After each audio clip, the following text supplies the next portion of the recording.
And we're live. All right. Welcome to Beers with Bad Company. I'm your host, Bad Company, otherwise known as the Beer Man. Look, ladies and gentlemen, if you're a minor, don't drink on YouTube. I'm pretty sure it's against the law. Everybody else bottoms up. Magda. I'm in recovery. I'm having a green tea. I'm having tart cherry juice concentrate.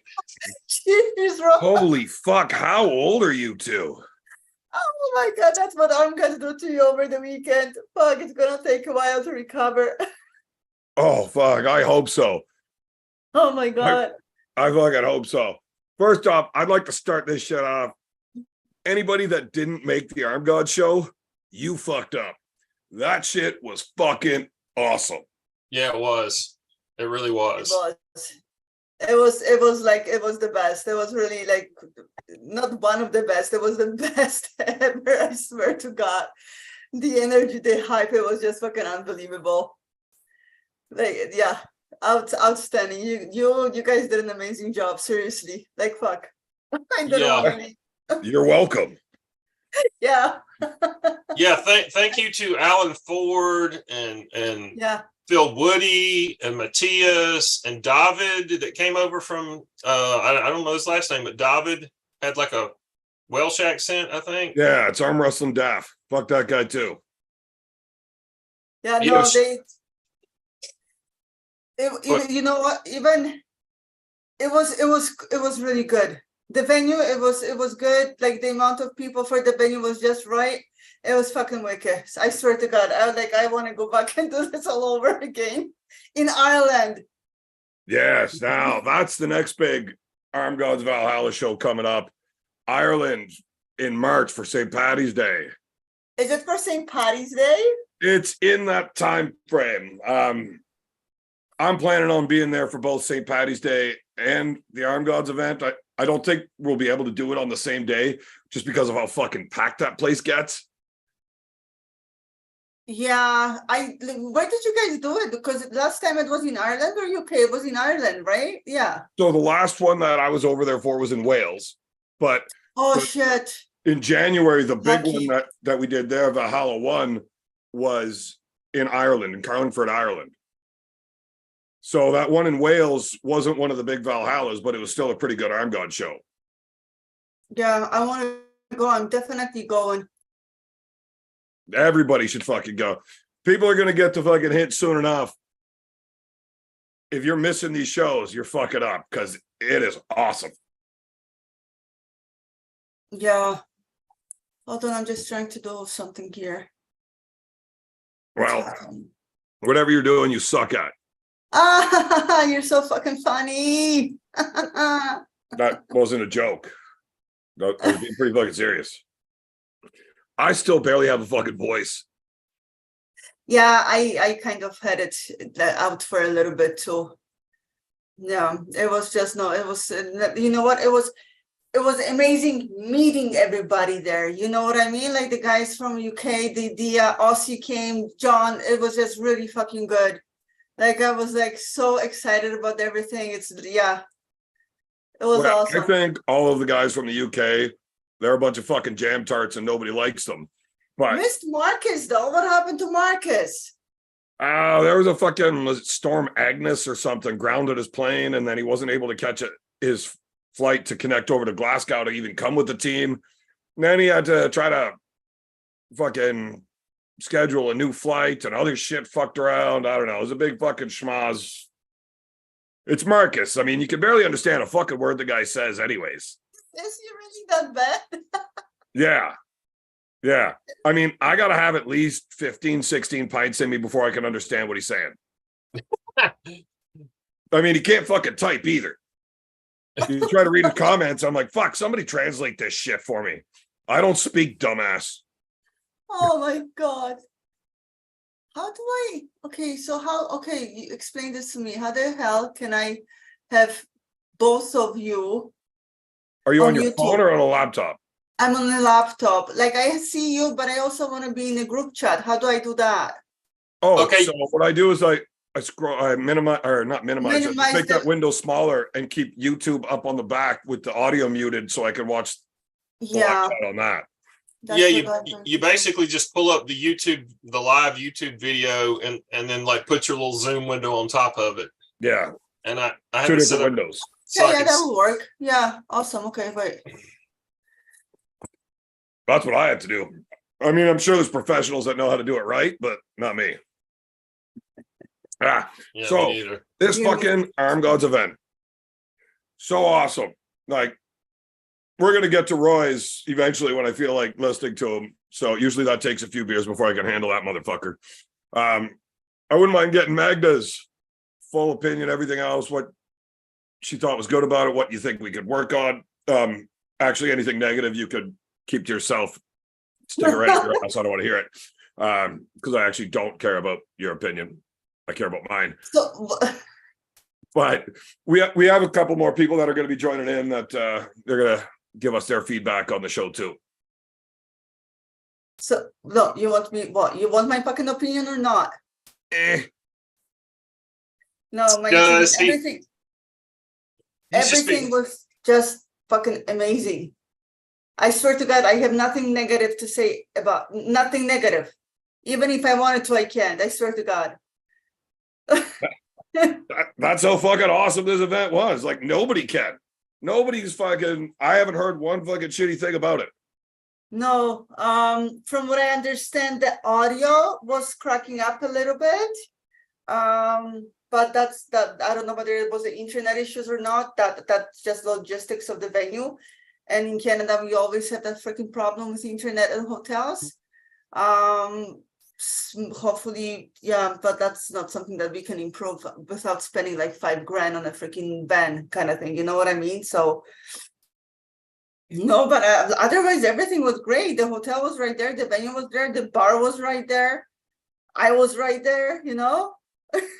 Yeah, I had people messaging me up and letting me know, like, man, normally when I watch pay-per-views, arm wrestling specifically, you watch them and you're like, was that really worth that much money, or was that worth this?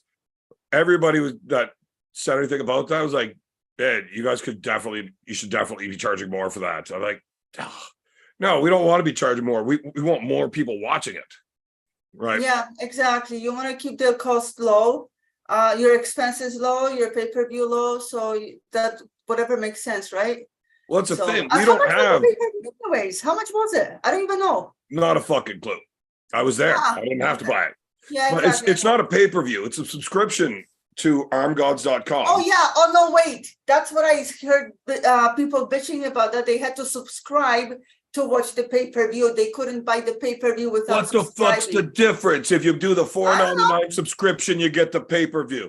If you do the $14.99 subscription, you get the pay-per-view. Like, whatever subscription you want to that. And if you don't want to stay subscribed to armgods.com, you can cancel it afterwards.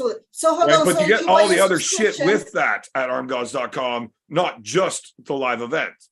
if you hold on, so if you subscribe to Arm Gods, then you watch the pay-per-view for free, or in addition you have to pay? No, It's with the subscription. It's not even a pay-per-view. It's just if you're an Arm Gods member, you get to see all the events on the Arm Gods channel. That Yeah. makes sense. That makes sense. Yeah. I've been an Arm Gods member now for several months, and I can watch anything they do. Yeah, you can go back, watch the old stuff. Any like training videos that any of us are going to do. Like, I'm going to be getting some videos out there, teaching people how to fucking drink a beer properly. That's mostly meant towards the Irish, because those guys can't drink worth a shit.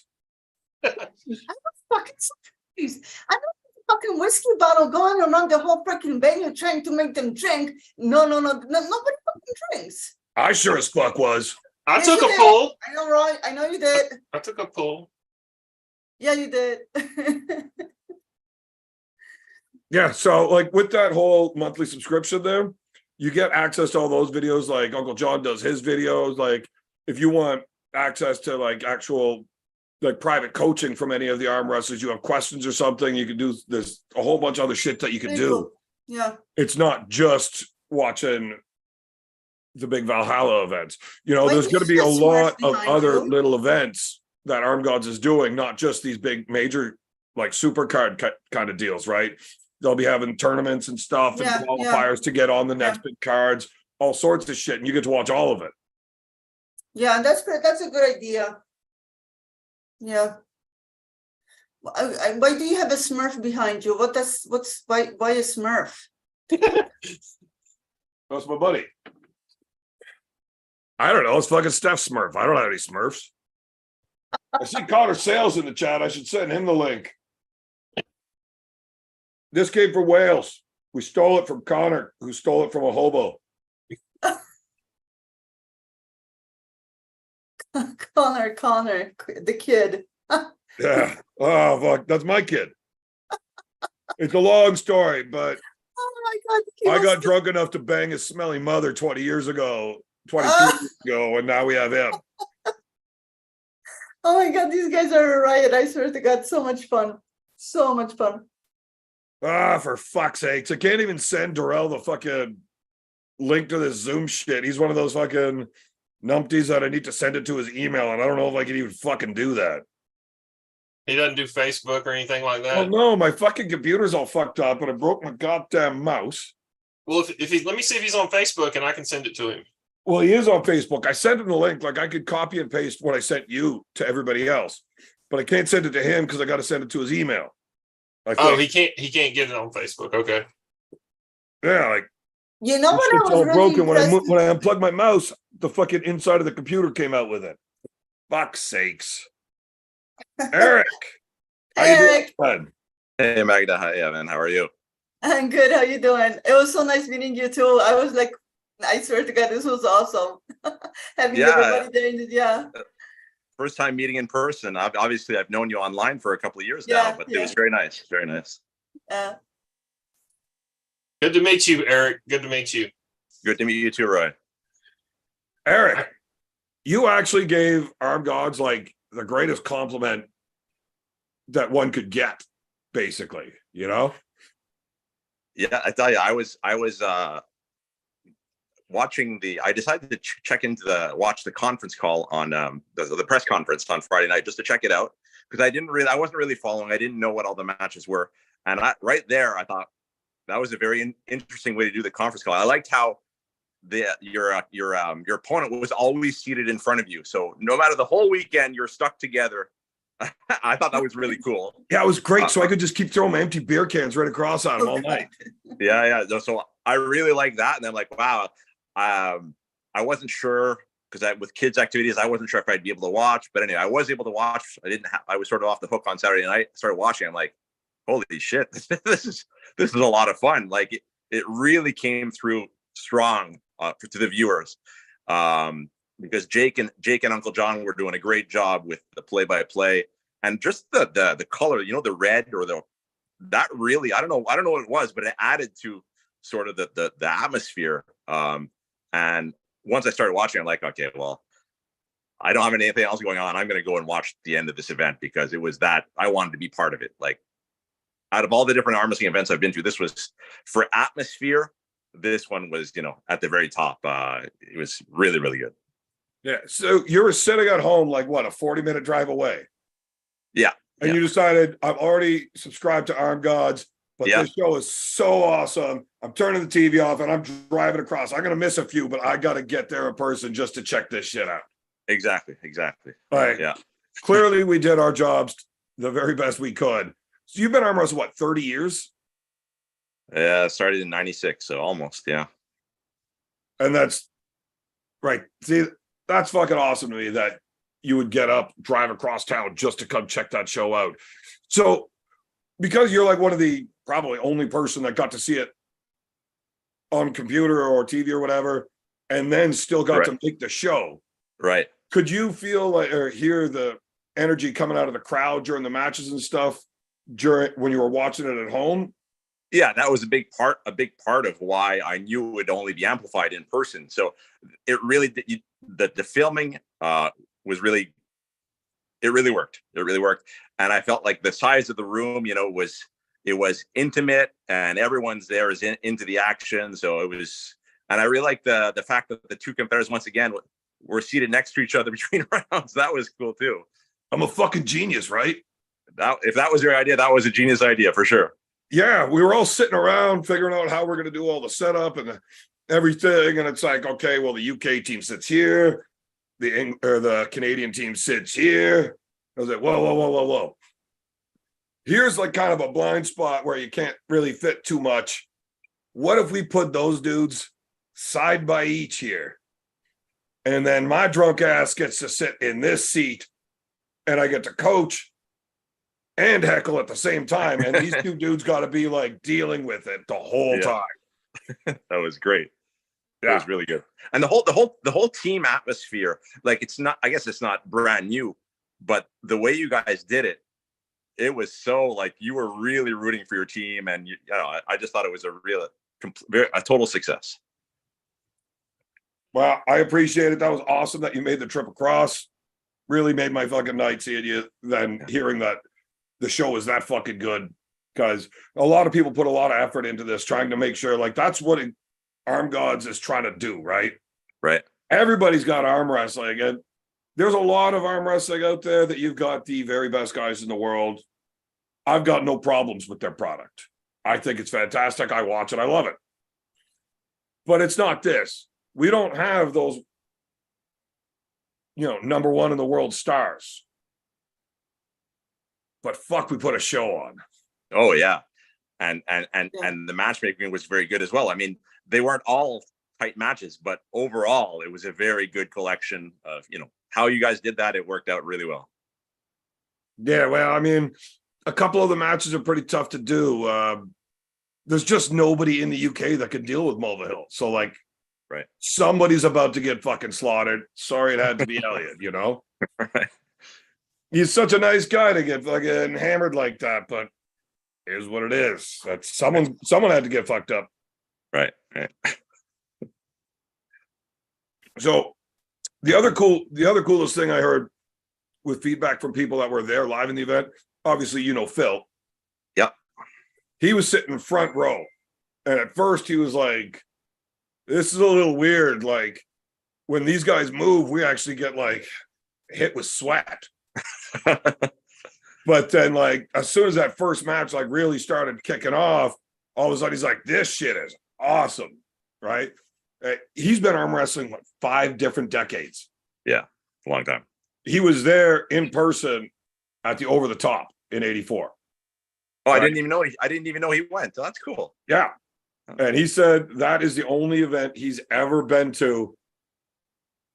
And these are like right there. But the atmosphere at Arm Gods was even better than that. Yeah.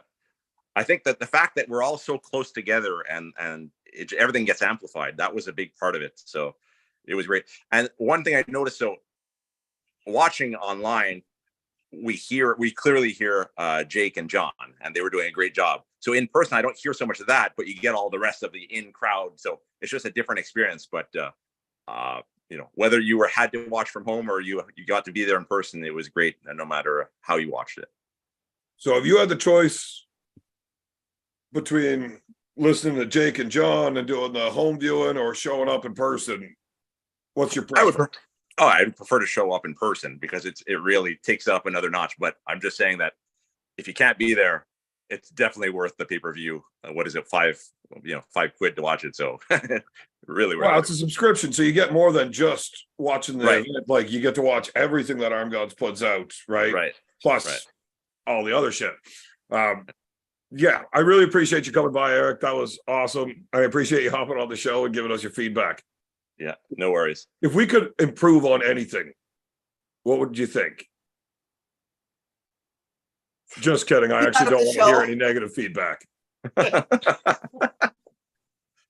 it's you, so I won't actually be really rude. Can't really think of anything else off the top of my head. I thought it was, you guys hit it out of the park. Awesome. Thank you, Eric. I appreciate it. All right. I'm going to jump off, but nice seeing you guys. Nice meeting you, Magda and Roy in person. Nice meeting you too. Yes, sir. Yes, sir. Bye, everyone. See you in Ottawa soon. Sounds good. See you later. Fuck you, Marcus. Jesus. The only thing that we could do to make the show better was have Evan not pulling.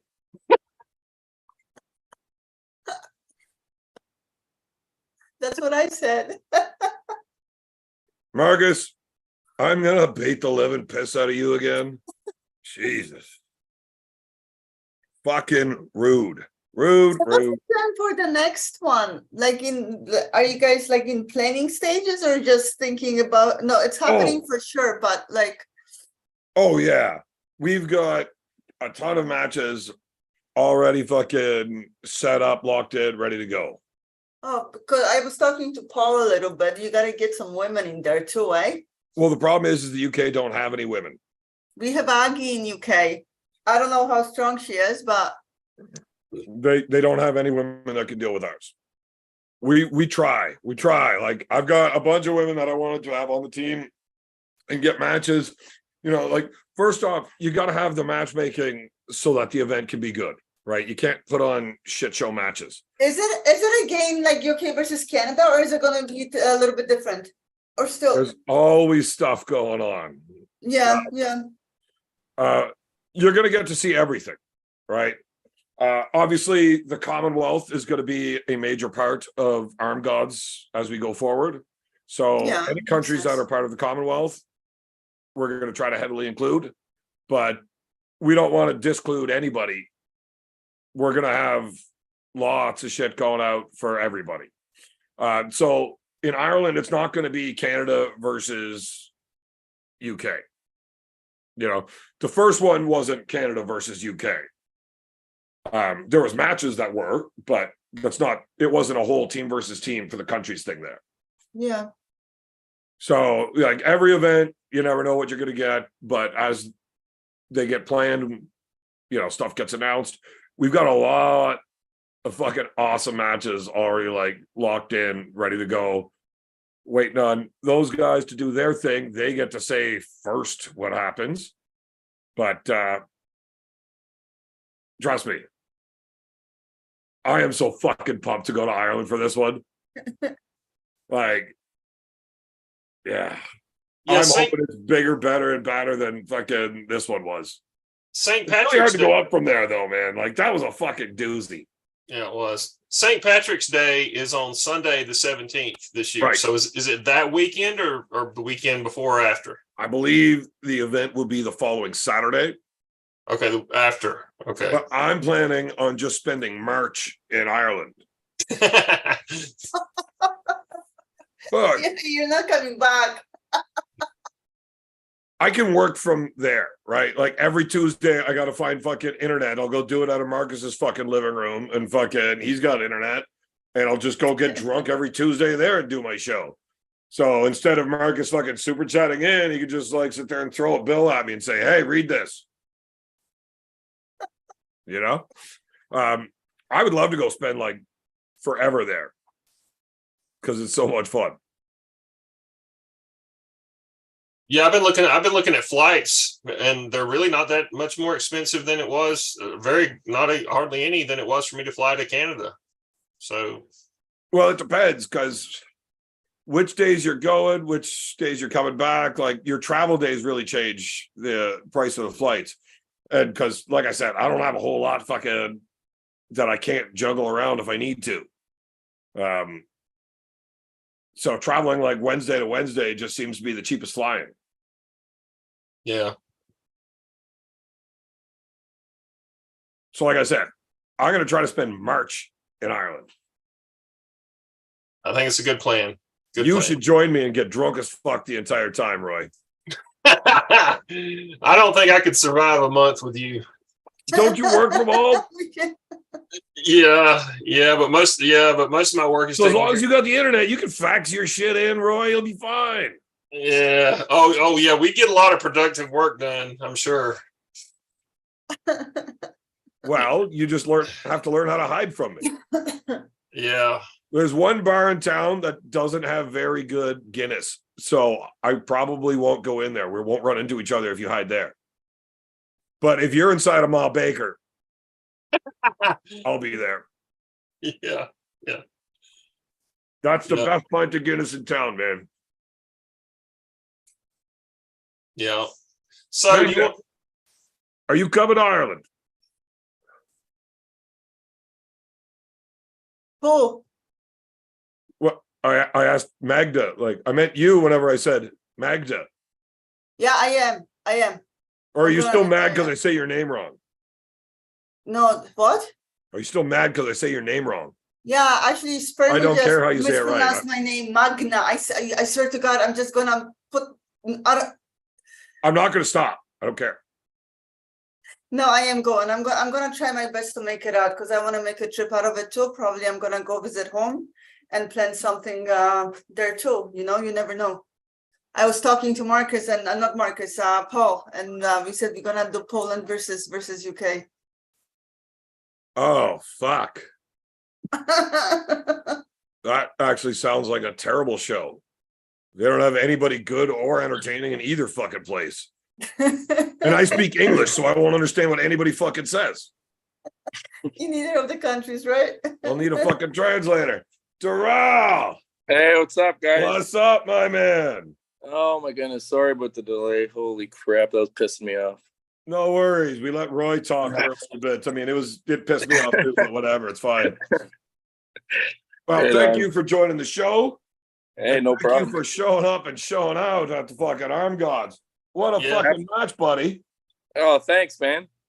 That was man, I can't even. I at work today, I was literally, I could hardly focus on my job. I just could not stop smiling. People are like, man, I had like everybody come up to me and ask me how the match was and how was it. I had like, Did you call at them least- fucking retards for not subscribing to They bought- armgods.com and watch the Evan, show? let me finish. No. Let me finish. Look, it's my fucking show. You don't get to tell me how to do it. But I'm showing you here 5 guys that are close to me at work bought arm gods, and they said it was, and these guys are not arm wrestlers, and these guys were, the one guy is jiu-jitsu, like a fighter, and he was like, that was like the most insane event I've watched on pay-per-view, he said. So Yeah, that's the shit I'm talking about, man. We got non-arm wrestlers watching this shit. oh yeah, Saying, I'm a fucking fan. Like, I don't care about arm wrestling, but I want to watch more of those fucking events. oh yeah, 100%.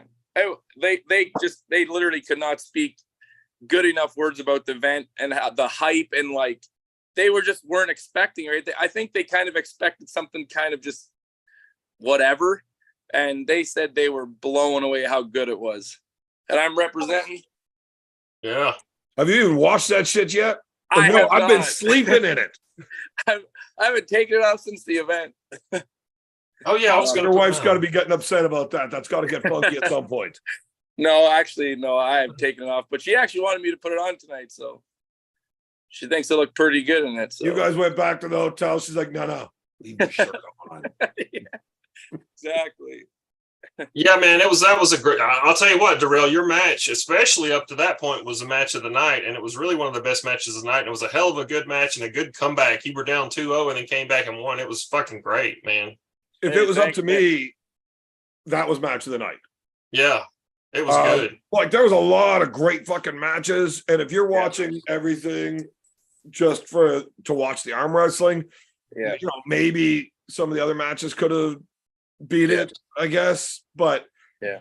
having the crowd behind it, and maybe it's just me, I'm biased personally, you know, sitting in the corner doing the coaching and stuff, and watching him turn it around from right fucking there. To me, that was fucking match of the night, performance of the night for sure.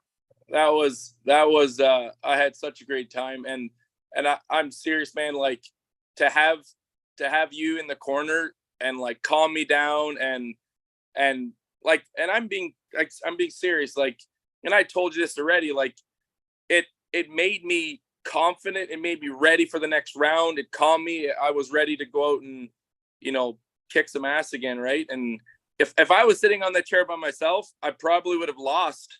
Like, truthfully, I probably would have lost. Right. I mean, it was actually all me. Yeah. You didn't actually have to be there. Whoever it was, Right. like, I'm just playing a video game, man, Yeah. and I'm that goddamn good. That's what happened. Yeah, I would agree with that.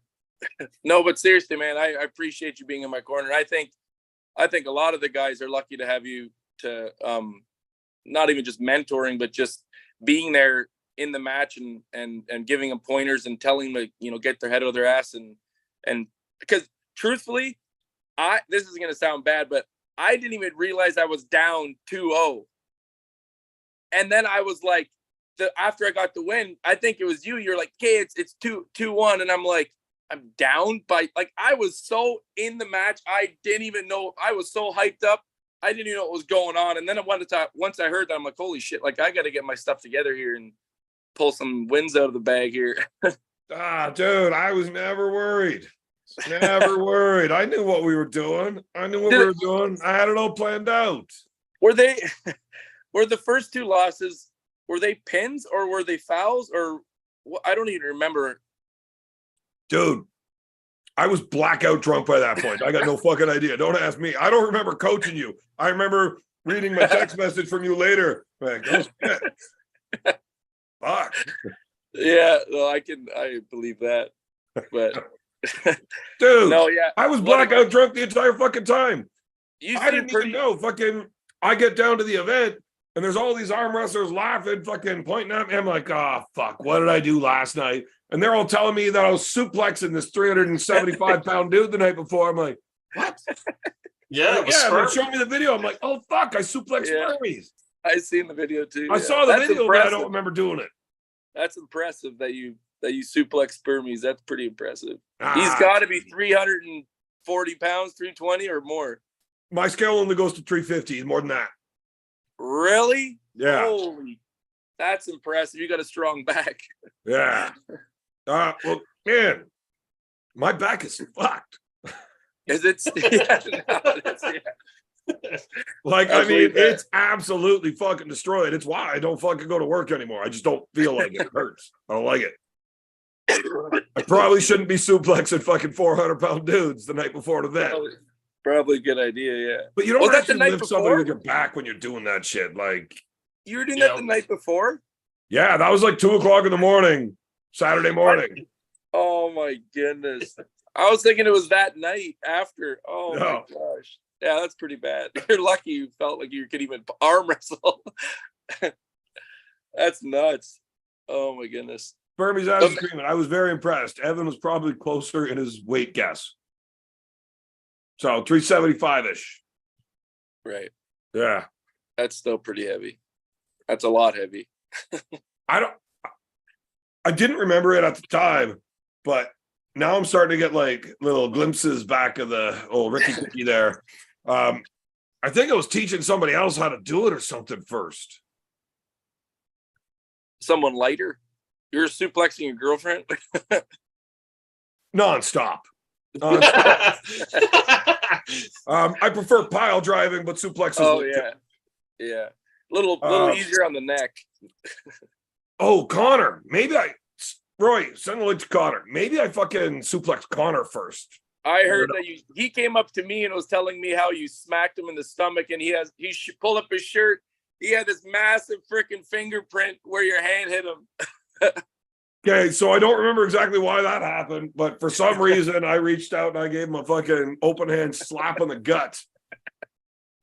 And there was a big fucking handprint left across him. Yeah, there was like blood to the surface of his skin when he showed me. It was probably like 8 hours old. Oh, well, it was a good slap. Look, I cut 26 pounds in 3 days to make weight. Okay?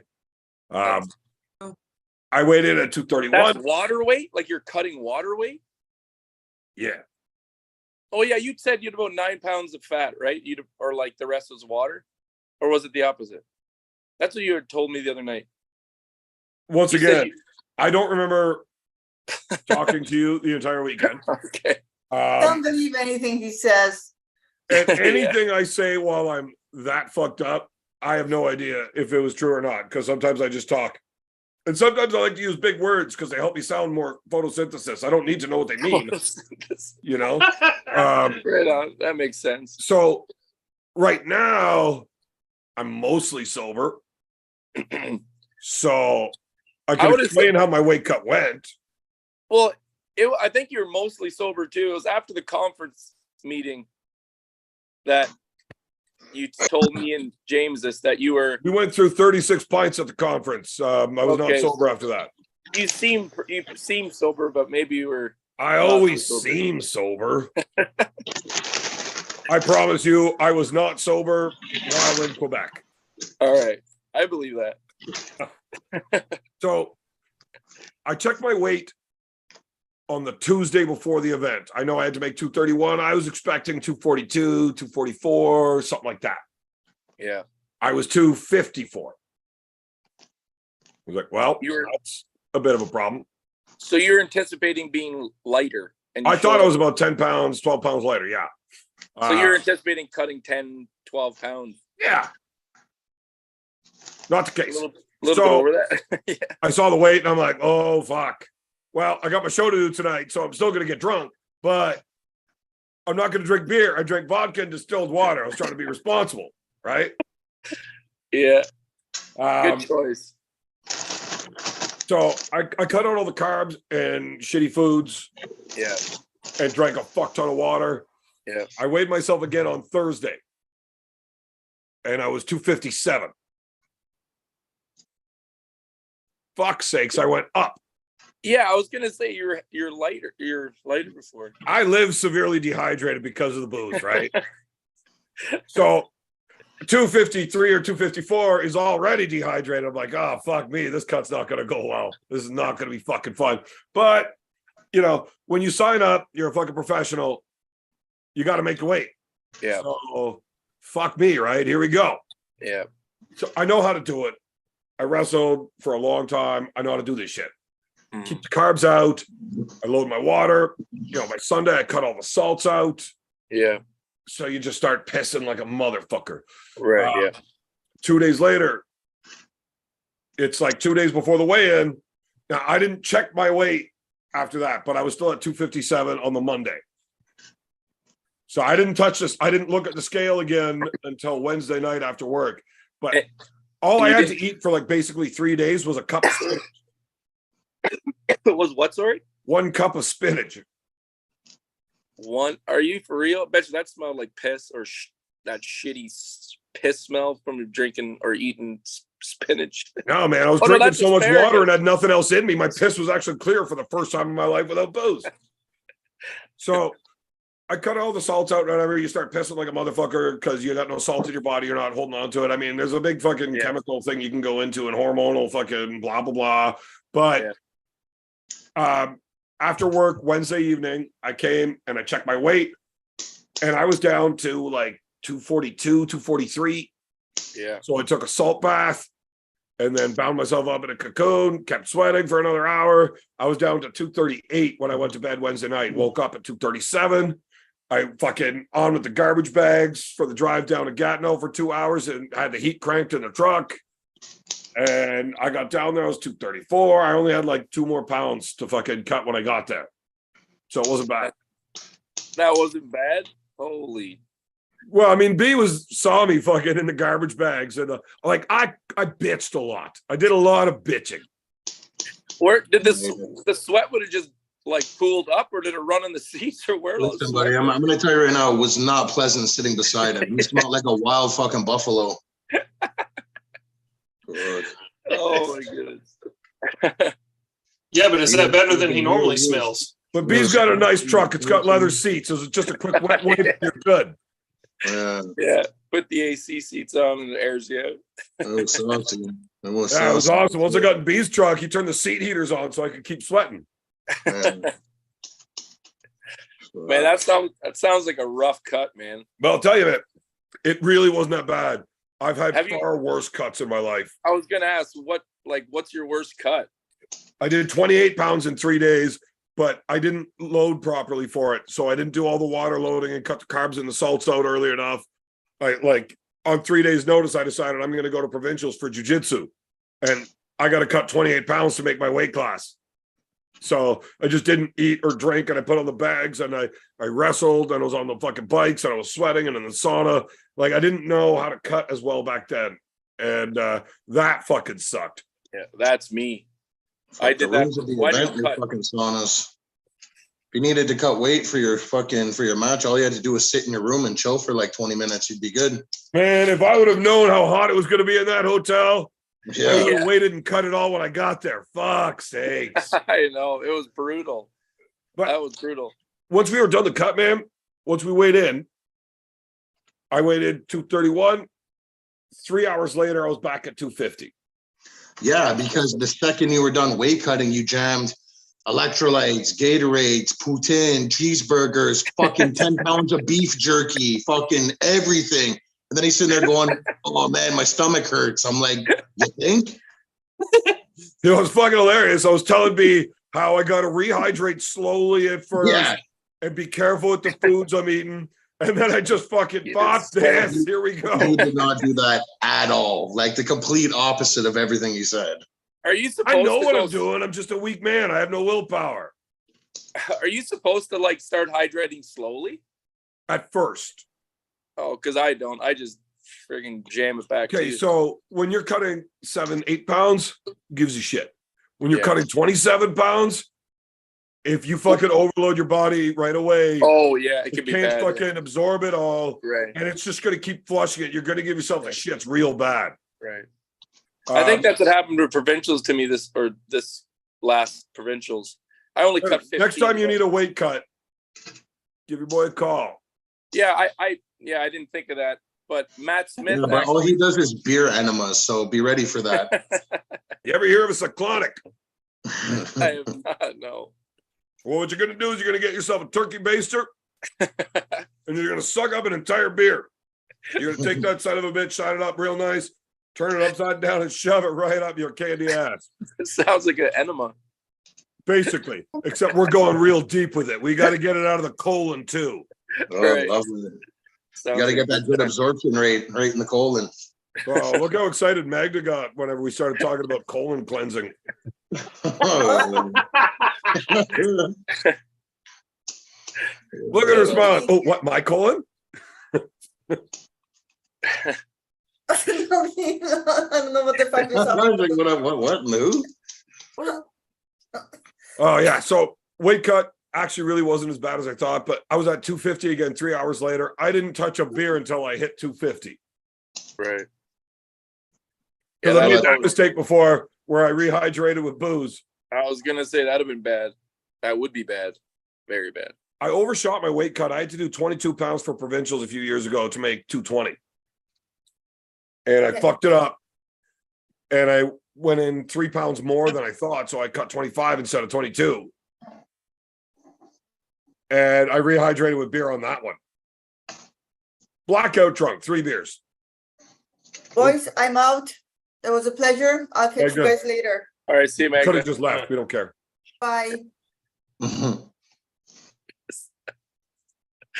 Oh my god. Are you sure? Is it for me? Yeah, fuck off, Magda. He's We're an busy. asshole. We're talking here. There you go. Way to go, Magda. You're banned from armgods, Magda. You're an asshole. Yeah, okay. Nah, just kidding. If you're being an asshole, you're encouraged to come out. When I walk in, they're gonna roll a red carpet for me, man. You just fucking wait. Man, I hope you figure out how to fucking leave soon. Fuck's sakes. All right. I missed super chats. I gotta get that shit. Fuck. Yeah, super chat from Marcus. Super chat from White Wolf. Yeah. Okay. Roy, Yes. as much as I love you shutting up, you're gonna have to stay on the super chats, like interrupt people, whatever you gotta do to keep on this. I can't scroll. Okay, It's all fucked up. I'll do it. You want me to read it? Yeah. When I said Okay, that's your fucking job, that's what I Okay, well, I fucking thought meant, you said Roy. just What tell. the fuck? I didn't know if you meant just tell you they happened or read Are you them. still fucking dumb as fuck after smoking with B? Yeah, we'll get to that in a minute. Like your brain just doesn't. Oh shit, we got other stories we got to get to from Roy Bacon. Okay, Okay. read the super chats. Finish with Darrell. Then we'll get to Roy's stories. Okay, Marcus Thompson with €100 super chat. Most important question, I think. The coaching was shocking. I seen no shots between timeouts for the pullers. Am I right, Evan? Laugh out loud. All joking aside, unbelievable event. Take a bow. Everyone involved. Arm gods. We brought more hooligans. Roll on Ireland. Big names. Ahoo, ahoo, ahoo. Yeah. Oh, fuck, that hurts. That's what got me. You know, it wasn't all the yelling and screaming. It was the ahoos. That's why I can't talk right. Okay, I'll try one right now. Ooh, not so good. next Boys, super. Ireland is gonna be fucking crazy. The names that are already fucking announced, well, not announced, but I know them. You guys don't, but fuck me. All right. Next super chat from White Wolf. He says, Spermy, Beer Man picked me up the night before. We were in Beer Man's room alone. Felt weird if he threw me into his bed. Was dropping off beer. Just saying. Darrell, you rock, mate. What's up, Magda? Okay. I'm not even here, Wolf. Don't even worry. I think that might have been before you got on, possibly. Allegedly. So that's all the super chats. So okay, there wasn't a question. Was there a question? I don't know. I'm fucking asking you, man. I can't read it. He said, "What's up, Magda?" at the end, and Magda's gone. But yeah, well, nobody wants to talk to her anyways. Dickhead. Fuck that bitch. God damn it. Be nice. No, she runs her own fucking league, and it ain't half as fucking cool. She went there looking to poach ideas. Fuck that bitch. Poach, man. And she's planning on going to Ireland so she can figure out exactly how to do it. So is Darrell gonna have a match in Ireland? Who are you asking? You or somebody, is anybody who might know, you gonna have a match? Anybody, you gonna have a match in Ireland, Darrell? Why would you ask me? I have no idea. I don't know. Well, you should after that match, because that was a damn good match. If you want it. Oh, thanks, man. Man, yeah, I think they should do a rematch in Ireland. Fuck. Yeah, that was close enough. That's a close enough match. You want to have a rematch? Yeah. I would do. Yeah, I would love to do that. Oh God, you're such a fucking hobo. Okay. I would hate to do that. I mean, why would I want to pull the same guy twice? I already whooped that dude's ass. Fuck that guy. Give me more. I want more better. I want to be thankful for what I get. Look, I came out of the gate slow. I needed Coachy Poo there to fucking smack me around, get me fired up, so you can see the real me. And obviously, I killed that motherfucker. Give me a good opponent, not that bum. Yeah, that's what he said, wasn't it? Yeah, you're like verbatim. It was a translation from nerd to bad company. That's what happened there. I actually really like your opponent. He was a good dude. Yeah, he was really good. And man, did he get giggling for the rest of the weekend? Oh yeah, did he ever? Yeah, he really was an awesome opponent, man. Hard opponent too. His left arm is solid. I could not take his hand. I knew that. Tried that. Couldn't take his hand. Yeah, so I noticed that you end up you had no choice but to go on the hook and fucking dig in. But I felt better inside than I would outside, I think. I mean, I didn't feel really good inside either because my elbow was buried. But she was great. You like trying to make yourself sound weak here, like she's you fucking killed the guy. You didn't wake up. You were too nervous at first. Yeah, I was. But I'm just like, do I have to translate for you all night? Fuck me. No. Inside, I felt good. Like I felt strong inside. It just positionally he was good too. He kept me out of my strong point. I tried getting my shoulder and I couldn't get it in. But once I started feeling him wear out, that's when I started feeling really confident, and that's when I started talking to him on the table a little bit. And overall, listen to fucking Marcus Thompson, that fucking daft cunt in the fucking comment section here. Yeah, Jason gassed out. Great comeback. Fuck you, Marcus. Jason didn't gas out. Darrell just forgot that he got nervous under the bright lights. We had to smack him around. He had great coaching. That was what happened. Jason didn't gas out. He was never in the match in the beginning. Darrell was fucking playing possum, making it look good, putting on a show. Yeah. See? Thanks, Evan. I know what you mean to say, but these guys, they don't get it, right? They don't get it. The beerlation. Yeah, you got to say it right the first time. Otherwise, people take it wrong. That is true. I'm horrible at saying wrong. Okay, everybody else, Darrell, pay attention. Everybody else, earmuffs. Not Roy or B, but like everybody in the chat, earmuffs. Darrell, if you want another fucking match, stop sounding like a fucking pussy. I'm ready for another match. I want another match. I just want to be grateful for what I get. So if I get one, I don't care who it is, I'll pull them. That's what I'm trying to say. Whether it's whoever it is, I'm game. So the chat might have a hard time understanding what you're saying because it sounds like you're gargling balls. Translate for me, Evan. I'm a fuck up the next motherfucker they put in front of me. Let's go, bitches. That's exactly what I meant. How did I say that other shit? I don't know. I don't know, man. Like, I think your English teachers were fucking shit in high school. You should have had mine. Maybe not. I never went. But I learned how to do it. So I don't know which guys like. So anybody that was for a title, they're most likely going to be in Ireland. I kind of figured that. I wasn't holding my breath, but yeah. Yeah. I know that they want you in Ireland. Okay. It's just there's a lot of fucking T's and I's, right? Yeah. I mean, after a match like that, how do they not? Yeah. Right.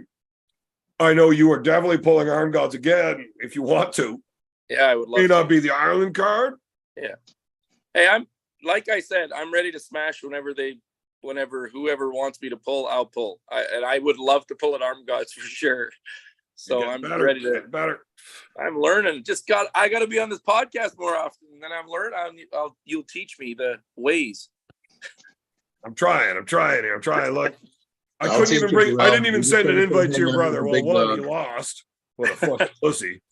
And two, fuck. He's way too nice of a guy. Like, I can't even encourage him to fucking. I do love your brother, and there's always fucking room for that guy and fucking these shows too. Yeah. So the thing with armgods is there's going to be a lot more coming. It's not just going to be the big Valhallas. That one, the next one in Ireland. There's going to be lots. We're going to have Canadian shows where there's going to be like tournaments and shit like that. Yeah. Like earning your way up to fucking go to these big ones, all of it. With the same setup, right? Like that, like Coliseum kind of setup. Like So the events, even the tournaments are going to be coming like that. Yeah, that's I think that's what Alan Ford maybe said. Not quite as pizzazzy. Yeah. Either way, it's better than a normal tournament. Because it costs like the same amount of money to get those sparks to go off as it does for me to go buy a beer. And when we're doing local shows, I'd rather have a beer. Sure. But for a tournament, you can't do the walkouts like that. It's holy fuck. Who's got fucking 3.5 months to run one fucking tournament? Right. Yeah, especially after seeing that show. Because everybody and their fucking dog's cousin wants to fucking get the next shot at the big one. Right. To be in that front. If you had every show like that one, I think it would almost be hard to maintain that hype. Like there has to be a big event and then smaller ones and then a big one to hype it up again. Yeah, you got to get your way there. You got to earn that shot. I mean, well, you didn't, but whatever. Hey, I'll do whatever. I'm ready to go. I know you're going to fucking show up the next time I tell you to. I will. I'll be there. Oh, man, I was ready to slap the piss out of your brother for not showing up. Hey, he showed up the strongest he's ever been. No, I meant the qualifier. Oh, that way, yeah. Like, oh, yeah, that. Yeah. Oh, yeah, that. Oops. That thing. At that place, yeah. No, man, your brother fucking showed up for real on that fucking show too. Yeah, yeah, he did. Man, I seen Adrian's face when he was pulling. He was giving everything. He was veins popping everywhere. I could tell it wasn't no walk in the park for him. No, and until they called that final pin, I wasn't convinced that Jamie isn't going to win yet. Yeah, I know. Right? I wasn't either. Yeah. Like, that's a bad motherfucker. Yeah. And anybody that knows Adrian Popescu and saw that match, they're trying to figure out who the fuck Jamie Staken is. Yeah, for sure. Yeah. Go ahead. Yeah, I was just going to say absolutely. I mean, like Adrian Popescu. So, Darrell, I know you haven't been on the show. At any time if you have something to say, especially if Roy's talking, the proper way to do things around here is to shut him up with a quick little polite, shut up, Roy, and then say what you're going to say. I lost my train of thought now. I don't even know what I was going to say now. It's okay. Just go with a shut up, Roy, and then Just do it. Just do it, Darrell. It'll make you feel better. Just say it. Shut up, Roy. There you go. There you go. All right. So because I derailed all thought processes, Roy, how many people came up to you to greet you for the very first time you've ever met them and got greeted with a shut up, Roy? 100. Everybody, probably. People were yelling it during the press conference. I said hi and gave you a hug first, then told you to shut up. Yeah, I think that's right. No, You know, I'm actually a little sad, Roy, after my first time meeting you in person. Yeah. You paid me extra so you could watch me fill that sock, and you left it in the room. Oh, did I forget that? Oh my God. Yeah. You actually took my competition sock, and that's only sweat. I think I was afraid they wouldn't let it through customs. It'd be like some kind of illegal immigrants or something. Well, I mean, if they would have drug tested the sock, you definitely would have been fucked. Yeah. Yeah. They did a drug test on that sock. You're in fucking trouble, Roy. They'd be looking through the list, be like, man, I don't even know what half of this shit is. What the fuck? How was your trip to Canada, Roy? Oh, is it time to get into that? I don't know. B, he's got story time ready to go here tonight. And I've been trying to avoid it so that Roy doesn't have to talk. Ah. The real talk. He's trying to say something. Oh, I was gonna ask Kevin. Okay, so if you need to interrupt somebody else, What's that? the proper way to do it on this show is to yell, "Shut up, Roy," and then you can ask whoever whatever you want. It doesn't matter if it's me or B talking. As long as you go with "Shut up, Roy," you're allowed to talk. Okay. All right. I was just gonna go back to when you're talking about the smaller arm god events. Like, are they going to be like once a month, or does that kind of detail not really worked out yet? We don't have it all sorted out. We don't know when the next one's going to be, but we're going to start doing like regular stuff. Right. Look, arm gods, it's taken over because it's for everybody, right? Yeah. That was the greatest fucking arm wrestling event ever put on. There was guys in the front row that were at Over the Top in 1984 and said this was better. Really? Fact. What? Yeah. No way. That's freaking awesome. So, I mean, the dude that was sitting there, his name is Phil, great dude. He was at the very first arm wrestling practice I ever went to, and he whooped my ass like a motherfucker. Really?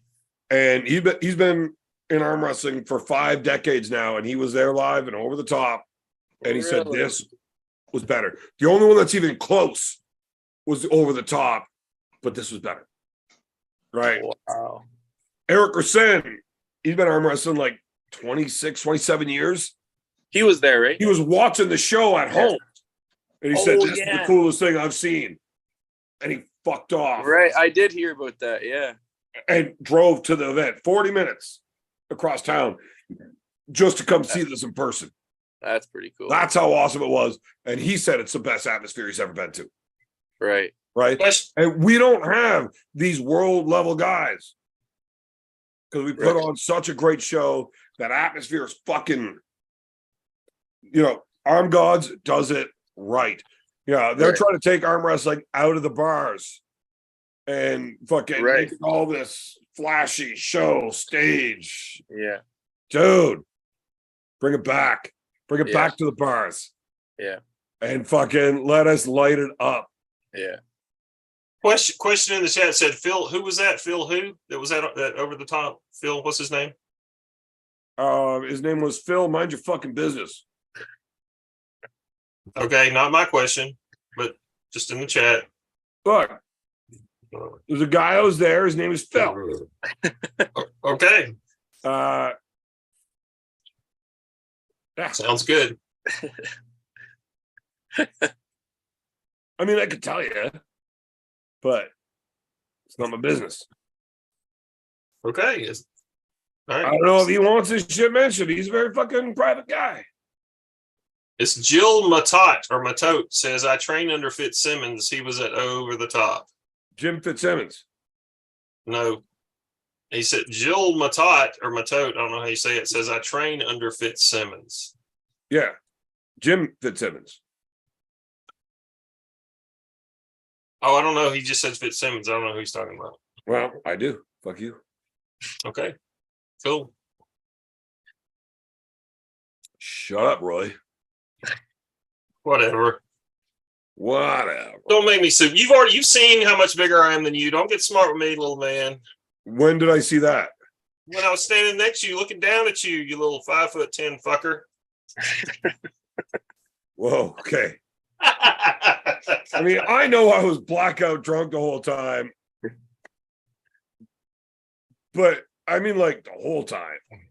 You see that, Bear Man? You see that? But the glimpses of memories that I do have now coming back, it's like, you were a bitch. I mean, you said hi to Big B. He exhaled his joint and said hello to you, and then you needed a nap. That's not what happened. I'll tell that story when Big B I'll gets tell back. the story however the fuck I want. It's my show, right? Okay, go ahead. Tell the story. I just did. Okay. And that was the truth. Captain Obvious said I should have put you in the camel clutch. Yeah, I should have. Roy, I should have. Roy, did you not see the suplex? I did. It was impressive. I have You to know say. what would have happened to you if you would have tried? Oh, I'd stretch you, Beer Man. You're not in my league. Listen, Linda. I will fuck you up, Roy. Well, maybe we should have a match in Ireland. A match of what? Yeah, I was Just gonna ask. a wrestling match. What rules? Just whatever, just wrestling, grappling. Like, you want pro? WWE. Or you want, like, Greco, freestyle? Doesn't matter, man. WWE. What do you want to do? I Catch mean, as catch can? it's going to end up with me putting you in the figure four like Ric Flair and making you submit.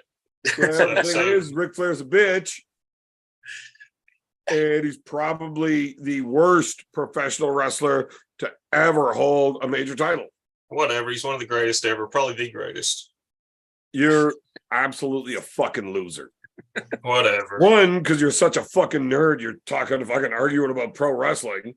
And two, I don't like you. Whatever. Look, I like pro wrestling, so I'm not a nerd, but you are, so fuck you. Right. Now, what are we talking about? Pro wrestling, like WWE, or like are we talking about like real WWF. WWF? Bruno Sammartino versus Ivan Koloff. Look, Roy Baker is 73 years old, so when he's talking pro wrestling, he's talking from the 40s.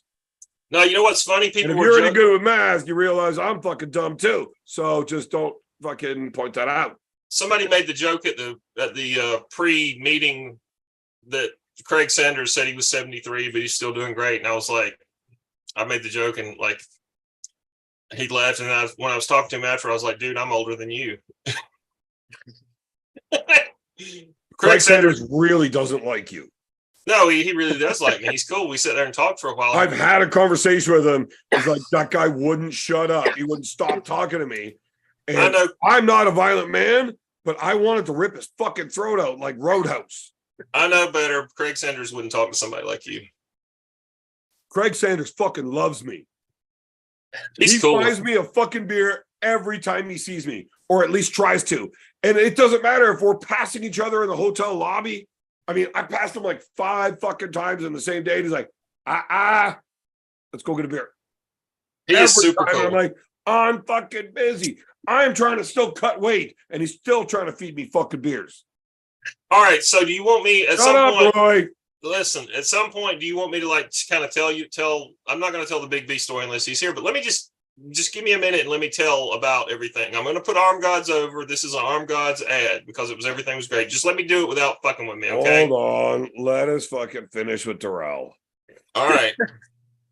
Darrell, is there any way that you can say anything kind of cool so that we don't have to go back to Roy talking?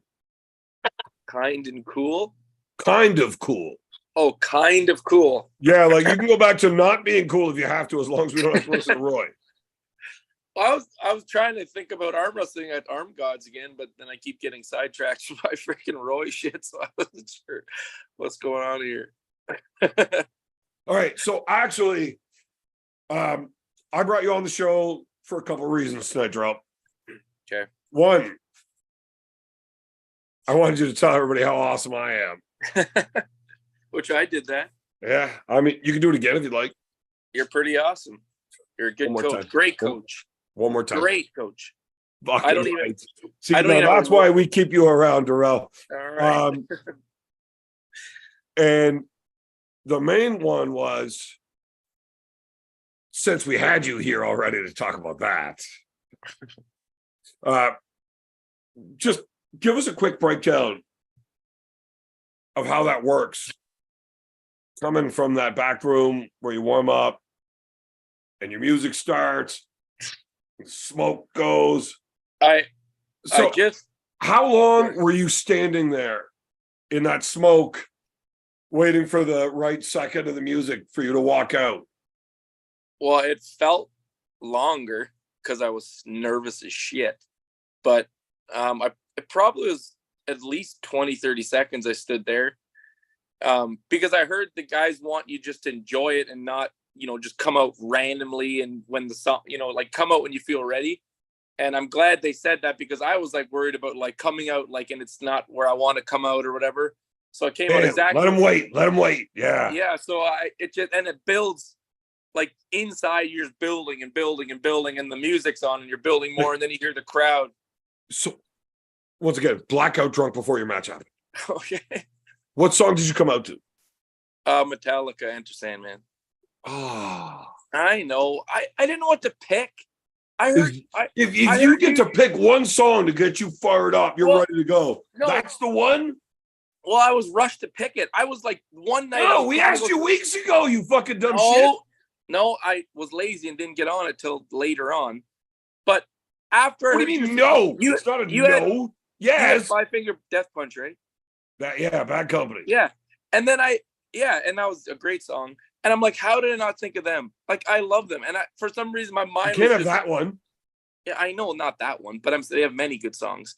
But my point was, whatever you think, whatever the song you want to think. But I came out, and to be honest, I probably could have walked out with no song and been just as ramped from the crowd being there than a song. But the song just makes it even better, or a song. But yeah, so I came out and feeling super hyped, and then you're standing there and it's almost awkward, but it feels good because you're like getting more hyped. And then you calm me down. I seen you sitting in my corner, so I'm like, Evan's in my corner. And then got to the table, and then it was just business. I just wanted to smash the guy, and just, I don't know what else to say, except it just makes you feel like there's no words. Like I've never experienced anything like that before. There's a good chance that you're never going to pull arm gods again because you chose Enter Sandman. I mean, if you want to go with Metallica, that's cool, but like Enter Sandman, that song, just makes you a fucking chud. Okay, that's okay, but fucking jalopy. This song got me so ramped up when I was younger. No, that does not make you sound any cooler. Listen, but I'm just saying, this is the reason why I picked it, is because I picked that song when I was younger. I was at a party, and there was this big dog stone house, like a dog house, and it was made out of field stone. And these guys were telling me, "Oh, you can't roll that house. You can't roll it." And I was like, "Oh, yes, I can." Well, I did it when Enter Sandman was playing.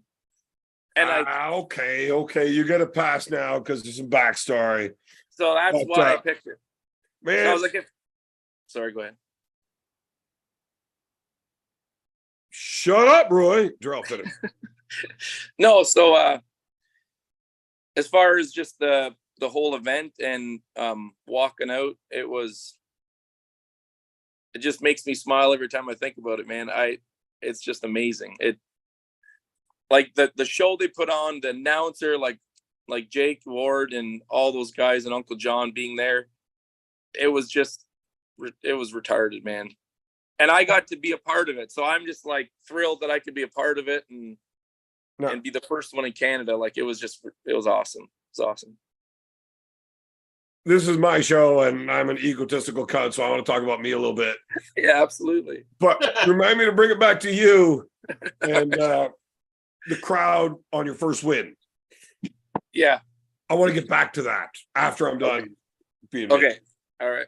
So for me, I got a few songs that really get me fucking, we're boiling, ready to fucking go. Yeah. I've been around a long time. You haven't been arm wrestling all that long. Like COVID really fucked your career up. Yeah. You know? It did. Hey, so I am going to read this super chat real quick. Matt Rogie with the $5 super chat saying, I hope Evan came out to eating something and kicking ass. He's referring to a song called Eating Pussy and Kicking Ass. And no, I did not come out to eating pussy and kicking ass. I came out to Bad Company. I love the Five Finger Death Punch version of that song because that's where the nickname Bad Company came from. You know, Oh, yeah? just out of the blue one day, text me on Facebook. He's like, hey, man, you like Five Finger Death Punch? Like, yeah, I like those guys. That's your name, Bad Company, from now on. Oh, yeah? Sorry, who said that? John Milne. Oh, yeah? So now I That's got the perfect. coolest name in arm wrestling because of John Milne. So I'm pretty happy about that. So I Yeah. can't ever not go with Bad Company by Five Finger Death Punch as my song. Yeah. But I mean, the song Bad Company by the group Bad Company on the album Bad Company is a pretty good tune too. But it doesn't fire me up the way that the Death Punch version does. But Cemetery Gates by Pantera, man, I can't help but the whole body starts shaking like I'm ready to fucking rip shit apart when that fucking comes on. And Break Stuff by Limp Bizkit. I'm not a big fan of Limp Bizkit, but Break Stuff makes me want to break stuff. I'm really disappointed that nobody picked fucking Cemetery Gates. Like, how the fuck does nobody get amped the fuck up when that shit starts playing? It's a classic. Anyway, so I've been around for a long time arm wrestling. I've arm wrestled all over the fucking place. And we've had entrance music before. Been around for a long time. I've seen it all, basically, right? I have never, even at previous arm gods, ever had a feeling like this. When I'm standing there in the smoke, oh man, I'm starting to get goosebumps thinking about it again. Yeah, I'm see? standing there and that smoke's going and I'm in that fucking light and I'm nervous. Oh, yeah. Not really. You're drunk. You know what? I'm not going to tell you the truth. But the truth is way cooler. Right. But I'm not going to tell it. So I'm standing there, man, and the smoke's coming all around me, and I'm in that fucking. It's more like an orange lighting when you're back there, and then you walk out and it becomes red light, right? Yeah. So I'm back there, and my song comes on, and I'm like, and Bad Company starts out kind of slow, right? Yeah. I'm like, I don't give a fuck. People can wait 30, 45 seconds. And I sit there and like my arms are like, and I feel it start coming through me, man. And I can feel the beer man getting kicked out of the light and Bad Company's taking over. Yeah. And when I step right out in front of the crowd for the first time, like, oh, fuck yeah. That cocky swagger's here. I'm not the beer man anymore. I'm here to fucking fight, motherfucker. Let's go. Yeah. I have never, ever been amped up like that on the walkout. Yeah. Best fucking best shit ever. That's one of the things that sets Arm Gods apart from everybody else. Yeah. And I'm pretty sure Paul intentionally fucked up with the sparks. They were supposed to fucking go flying when I chugged the beer, whatever. The fucking they scream Bad Company. And Paul's a fucking homo sitting there like, I'm not doing sparks for Evan. Because you're a fucking weirdo. I'm Paul Maiden. That's why I still have this tattoo. Fuck you, Paul Maiden. You're a piece of shit. Like, you realize you're sabotaging your own fucking show by being a loser. And the only reason I lost to your fucking dipshit homo butt buddy is because you fucked up my entrance. Yeah. Like, I had all this energy flowing. I get out there and like there's no lights and I'm just chugging beer about You fucking loser. That was definitely the reason you lost, Beer Man. I totally agree. Absolutely. Yeah. Everybody knows. Everybody knows. Yeah. Something said. But yeah, I just wanted to like agree with you on that. Like it was by far the coolest fucking thing ever. Pick a better song next time, even though you have a little backstory. I agree. Something that's gonna fire you the fuck up. Yeah. My wife even said, like, are you sure you want to pick this song? I'm like, I think so. I wasn't never sure about it, but yeah, I'll definitely pick a better song this time. Go with Raining Blood by Slayer. I'm not a big Slayer fan, really, but man, maybe I guess I can't stand Slayer. Roy, please stop trying to get music conversations going. Like, just stop. You do it every fucking time. Nobody cares, Roy. Shut up. Shut up, Roy. Okay. But my first win? I was bringing it back by myself. I didn't even need you to do it, but I appreciate that you remembered because I usually wouldn't. So, round 3. Now you're down 2. Round 3. You know, I'm like ready to slap the living piss out of you. You did. Yeah. And yeah, I just really need to settle you down. Remind you, motherfucker, you got to fight this guy. Yeah. He's fucking. You think you're tired? That dude's fucking tired. Fight him. You want this fucking more than him. Fight that motherfucker. Yeah. Oh, I do remember what I said. I'll say when that crowd goes nuts when you beat him in that 3rd round. Tell me that's not the coolest moment of your fucking life. That was cooler. Like that moment was the best moment of the whole night. Like when I knew I was in it. I mean, I knew I was in the fight no matter what, but like once I got that first pin and everybody went nuts, it was like I just felt like I won already. Like I felt like it was over. And then I went back to the corner and you were there just hyping me up more. And that just made me more confident and knew exactly where I wanted to be in my sweet spot, where I wanted to be, get my shoulder in there. And then I felt comfortable after that. So man, you and your brother are like the easiest guys in the world to coach. Hey, you're a good coach, man. You both, if you combine your IQs, it's the square root of a fucking frozen fucking potato. Like, you guys are dumb motherfuckers. And I don't actually have to say anything that's real. I just tell you shit to get you fucking pumped, and you're like, yeah, you're right. Yeah. That's what you're supposed to do. You're supposed to tell me anything. I had no idea what to say to your brother specifically, so I just kept telling him, get in your spot. Yeah. If you get in your spot, man, he can't take it. And I never once talked about what his spot was. Yeah, that's why he was confused. After the match, he's like, Evan kept saying, get my spot. What is my spot? I'm like, well, doesn't matter. Doesn't matter. As long as he's walking up to the table thinking, I just got to get it. Man, you figure out what your spot is by yourself. Right. Yeah, right? I get that. Yeah. Because it's a lot up here, too. Like, I mean, he does have a lot of strong spots. It's just he needs to find that spot with that guy. And if you got fucking whacked 3-0, I'm like, man, sucks. Yeah. I'm positive you could have done something if you would have got your spot. But he didn't get totally whacked. He hung with that guy pretty good, man. Oh, man. That dude is by far the toughest dude that your brother's ever arm wrestled. Yeah. Oh, yeah, 100%. Right. Yeah, for sure. Most technical, too. And yeah, he's fucking, look, you can't talk bad about Adrian. Like, he looks like a fucking 14-year-old model, but he's fucking world elite level fucking strength in fucking arm wrestling, right? Like, he's fucking, like, nobody touches him until you get into the super heavyweight class in the UK. Right. Yeah. He's that fucking good. Like, is that his main? I wanted your brother to have a much easier match. I wanted Bolson to lose to that guy. Right. But Tyler's a fucking pussy, and he fucked up by not showing up to this event because that shit was fucking awesome. And now we don't like him anymore. Yeah. Like, how's Tyler gonna feel whenever you boys are showing up to these Arm Gods events? And he's like, guys, can I come? Like, no, you're a fucking loser. Nobody likes you. Oh my gosh, man. My cheeks hurt from smiling. Oh my gosh. But yeah, great event, man. Great event. Like I said, man, My wife told me to put the shirt on.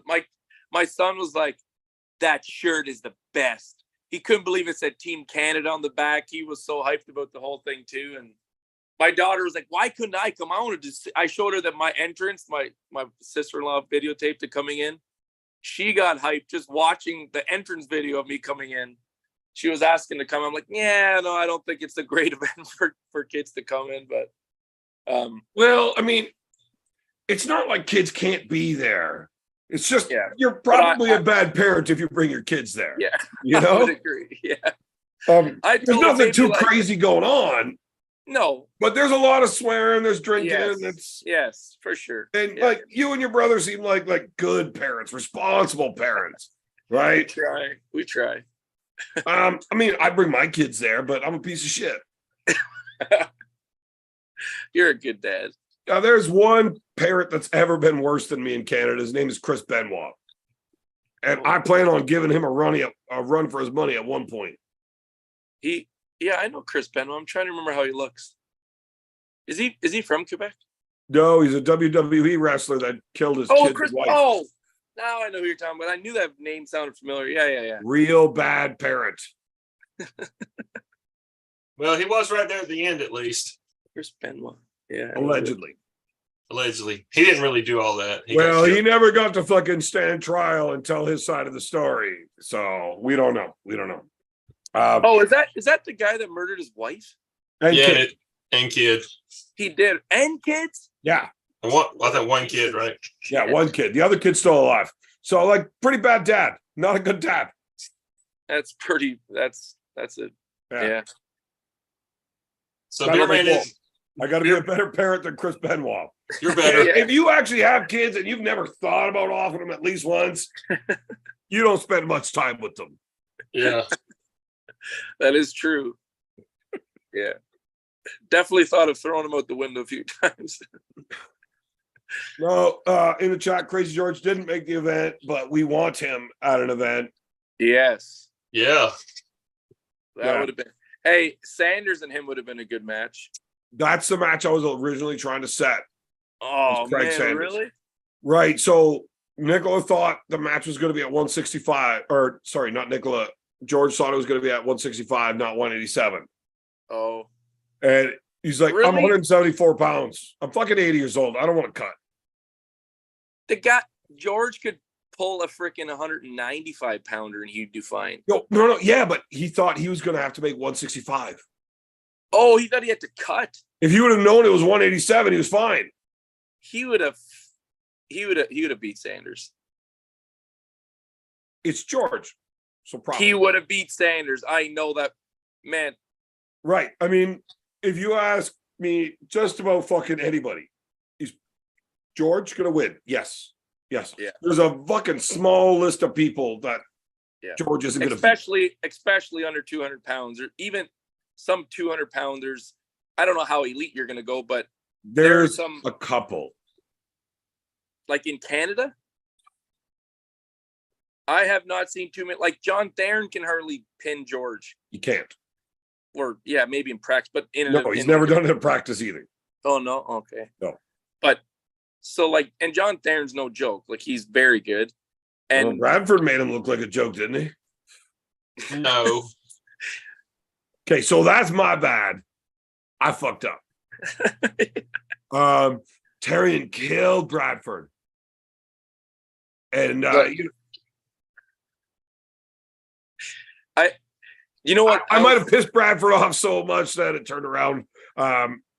You shoot your shot. Sometimes you think getting on them and breaking them worse is going to be a good thing. Bradford's one of those motherfuckers that when I got on him, he's like, yeah, motherfucker, hold my beer. Watch this. But I fucked up. Yeah. Sorry, John. Yeah. There was definitely a turn in the tides the second round. I could feel it. Look, Marcus, if you're putting money on it that fucking Craig's going to win against George, you let me know how much money, because George will show up. Yeah. I'd love to see that match. Those two guys are both fucking legends. Yeah. You're going to get the longest match that's ever happened at Armgods. You think Craig doesn't give up. I was going to say George. Yeah. And Their He won't round give up. one's going to be longer than Paul and I's. Mhm. How long was your and Paul's? 45 minutes. No, Your first round fought ever. no. You didn't watch it? Yeah, I watched it, but I didn't think it was that long. It wasn't. That's because you were so enthralled with how awesome armgods is that you didn't notice that you just I seen lost 2 the- years of your life watching the match. I seen the arguing and the beer throwing and stuff like that, but I didn't throw a beer. I smashed it on his fucking head. Oh yeah, sorry, yeah, that's right. Fuck that guy. I got a tattoo. Fuck Paul Maiden. I was But gonna yeah. get it added on there. Fuck James Beach too, but James Beach is such a nice guy. I like that guy. I mean, yeah, he kind of beat my ass a little bit, but that's Paul Maiden's fault too. So fuck Paul Maiden. If he would have set the sparks off when he was supposed to, I would have won. There you got it. I definitely want to see Craig and Crazy George. Yeah. That's been one of the dream matches I want to see for a long fucking time. Because I think they met up like back in the 90s. Oh, really? Like over in Europe or where? Yeah, Yeah. the Worlds. Does Craig have much of a flop press? You'll find out in that match. I guess, yeah. You Yeah. know what's funny? I don't think George is that good. Are you serious? Yeah. You think he's not that good? I just think everybody else is dumb. Dude, I'm so confused. I have no problems with George. None. Yeah, I've seen you beat him lots of times. It's easy. Yeah. I just don't get it. Why do people lose to this guy? Well, how can you figure it out and not everybody else? Are you? Because they're fucking dumb and I'm smarter than Bowen. You Evan's a motherfucker. coach. Shut up, Roy. You're not that smart. No, You're- but arm wrestling. You're not even a Evan's the- genius. Evan's the main coach for Arm Gods. That's why we got the 5 wins we did. Yeah, and not the. Oh my god. That was such a backhanded slap. Like, His- just fucking like, why didn't you just come out and say it? Paul Maiden's a better coach. No, he's not. And Beer You know, Man's it's match, comments like that make me masturbate out the window while crying. and Beer Man's match was not one of those 5 wins. Well, it sounded bad, but I meant well by it. Yeah, you're banned from Arm Gods. We don't like you anymore. It was actually a good match between us, UK and Canada. Oh, look, the I match don't even was great, and They all were, all of them. honest to God, I want to win my matches. Like, I'm not losing all of my fucking matches on purpose. Yeah, you're Uh, facing bad dudes. but I mean, I'm always punching for a fucking good match. I don't want to run over somebody. I don't want an Yeah. easy match like fucking George Zakowicz, right? Like, I want tough fights. Yeah. Whatever. Fucking one guy gets to win, one guy gets to lose. 2 of them go to the table. Yeah. There's only one guy in the world that gets to win every time, and that's the fucking boss, right? And that's it. Everybody else has got to lose sometimes, or they're not fucking trying hard enough. Yeah. So is what it is. I would love to win more. Mhm. I could take easier matches and win more. Yeah. But I'm not looking for easy matches. That's also at Arm Gods. Sure, I lost, but I would trade. I wouldn't trade. I would take me losing my match and having that event go so fucking awesome. Yeah. Winning Yeah. a match at an okay event. Yeah, for sure. Like, Yeah. bigger picture. Yeah, for sure. Also, look, if losing an arm wrestling match is the worst thing that happens to me this week, it's not that bad of a week. Yeah. You know, now while in that match, I will never give up. I am absolutely willing to break in half Right. I got a crazy amount of fucking comments about how that third round, the way he fucking drilled me, like, how did your arm? I seen that. How was it okay? I thought you hurt yourself. I thought you did. I tore my rotator cuff earlier in the day. How did you tear it earlier in the day? Suplexing guys? No. So I built that stage for the underneath the table. Yeah. Like a few hours before the event. Okay. I didn't know that. And so what if you were just lifting something? Or it started falling and I had to catch it and it tore my rotator cuff and I broke my thumb. Holy, I didn't know that. You seem pretty okay. What am I supposed to do? Make fucking excuses for why I lost? Right. Yes. I'll do that later on the show tonight. Not there. Look, the guy won. He deserves his fucking little moment of glory, even though he's a fucking loser and didn't actually win. Yeah. I cut 26 pounds. I had the shits. I had chlamydia from the horse in Gatineau. There's a lot of reasons I lost. Yeah. Don't bring it up. And don't forget the sparks. Sparks, right? Sparks. That was the main thing. Right. I mean, I could have done it with the chlamydia, the torn rotator cuff, and the broken thumb. Yeah. But the sparks, that was the straw. That's what killed you. No, I did tear my shoulder and break my thumb while building that stage. But it was right. For real? It was on the right side, so it didn't affect the match. I felt fucking great in the match. I felt strong. Wow. Yeah. Man, round one, god damn. Yeah.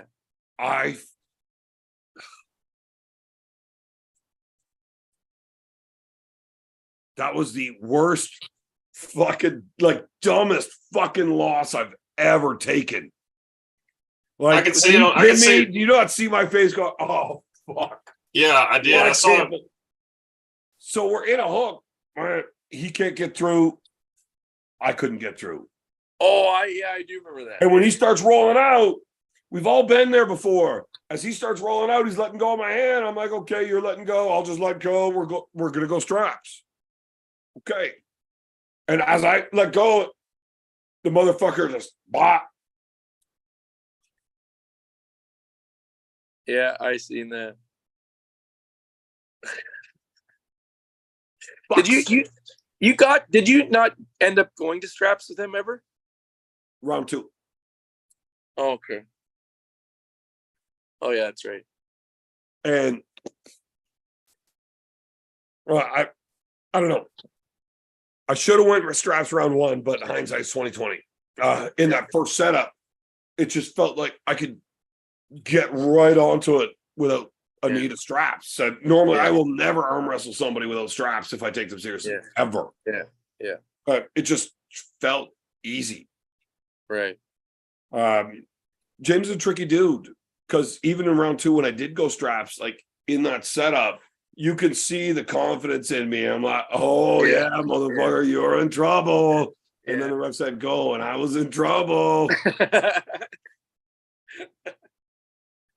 Isn't that crazy? I thought the ref was going to say go, and I was going to go whop, and his hand was going to fold, and I'm like, fuck yeah, it's on now, bitches.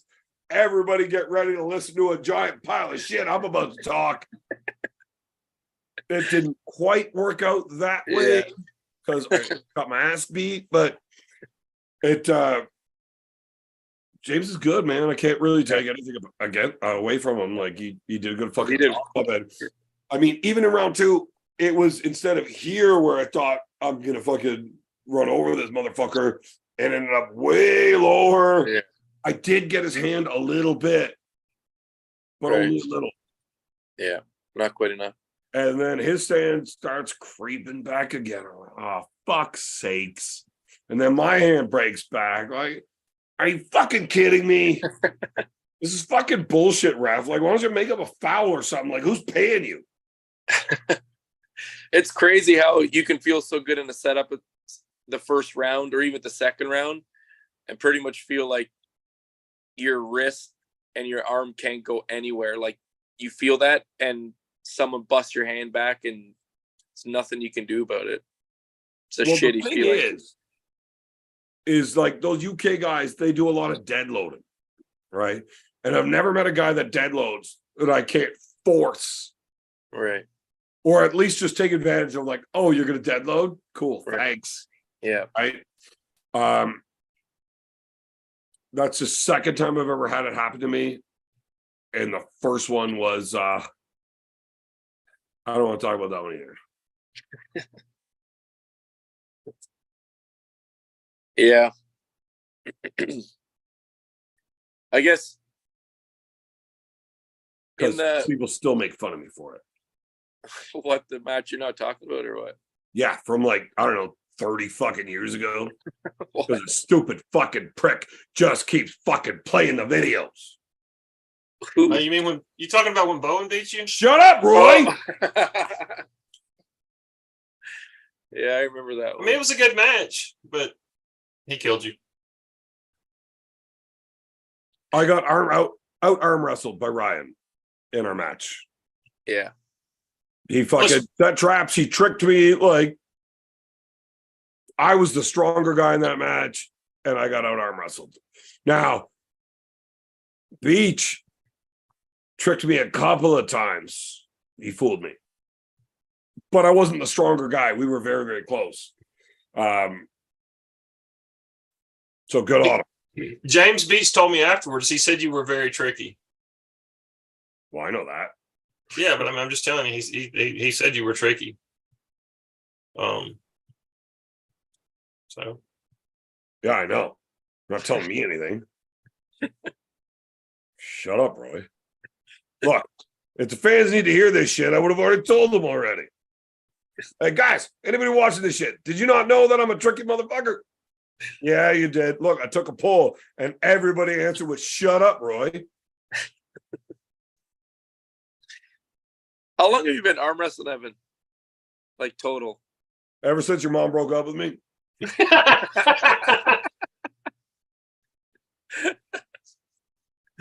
So like about 15 years? Or 11. more? 11? Oh, okay. Well, you don't remember calling me stepdad anymore? I don't remember that, no. So you never said it. That's why I beat you so often. Yeah. You know, your mom and I would have worked out had you been a better kid. Oh my gosh. It's all your That's why I fault. went and made Connor Sale.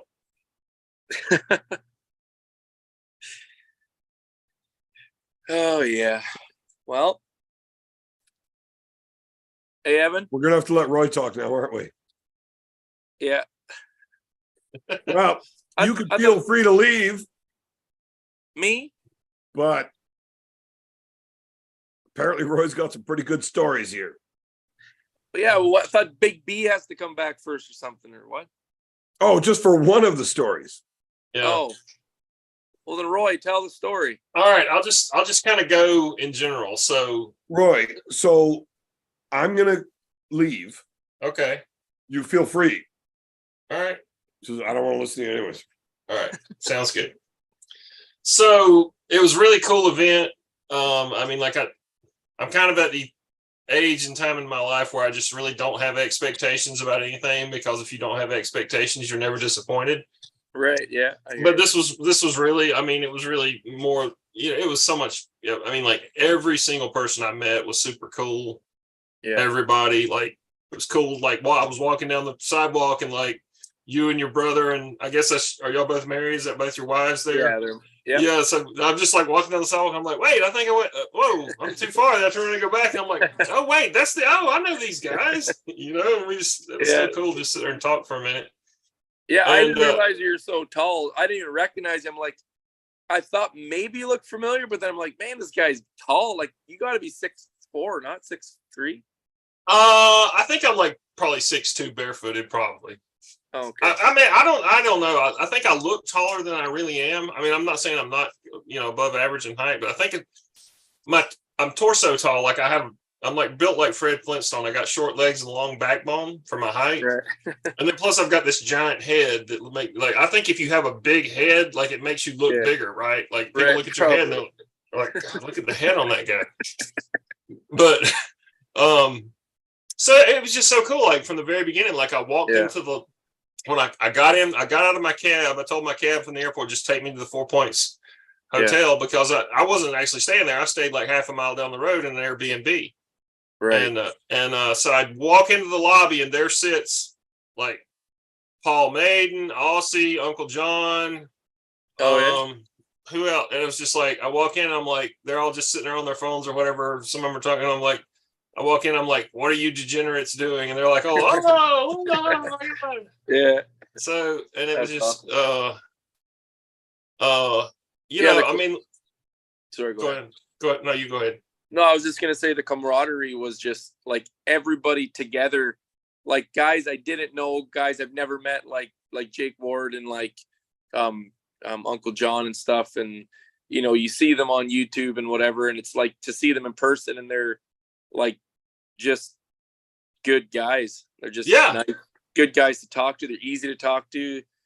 And yeah, it was an awesome event, man. Yeah, there was not one single person that was like, didn't want to talk to you. Like, you know, you walk up and you say, hey, you know, hey man, I see, you know, like everybody was just super cool. Like nobody was like big dogging you or anything like that. Right. Yeah. No, it was, I would agree. Like even the night before the events and the night of the event, everybody was just so chill and so inviting, and it felt like a big like family reunion almost, because not quite like a family reunion when the event was going on, but well, really better than that, because there's only like a few people at my family reunions I actually want to see. You know, these are people I choose to be around, not you know, like I can't avoid who my family is, right? Yeah, I hear you. But it was super cool. Like James Beach, he was just so awesome talking to him. Like I mean, he was just like such a cool dude. Mendigus Dulskus. I mean, I talked to him a lot. We sat out there in the lobby, and he's a cool guy. Sure. He was telling me about all this stuff. Like when he was younger, he used to be able to dunk a basketball. Really? Yes. And I was like, holy shit. Of course, he said, of course, I weighed a lot less, but still, he's not that. He's 6'1". He's not. I mean, I'm taller than him. You know what he meant by younger? When his knees were good and he was like 4 pounds. years ago, he was still fucking 290. Yeah. He said his knees are pretty shot now. He was 290 2 years ago. Stop fucking interrogating me. What is this, a deposition? He only weighed saying it. He only weighed in. Look, don't fucking take words I say and use them against me. I told you that in confidence. Remember, frozen potato here, okay? Yeah. No, not without your brother, you're not. Okay. He only weighed, they said, I think when they weighed him in, though, they said Mendogas only weighed 318. He looks bigger than that. Yeah, I weighed him in. I mean, he just looks like a fucking tank. I mean, dude, and his he's hand, got like an 11-inch wrist. Yeah, his fucking hand is like, makes a catcher's mitt look like a rubber glove. Yeah. I mean, his hand is just insane. I was a little bit confused in the presser there when they were weighing guys. They were saying they were Shut up! What? Stop talking. All right, I'm done. Don't listen to him. Keep talking. That is what we call kayfabe. Kayfabe. All right, so you can go ahead and finish it. I'll explain it to you.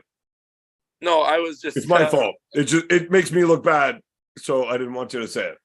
No, I wasn't going to say anything bad. I was just wondering what, like, maybe I was mishearing them when they were saying it, but when Paul Maiden was weighing them, I thought he was saying it in stones at one point or kilos, and then it went to pounds. And so I was trying to figure out, because I wanted to hear what the guys were weighing. Right. So here's the thing. You fucked up, and you should have never brought that up. But I fucked up. So the thing with Paul is dumb as fuck. and he doesn't know how to use an actual scale. Okay. So I did all the weigh-ins, Right. and he was like pretending like he knew how to use the scale and just reading out a weight. Right. Except I didn't get the list to him of what they actually weighed, and he's like, okay. so he's just like, he's going off memory as best he can of what people. Right. Okay, right? I get it. Right. Yeah, I fucked it up. But, yeah, thanks for pointing it out. Sorry, man. You are not only banned from armgods, why would they? Your brother kicked out now too. Why would they put you in charge of anything? Team Laura like is just like, we don't like any of you anymore. I just can't imagine why they would put you in charge of something that had to be responsible like that. Because Paul can't figure out how to use a scale, you dumbass. Yeah, he can. I'm irresponsible, but he's dumb as fuck. Right, I heard you talk about your trip, but what about the best trip that you had on your trip? Me? Yeah. Oh my God. Does that look familiar? Yes, it looks real familiar, sort of. So we're standing around. I get there, and this was early afternoon. I did not sleep. I was just for background. I did not sleep, but like less than an hour the night before. I had to get up at like 2:45 in the morning to be at the Atlanta airport. So I was, so I hadn't slept. I actually hadn't eaten anything at that point. This is probably what, 2:00 in the afternoon. I mean, it was early. I mean, it was like the sun was still way up. Oh yeah. It was me, you, BLM, and there was like one or two. Who else was standing around out there? I can't remember. I think maybe Danimal was there. I think Daff was there. Maybe, yeah. Another super chat that I missed, Roy. I didn't see one. So we're standing around in the parking lot outside. Matt Rogie. Sorry, let me do this. Matt Rogie says, Roy, sorry I wasn't there. Really wanted to meet you. I had no sitter. That's Matt Rogie. Me too, man. That's Rogie, right? Oh, Matt Rogie? Yeah. No, that's not Rogie. Oh, that's not Rogie. Okay. All right. Well, fucking Rogies are there? What do you want his name to be? Rogie? I fuck's sakes. Anyway, yeah, man. It's not like his name was fucking Jones or Smith. Fucking Rogie. All right. So anyway, fucking beerhead. So anyway, so we're standing around out there. These guys are all smoking. Big V's got his fucking Jamaican spliff out. He smokes joints that's bigger than my fucking cigars. Yeah, and I'm just like, and I know this because I gave him one of my cigars, and he went to turn it into a joint. He cuts it out, takes all the tobacco out of it, throws it out, jams that motherfucker full of weed, looks at me like, Coachy, why you smoke such small cigars? I can't fit enough weed in this bitch. Yeah, I believe it. So anyway, we're standing there and he's like, hey man, you want to hit? And I'm like, sure. And of course, when somebody hands you something, you don't really know how hard it's going to draw or not. Although I should have thought if it's hand rolled, it's not going to be super tight. Right. So, I mean, I just like. It's rolled perfectly, you fucking idiot. Yeah. But anyway, so not super tight, rolled perfectly. We're not talking about trying to bang virgins here, you weirdo. It's a joint. You need to get high as fuck when you. Oh, I did. Trust me, right, you can't pull on it and like not get smoke. It's perfect. I'm just every saying, time. You know how I know it's perfect? Because B rolled it. Boy, just stop being a fucking loser. Shut up, beer man. Pissing me off. So I just was making the point that I wasn't sure how it was going to draw. You never know till you draw on something. Well, right? You should expect better. It's B. So anyway, I took a big fucking hit. Here, you piece of shit. Coughed it out, and then I was standing there for, I stood there for a minute and like, you always, you figure you're going to take a little bit to recover from your coughing. And I'm standing there, I'm just like, I start feeling, I'm just like, oh shit. And I was like, oh, and I don't know how my frame of death has creeped in on me. Yeah. My frame of time reference was not, I don't know how long, I don't know how long I stood there, but I remember standing there, I'm leaning on the edge of his truck and I'm just like, oh shit. Like, I got to hang on. And then like, I think I remember at one point just saying something to y'all like, oh, this is not good or something. I remember BLM said something like this. He's like, man, you got to fucking hang on, man, hang on or something like that. And I was just like, I mean, I don't even remember really what happened. I remember like how soon after that did we get in your truck and drive to the place to get the poutine? Was it how many? Was it like 20 minutes, 10 minutes? I was gonna say probably like a half hour, but like I seen you looking sketchy. You know what I mean? Oh. Like you were looking staggered like a baby leg deer. You were going gray. I'm like, just relax, buddy. I'm like, all right, it's gonna do its thing, and you're gonna be okay, you know. And then we kind of talked to you out of the coma, you know what I mean? And then I managed to get you in the car, and he kept coming in loops. He'd be like normal, and then he'd be like, oh fuck, I'm bitch slapped by weed. And then he'd be a bit normal, and then he'd be bitch slapped by weed. It was a good time. I just remember sitting there, and you've heard me say this. I've already told this story. I'm sure you heard it, but I was sitting there, and I was leaning on that truck, and I was like, I got to go somewhere. Like I've either got to go to a bathroom, or I've got to find somewhere just to, I don't know, just get away from the world.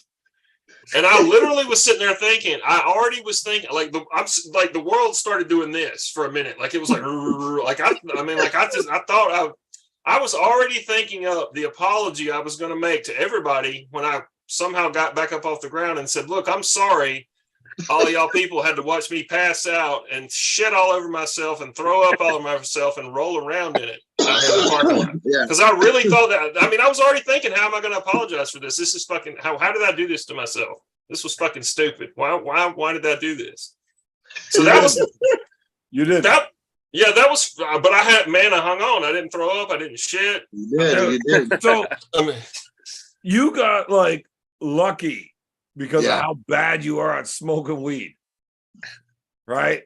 You took one puff, and you were so high. By the time it comes around again, you're like, oh fuck, no, there was not because you're so bad at smoking weed. Most people get a little time delay, and they think, oh fuck, it's come back around again. Look, those fucking things that he rolls up, they fucking burn for 45 minutes to an hour. They do. It's a nice can.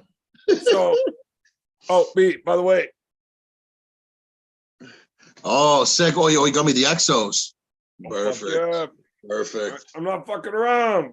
So those fucking things burn 45 minutes to an hour, right? So you hit it, it comes back around. I mean, B fucking holds it for 10 minutes. Yeah. This puff, pass, right? Until it gets back to B. And it's puff. Look, it's my goddamn joint. I'll fucking smoke it for 10 minutes. Yeah. Exactly. Right? But by the time it comes back around, Roy already knew, like, uh-oh. Oh yeah, he's got. I think that was called. Isn't it? I've seen B fucking encouraged before, but their tolerance wasn't so bad that they were that high by the time it came back around, and they decided to go again. And then the first hit. Was that on an and they're like, stomach? Uh-oh. But then the second one hit, and they're like, oh no. And then the third one hit, and they're like, somebody else clean that up. I'm not doing it. So, Roy, shut up, Roy. Go ahead. Go. Was that on an empty stomach? Yes. You were on an empty stomach. Oh. Yeah, that's the thing. Not only, I could have done better. Like I had not slept, but like less than an hour, like that night before at all. And then I hadn't eaten anything. You didn't do that bad. I mean, to be honest, I don't know if sleep and or food would have maybe improved. Maybe a bit of sleep maybe would have helped, because maybe it would have handled it a bit differently. But yeah, no matter what, you were gonna get like one hit of this spliff is like taking like a sick punch from someone. You know what I mean? Like, it was for real. The fucking venom is strong with this one. You held your ground. You didn't go down. So I rate it. I've seen people do worse. Let's put it that way. Yeah, probably helps that he's big dude too. Yeah, I was just like, I can't do this. I can't just crap out right here. I've only been here like 2 hours. I'm just gonna fucking bite the dust out here in the fucking parking lot. Like I can't do it. But I'm gonna say this. Did you know? Shut up, Roy.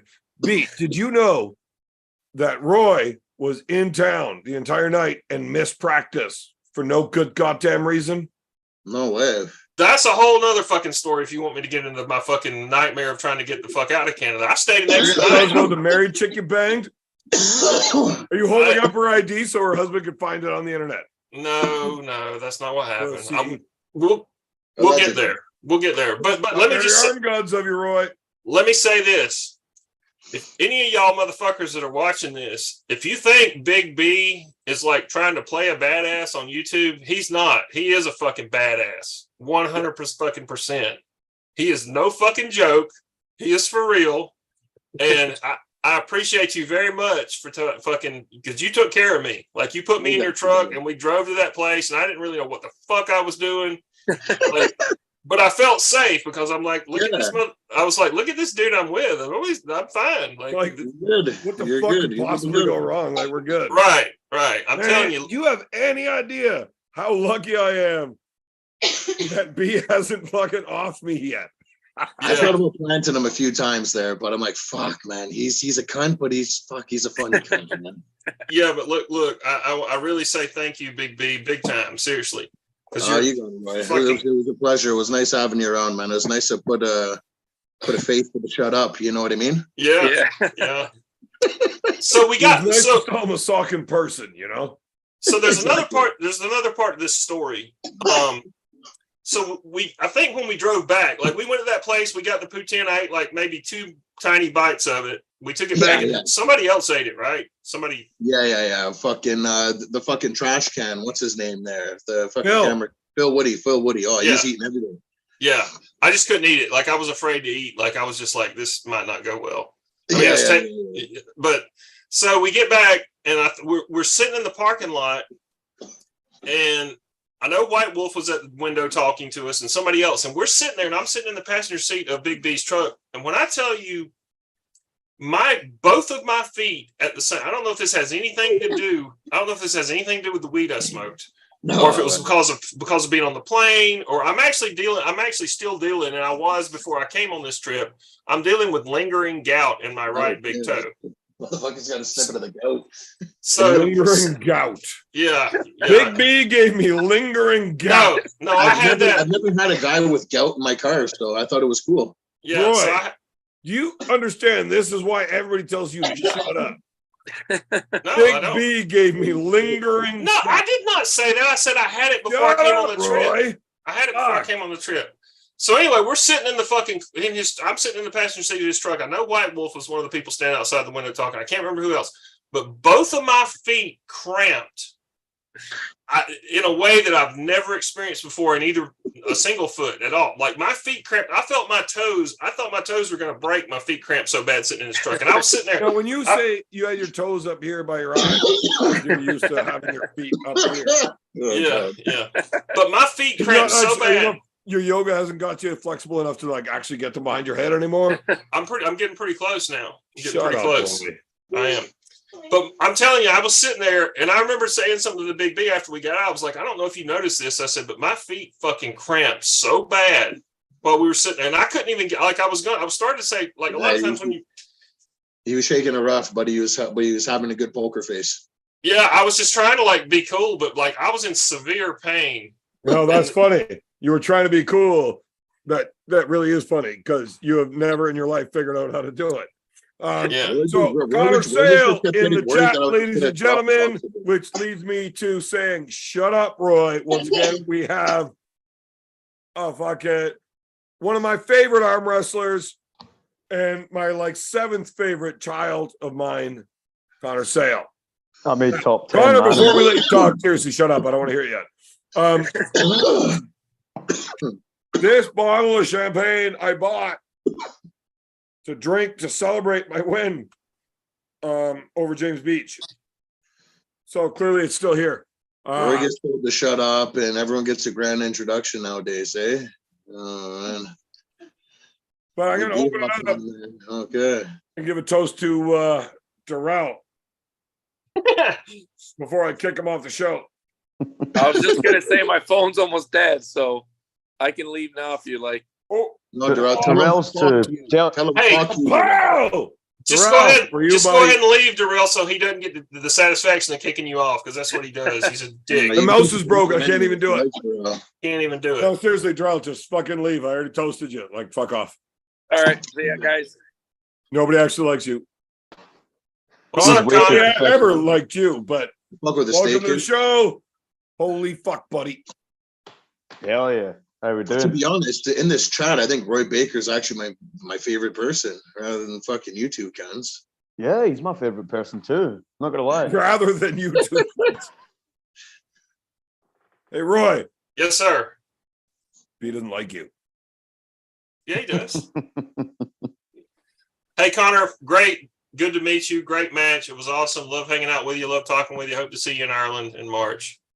Oh, I'm 100% there. Like, no, there's even if I don't get invited back because I didn't You'll be party there hard anyway. enough, I'm coming anywhere. Yeah. Anywhere How I'm far- gods is. How far is the trip from where you're at to Carlingford? 20-minute swim. Yeah. I could walk it. You'd have to learn the rest of my tricks. There's a ferry, right, that goes from Scotland to Ireland. Yeah, his name is Connor. That's a Damn, I'm on fire tonight.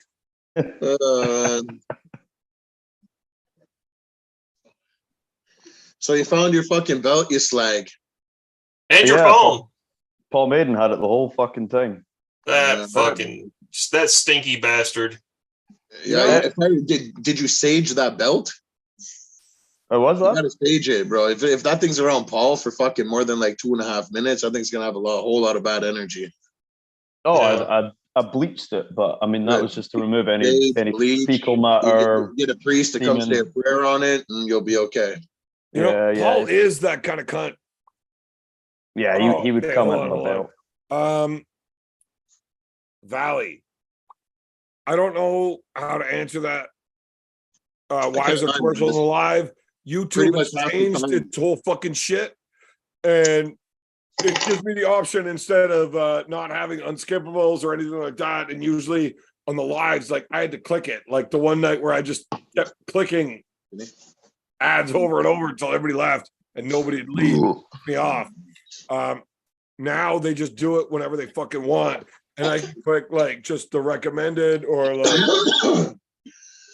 I just like I'm not smart enough to know the settings. I just leave it. Oh yeah. YouTube does it on its own now.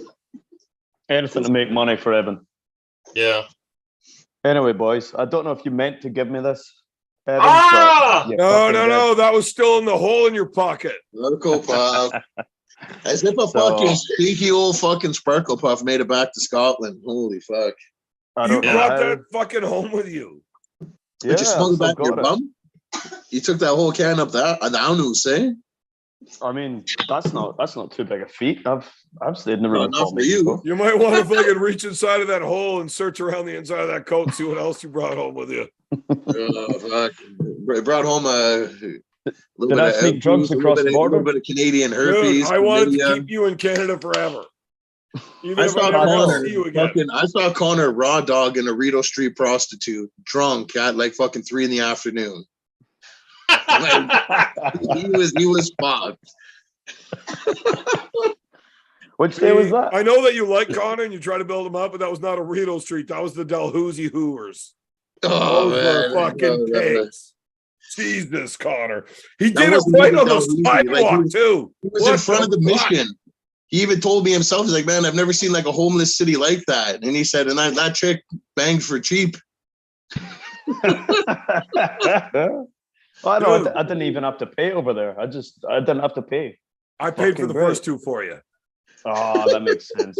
Fuck. It was like $7 each. Connor goes for a walk across the bridge, and I guess he ended up fucking near. You pay like, by the tooth, right? It's not that I've bad. never seen like this many homeless people ever in my Good life. thing we weren't paying by the pound, though. Holy fuck, that would have got pricey.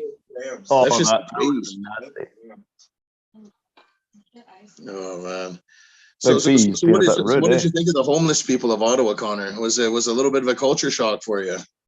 They're a bit loose, you know. Like I kind of didn't touch the sides. Right. And you know what's bad about that? I had sex with a fat, loose chick once, and now here you are. Yeah. Imagine the downgrade that's going to come out of this. Fuck.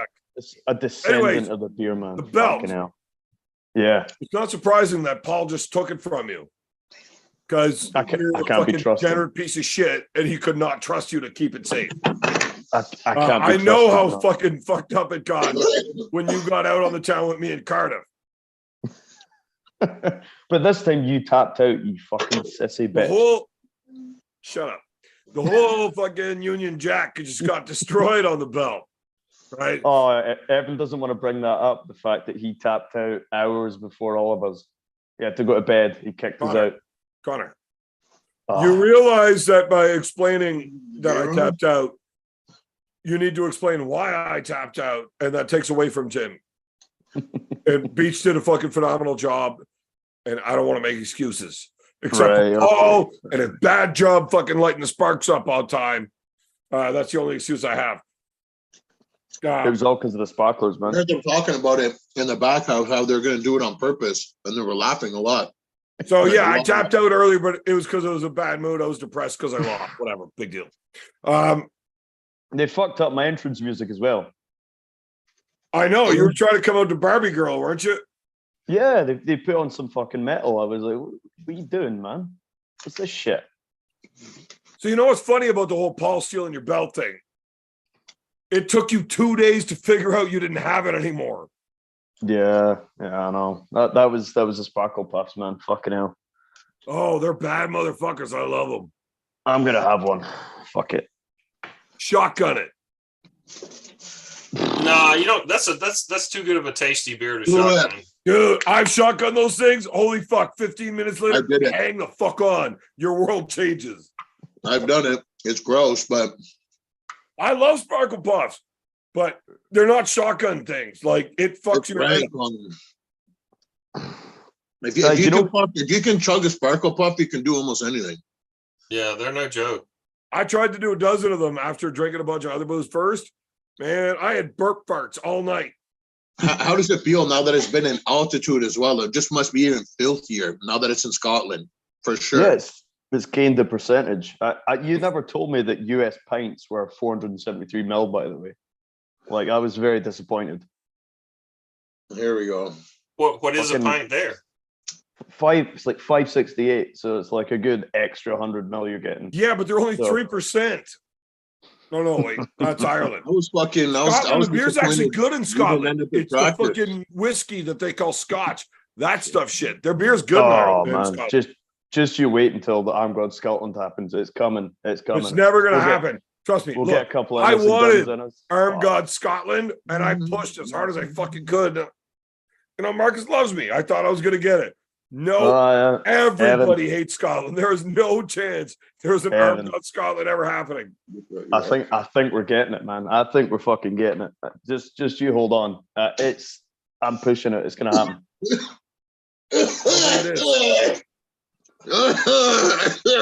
No way it's gonna happen. So the UK is like Northern Ireland, Wales, England, Scotland, right?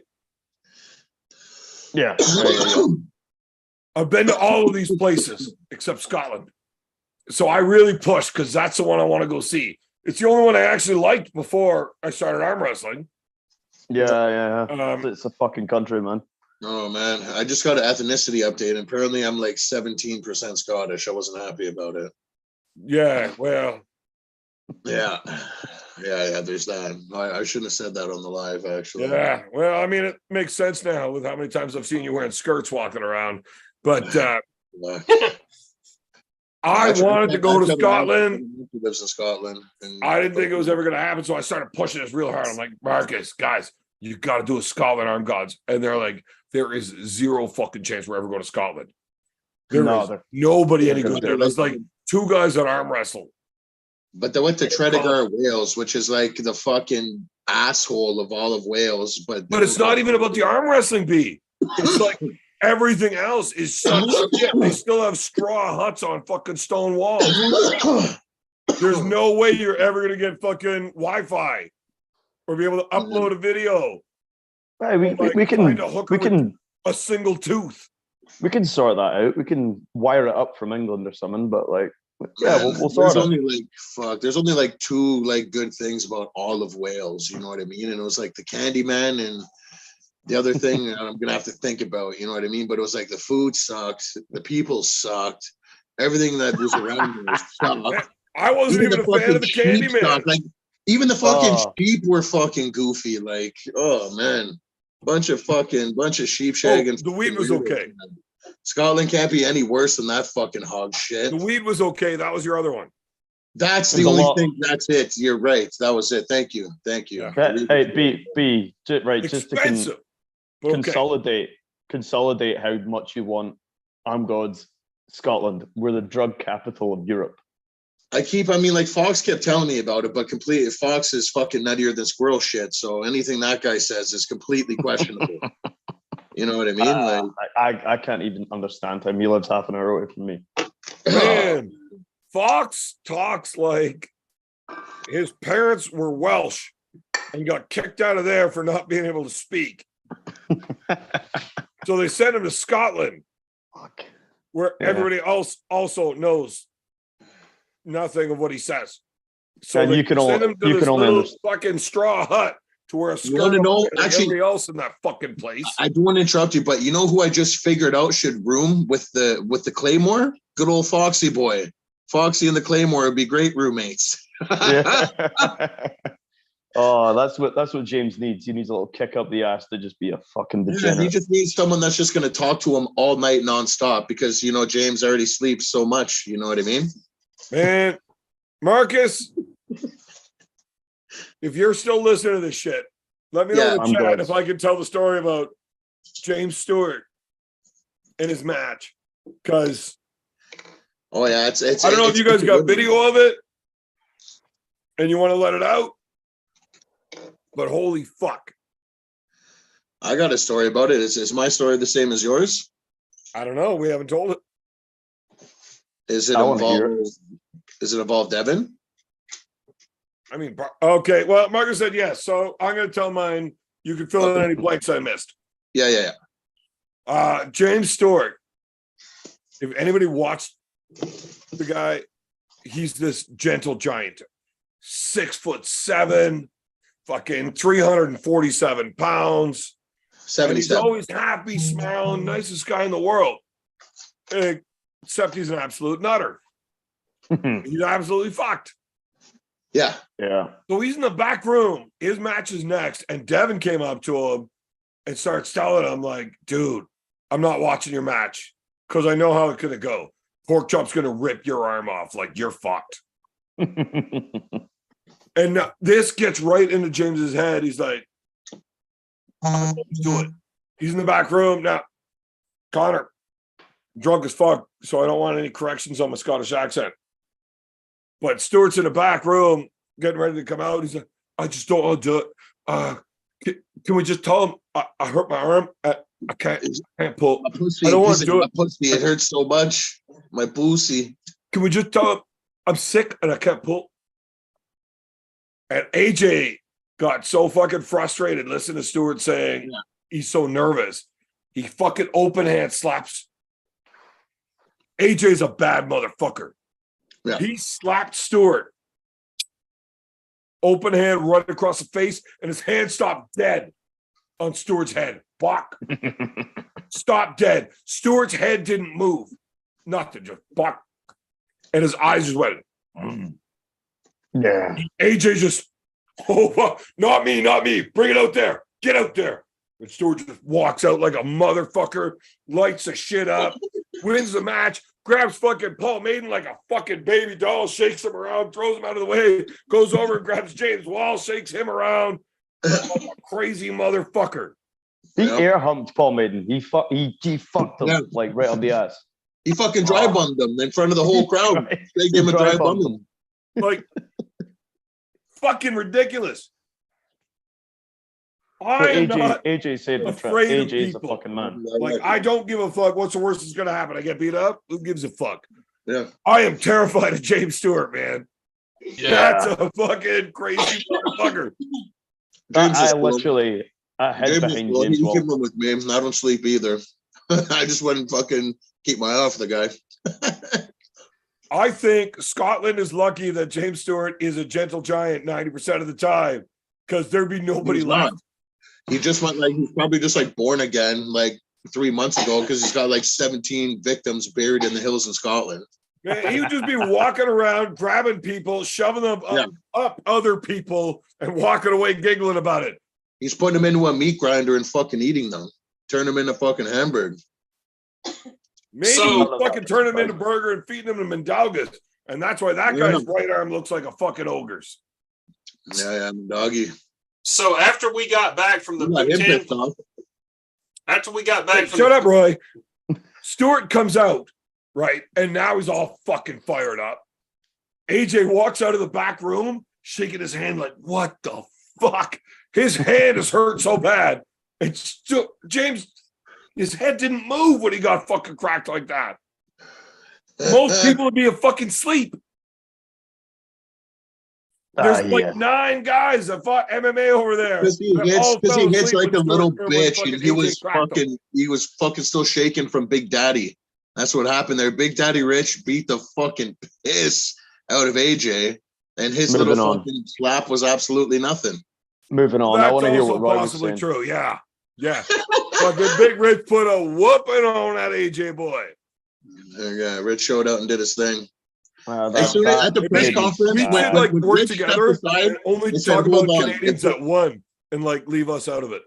That ruined my fucking life watching that match. Jesus, bro. Christ. When at the press conference, when Rich stepped aside and pulled down his zipper and told him Big Daddy was here, AJ held his pocket, man. He said, "Okay, baby," and he fucking grabbed that right pocket and he wrote it right till the end of the match. Is there any way we can not talk about grabbing pockets? You already felt the precursor to my next joke. You smelt it. Yeah. Like, can we just like?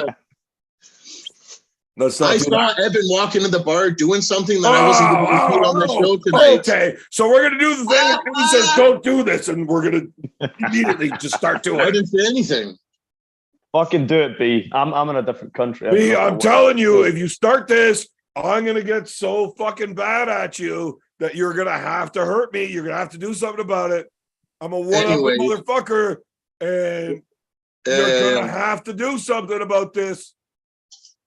Yeah. Anyways, fucking the true story is Roy Baker did really shit his pants and roll around in the parking lot for a while, and I wasn't gonna out him, so I'm just gonna do that now instead. Oh.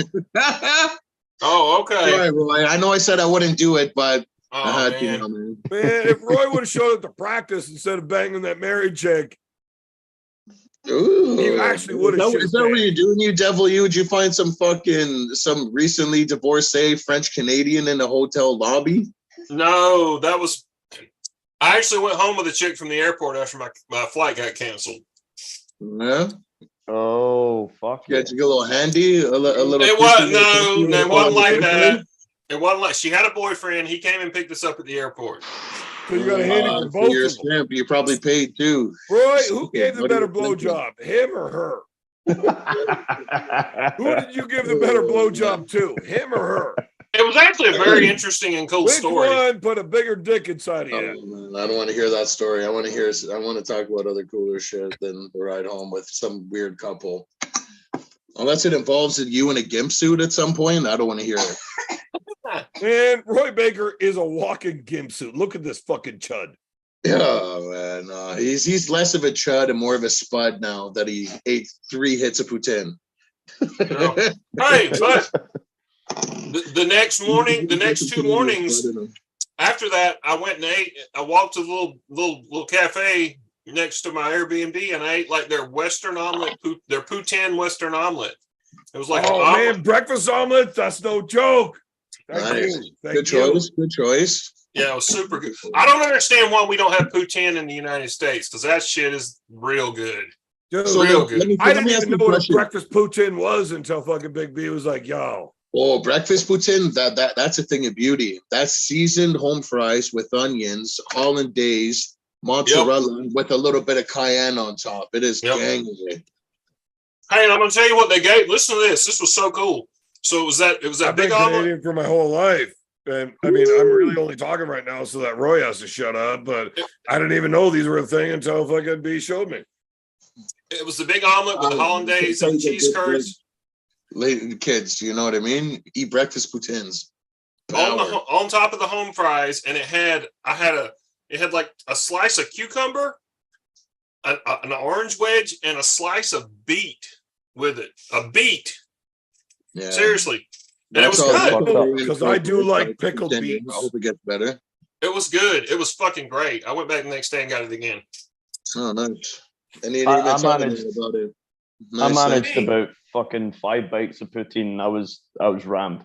Like, there's no Buddy, wonder you're you so were massive. drinking Canadian hooch, buddy. That's not the Euro piss you guys are drinking. That's just the good stuff. Yeah. I mean, it was all right. I kind of still have to stick with my Yeah, guns man, here. you Scottish guys- is better.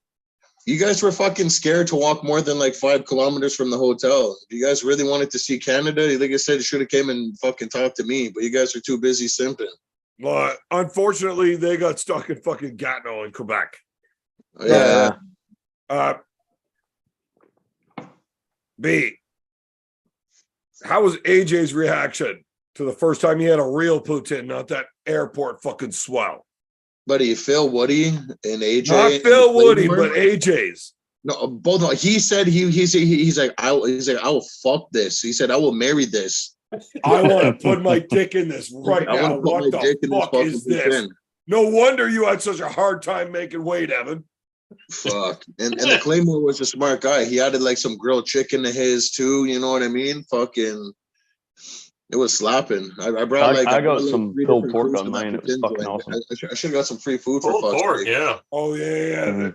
So pulled pork on a poutine, it's hit and miss. You got to get the right place to do it right. Yeah, I've because had otherwise pulled you'll pork, just be getting pulled pure pork poutines diarrhea. that are fucking slapping. Yeah. And Yeah, I've had yeah, pulled mine was pork awesome. poutines that's like the pizza version. Man, speaking I of the had pizza mine version, fucking the party well was the hungover. pizza version without Marcus. Like that event was 50% less cool. That fucking Marcus didn't show up. So just imagine that. Take that into consideration. And how That awesome event it is the best fucking arm wrestling event that's ever fucking happened ever, anywhere. Yeah, And Marcus wasn't even there.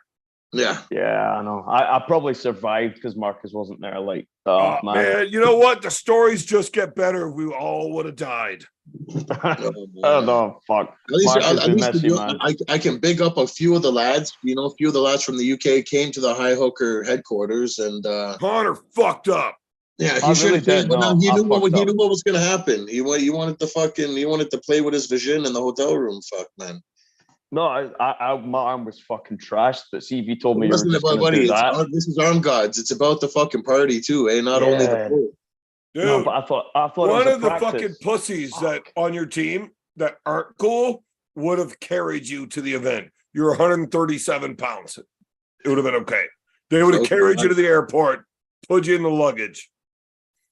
I mean, like literally, you would fit in most suitcases. Evan, you should have fucking told me. Like, you should have told me what was going on beforehand. I did. Now he blames. didn't. He No, passed no, the no, blame. no, no, on But us. you were fucking busy drinking on Dalhousie, banging fat whores without teeth. All I know, Connor, is that in Ireland, you better fucking smarten up. That's all I'm saying, because the fucking come the next event, it's gonna be fucking like I'm only gonna book a one-way ticket. I've learned my lesson. That's I've how learned my I'm lesson, moving. B. I've learned my fucking lesson. That was a fuck up from my end. But see if anyone had told me what was going on, yeah. I But- did tell All you you. had to do is You told me when it was too late, Evan. I Fuck. did not. I would have came and picked you up. Sounds like a lot of graping to me.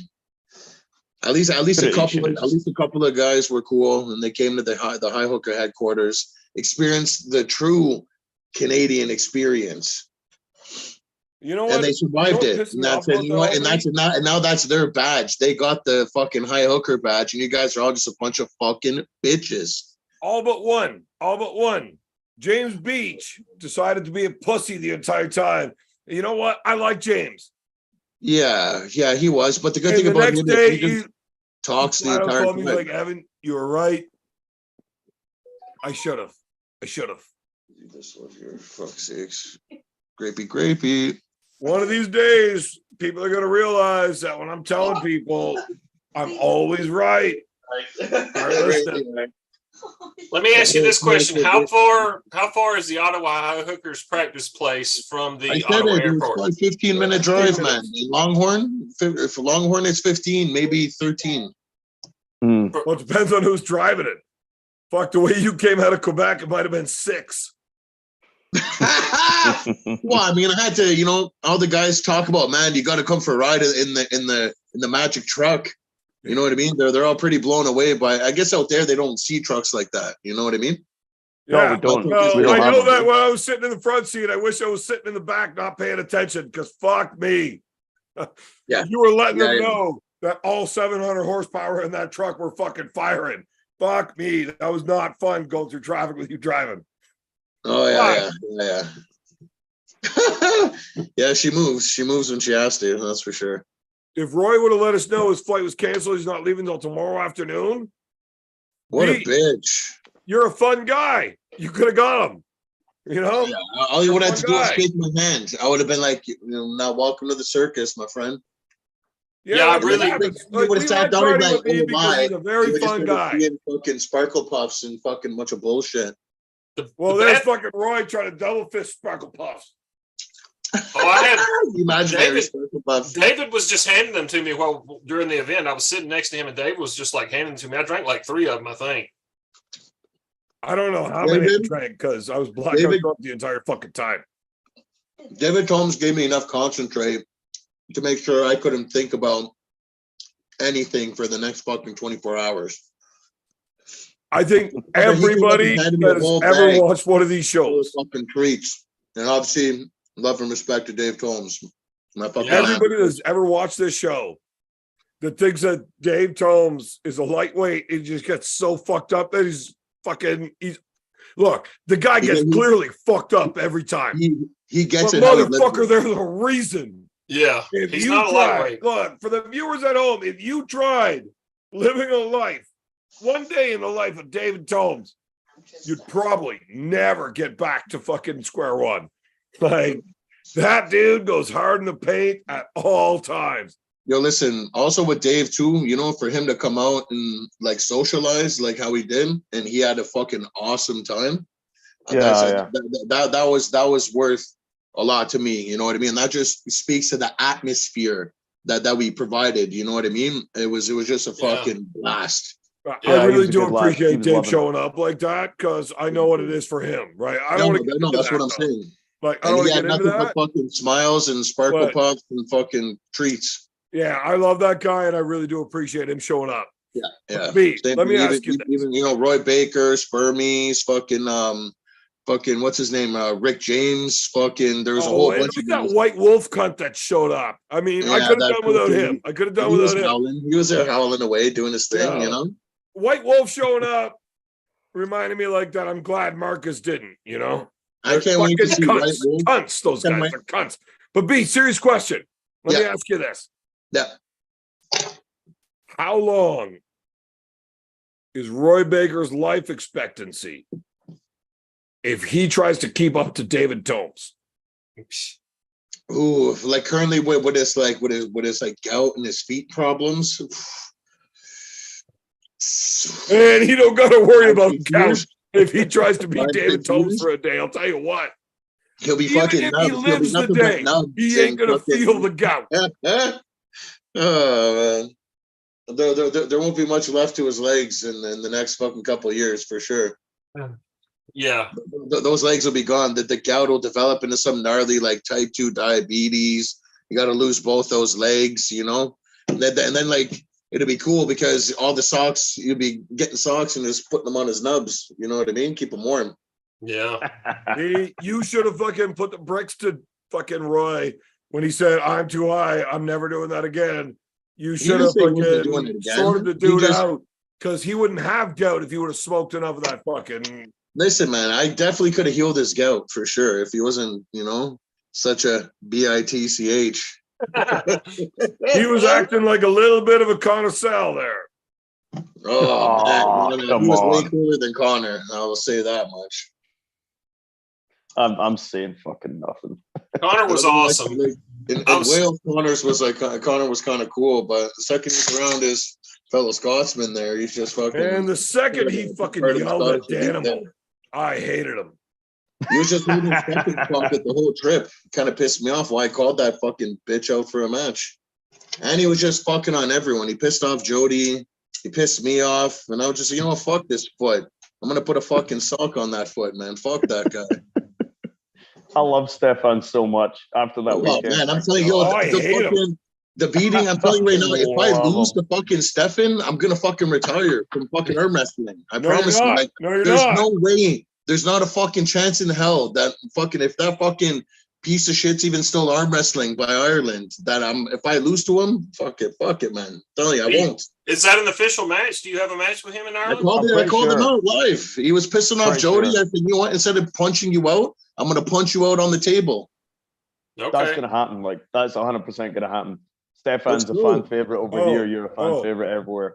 Connor's a fucking ambassador for armgods. He gets to announce matches now.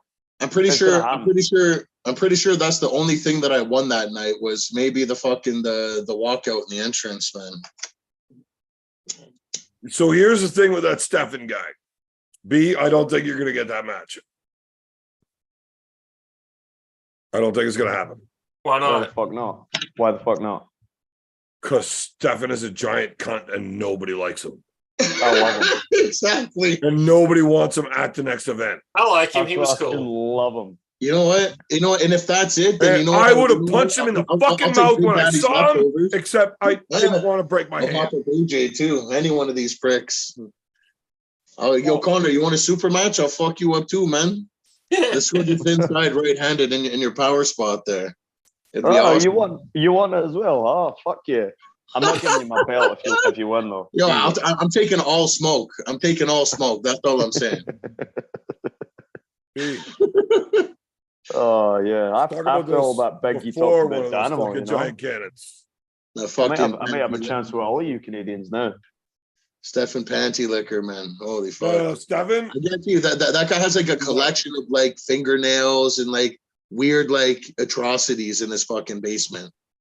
dude, Stefan got fired. He's not arm gods anymore. Like, He got fired. yeah, he's gone. No way. Yeah. Nah. Look, I appreciate the fucking shot that you shot. You're not gonna get it. He's gone. Hey. No way. I just seen him on the live today. He was on what's his name? No, he did his own. He did his own. Hey, Stefan and I carried that fucking riser up the fucking stairs out on the backside of that building. Yeah. And good thing he fucking did something, because fuck that guy. Interesting. Man, I would like to give his face a pedicure, and I want to use my fucking angle grinder. Oh, boy. Hashtag No, FTG. he's gone. He's not with Arm Gods. There is no affiliation. The guy is too much of a cunt. Then you know what? Then my new call out. I want a piece of fucking AJ. I want Big Daddy's leftovers. I'll take anyone, but I'll take that match. We might be able to work something with that. All right. Yeah, I'll take Big Daddy's sloppy two second. biggest losers of the day. Exactly. Ring Oh, it. I don't know about that one, man. AG's fucking. You don't know about it. Listen, Connor, no one was fucking talking to you, okay? And I didn't ask your goddamn opinion. All right? I'll call out whoever the fuck I want to. Man, that's You'd be what better his off pulling me, nickname is, man. right? Because he knows goddamn well Frampton fucking destroys AJ like a bitch. He says this shit just to be a cunt. And I'm starting to like Connor a little more again, even after what I saw from him.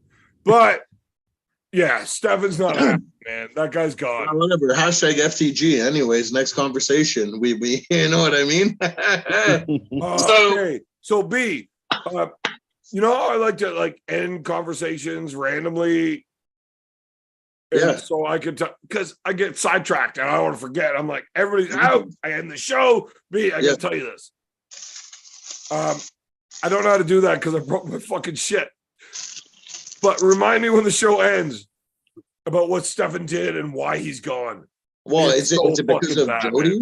Is it because of Jody specifically? Oh no, nobody. Okay. Fuck that bitch. Something Nobody cares. else. Yeah. Ooh. I mean, like, So who's so Jody? I should have beat him Devin's up. wife? Nobody gives a fuck about Devin's. This is Arm Gods, motherfucker. Oh, Yeah. but Stefan, Jesus Christ, that's a line stepping motherfucker. Habitual line stepper. Habitual line stepper. Well, you know what? If it ever And comes, he if you steps ever do across get more followed- lines than Connor Sale does. Connor's got some weird company. Then he chills with that fucking fat faggot Grant, the human foot I don't think Stefan. you're allowed to say that. Oh, sorry about that. That fat person Grant. Yeah, the fat faggot Grant. B, don't talk like that. Sorry about that. He's Look, been banished for a while. this show does not agree with people talking like that. Allegedly.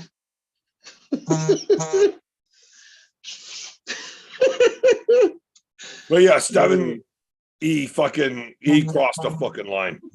I don't even know about this, so I'm You know what? Actually, since that last thing just happened where the bee said the thing, and then I said you can't see the thing, and then I said the thing, I'm pretty sure the show's done. I can't. I don't want We're this on never my doing rap sheet. another one. This is on you. I'll Nothing tell to you do what with me. Stefan did and why he's fired. All right. TB continued, ladies and gents. No, I actually can't end the show. I need somebody else to do it, but nobody else has the ability. So I'm just actually going to tell you. That's cooler. That's He got cooler. halfway For through the a hand 12 job people on me watching. and said his arm got tired. You are. I mean, I was never going to get off because that's an ugly foot-looking motherfucker, right? But I got to see how much effort he wants. Like, I'm looking at him like, how bad do you want this? Right? And he said, my arm's tired. And he left. He left. Right? Just walked out of the lobby in front of everybody. Right? Like, that's not arm gods. We fight until you can't fight anymore. I would die before quitting. That bitch is not arm gods material. He's out. If I ever see him again, I'm gonna fucking cut him. No, I'm kidding. I don't condone that kind of stuff. I think you should make him give you a hand job until you're done. I'm not kidding though. This actually happened. I have blisters. I'll show you. No, I can't. I'll show you when we're done the show, B. Yeah, I mean, to I be don't wanna be honest, like it's not Candyman funny. and just I was whip just it kind out of in looking front for of like a everybody. bit of a layup match since like I kind of got like the layup match against Rob. You know, I figured I could go slap the human foot, but I'll take a slightly more aggressive match, you know? Man, I need a fucking layup. Don't even worry about yours. Exactly, yeah. Hey, You know Beer what? Man. Go ahead, Evan's the Connor. only undefeated guy in Arm Gods. He's completely undefeated. He's never won a match. Evan, Not even around. Yeah, exactly. he's completely undefeated. But I'm still the biggest star. A bag of weed. And why do I get paid more than you, you pussy? I get paid nothing. I pay for Arm Gods, you know? It actually cost me a lot of money to be an arm gods guy. Better than being an Arm Corn Wars guy. Baker buying my socks like I couldn't afford to do it. Better than being an Arm Wars guy. Fuck that. Well, I mean, we could talk about that because at Arm Wars, you have to pay your flight, you have to pay your hotel, and that's the hotel. Oh shit! Fucking Neil has a fucking Airbnb rented out for £300, and then he charges all 7 guys that stay in it £400. So Yeah, exactly. It's a good system. Good that, yeah. Uh, good. This is what Arm Gods needs to start doing. By the way, if I'm in charge of everything's ever, that's why I want to use that technique. That's a perfect technique. well, hold on, I wasn't done yet. I'm not saying you were. Arm Sorry Wars is about like real awesome because they put it on TV if you pay them that. for the editing. Yeah. I'm into my black bag, so I think it's shit on the top of just the shit upstairs. Actually, no. Or it's on the Connor, table. you got Sounds that like a thing making terrible that hum- fucking deal. The Neil thing's making a Pickup's humming cheap sound cunt. again. Fuck that guy. You know what? I would much rather better. look Ingen face to face while butt fucking him than ever fucking go to Arm Wars. Fuck Neil Pickup. Jesus Christ. Arm Wars is fucking shit. Yeah, fuck that. I mean, Marcus went once and he just canceled his membership. whatever. I gotta pay for a flight and then pay for my hotel and then buy all my own booze. But Marcus gives me hand jobs without quitting. Right? So Arm Gods all the way. Although Marcus, man, that judo background, He's got to loosen up on that grip, man. I am blistered like a motherfucker every time. Connor, you have the thing that's making the buzzing, humming sound again. I don't Even know what it putting is. fucking handies in the hotel laundry room. I seen what he was doing for beer money. Oh, fuck. Oh, Pete, I didn't say Connor, that out loud, did I? were either of you guys outside when Marcus fucking threw me upside down on the fucking landing of that fucking balcony outside of our room in Wales? Oh yeah. I was probably there. Motherfucker tossed me right upside down onto that shitty steel grate. Because it was slick on the balcony. It was slick as fuck out there. Oh yeah, well I mean I didn't slip. The motherfucker threw me upside down. Right, So something else might have slipped that night too. man. It was like a sucker punch in judo, you know. But I was upside down. I landed on my head, and when I hit the ground, I'm like, I was upset about two things. One, I'm pretty sure Marcus just pissed on that steel grate I'm laying on. yeah. And 10 other dudes. Yeah. Yeah. And everybody else peeing on it, no big deal. I was upset that Marcus pissed on it and then threw me on his piss. yeah. And then I was pissed off that all the other dudes are standing there laughing because we all just pissed there too. Right? You heard it first here, ladies and gentlemen. It was a little fucking rude. Udre. But I wasn't that pissed because I just whooped that dude's ass all fucking night. So, like, you got to get a sucker punch in to feel good about yourself. Yeah, well, feel good about yourself because you can't fucking drink worth of shit drinking the pussy beers. You get all fucked up when you drink actual beers in Wales. But then to be fair, you know what I mean, Evan? You know what? He kind of sucker punched himself later on that evening. You know what I mean? No, because I don't remember much of that night. I remember Marcus throwing me upside down on the fucking landing. Yeah, I remember when I suplexed him through that steel door in the fucking like 3 different nations of piss on it. Yeah. I remember suplexing him through that steel door. And I didn't remember that until like 6 a.m. I'm walking around trying to find coffee. That fucking. I got no idea what's going on. And this town's fucked up. Tredaga, don't go there if you ever get a chance. I found a steak knife laying on the sidewalk, and there's blood all over the place. And there's a fucking door that's crashed through. I remember throwing Marcus through that one, and I saw the steak knife. It's like right down the road, like 15 feet. I'm like, fuck. I remember throwing Marcus through this door. Is that bloody steak knife us too? Oh, fuck me, man. We're never leaving Wales. I had no idea, but that one never came back. So, oh no, Connor was there the second night because he crashed in my fucking room that night. Bro, I'm telling you, he's a really good big spoon. The second night, bro, the second night with the Candyman screaming little fat banshee. Remember, I just going like this. I remember him just going like this. The one that got his fucking face all lumped just like screaming as oh man, and then seeing him the next day being like, "I'm so sorry." I'm so fucking sorry. Like I remember both things. Like, I remember him going nuts, and I remember I was gonna black out and I was gonna choke him to death. And then Evan was like, "Yo, Candyman, get your boy out of here." You know what I mean? Because he's starting to really aggravate people. And the cops I fucking saved that dude's life when I came out and said, "B, yeah, I love you, brother." But he's going to goes, "Who fucking wants it?" I'm gonna go inside. I'll deal with this. Man. You gotta do this for me. Like, you gotta do it. I went inside. You remember? You looked at me, you're like, I owe you a fucking beating for like a dozen different things. I was like, yeah, but you can't pick it right now. Like, not tonight, man. You gotta go inside. I went inside. I get you to go inside. I was gonna huck him off the balcony. You don't remember? I was gonna grab him. I was gonna huck him off the land. And he's to beat my ass. And I'm like, oh fuck, I'm gonna throw this motherfucker over the railing. He's outside our crib. We should let fucking Pete come back out and deal with it. Like screaming. I'm like, holy fuck, man. And but then Kenny's cousin fucking stomped him out on the sidewalk as soon as we got them out. Yeah, he got mopped up. Then. Like the Candyman's boys. Oh man, Wales is a fucking shit show. We had the cops at our fucking Airbnb every day, single fucking night. Every day, 3 fucking times. Every single night. Oh man! Except the last night we gave them a break. To be fair, we did give them a break. Our last night there, we did give them one break. If I have to speak truthfully, we did. Yeah, well, we weren't at the Airbnb. We crawled back from the fucking pub after Connor fucking finally caught a train because was steaming.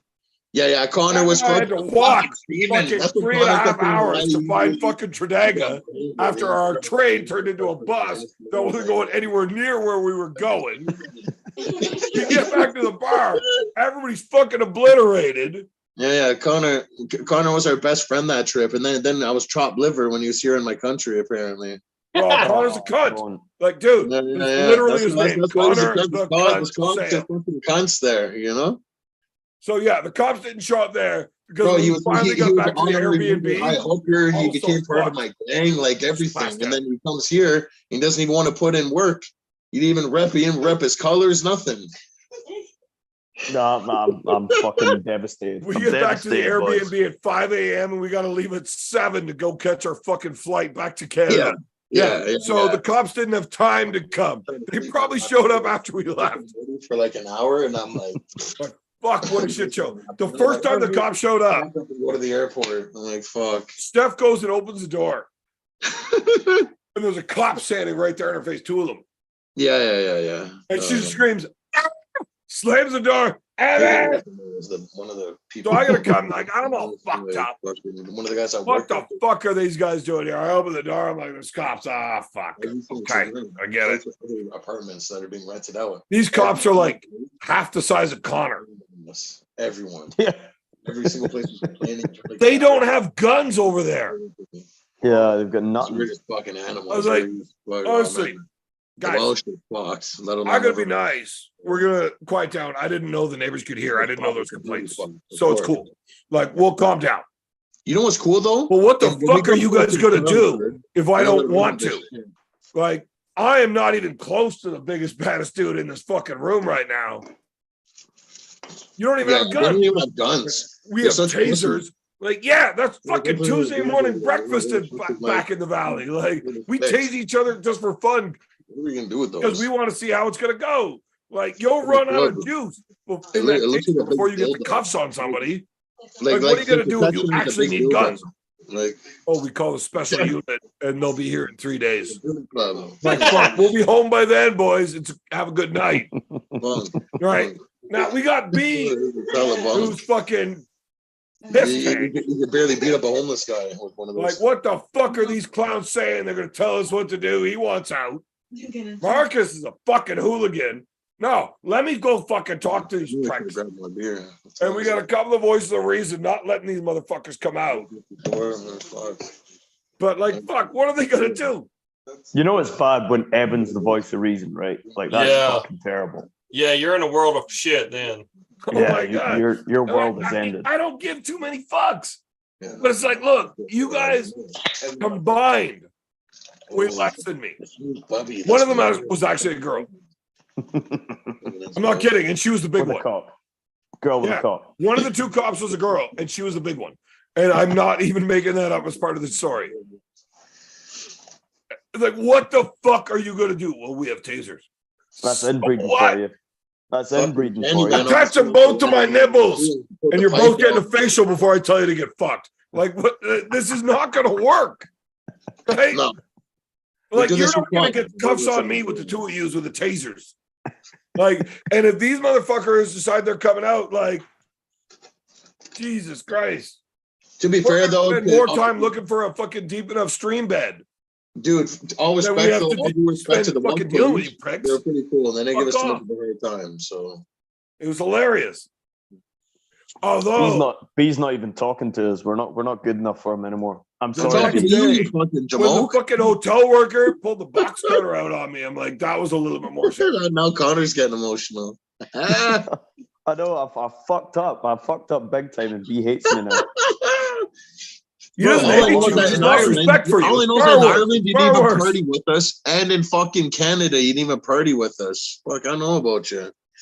In Wales is when he was cool, and that's like the weirdest place in the world. So I don't know what that says about you, but it says I'm inbred. I mean, no, fuck no. No, absolutely not. There is no fucking way I'm cousins with your mother. Connor's fucking feral. is anyways, I'm gonna leave it there. Connor, were you there in the morning? Coming up on tonight's episode. Were you there in the morning when What? the fucking hotel worker pulled the box cutter on me? I was there. I was Yeah, I outside. think so. Well, you were inside. Yeah, I came was inside there. and told you, and like you looked around. I was outside. I was outside, and I went inside. And then when you came back in, you're like, "Yeah, I that came guy's." in and told you that the I guy heard had you the box talking cutter to him. out.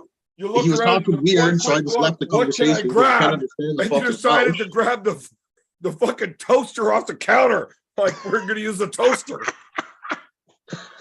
Man, B don't give a Equivalent fuck. to a taser. Like, No, I don't. I don't see anything right now that's really good. You know what? Fuck it. The toaster will work. Like, were you still there, or was that the night before? Are you talking to don't me? know. Because I don't Yeah. know. Talking to you, Connor. I don't have a fucking clue, man. I feel like I remember someone getting threatened Oh man, I with a came knife. back in.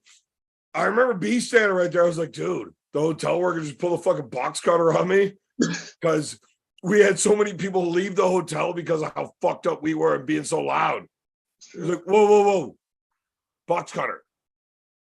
Yeah. He had a fucking blade in his hand, like telling me that we were assholes. And he's like, fuck this guy. Looks around real quick. There's nothing to grab. He grabs his toaster and runs to the door. I'm like, holy fuck, man. Bro, I was gonna fucking whack him because he was down. We had the height. You know what I mean? I could have fucking launched. They're all that good little people. I could have fucking beamed him. I could have beamed him with that fucking toaster, man. I'd be like, post fucking respect on our name, cuh. Man, I had like one of the biggest conflicts of my life ever in that situation right then and there. Yeah. I'm like, do I pull my phone out or do I not let him go? Dry snitching. Right? Like, what do? So dry snitching, but I mean, B, you would definitely want to see the video if I were to let you go. Right? Oh, of course. But So, keep it, this is I in was the like, morning. fuck the phone. I'm still half drunk. I'm like smoking a split. Half drunk. Man, none of us were half drunk until we were home for 2 days after that. That's true. Fuck's sake. Holy fuck. No, dude. I fucked him up. He's fine. Wales Like, is a weird place. Wales is a very weird little place. They're like, oh man. Oh my god. It was fucking hilarious. I want to go back. Bro. Anyways, like I'm pretty sure we talked about it before, man. But like, man, like one of our fucking weird fucking housemates that didn't complain about us, fucking, but he was also a complete nut job, like him and fucking the Claymore. I'm pretty sure. Oh, fucking Scar. They probably share the same psych ward. You know what I mean? Am I Talking about wrong? Scar Arm? Yeah, Scar Arms. Yeah. Yeah. No, he was definitely the one that called.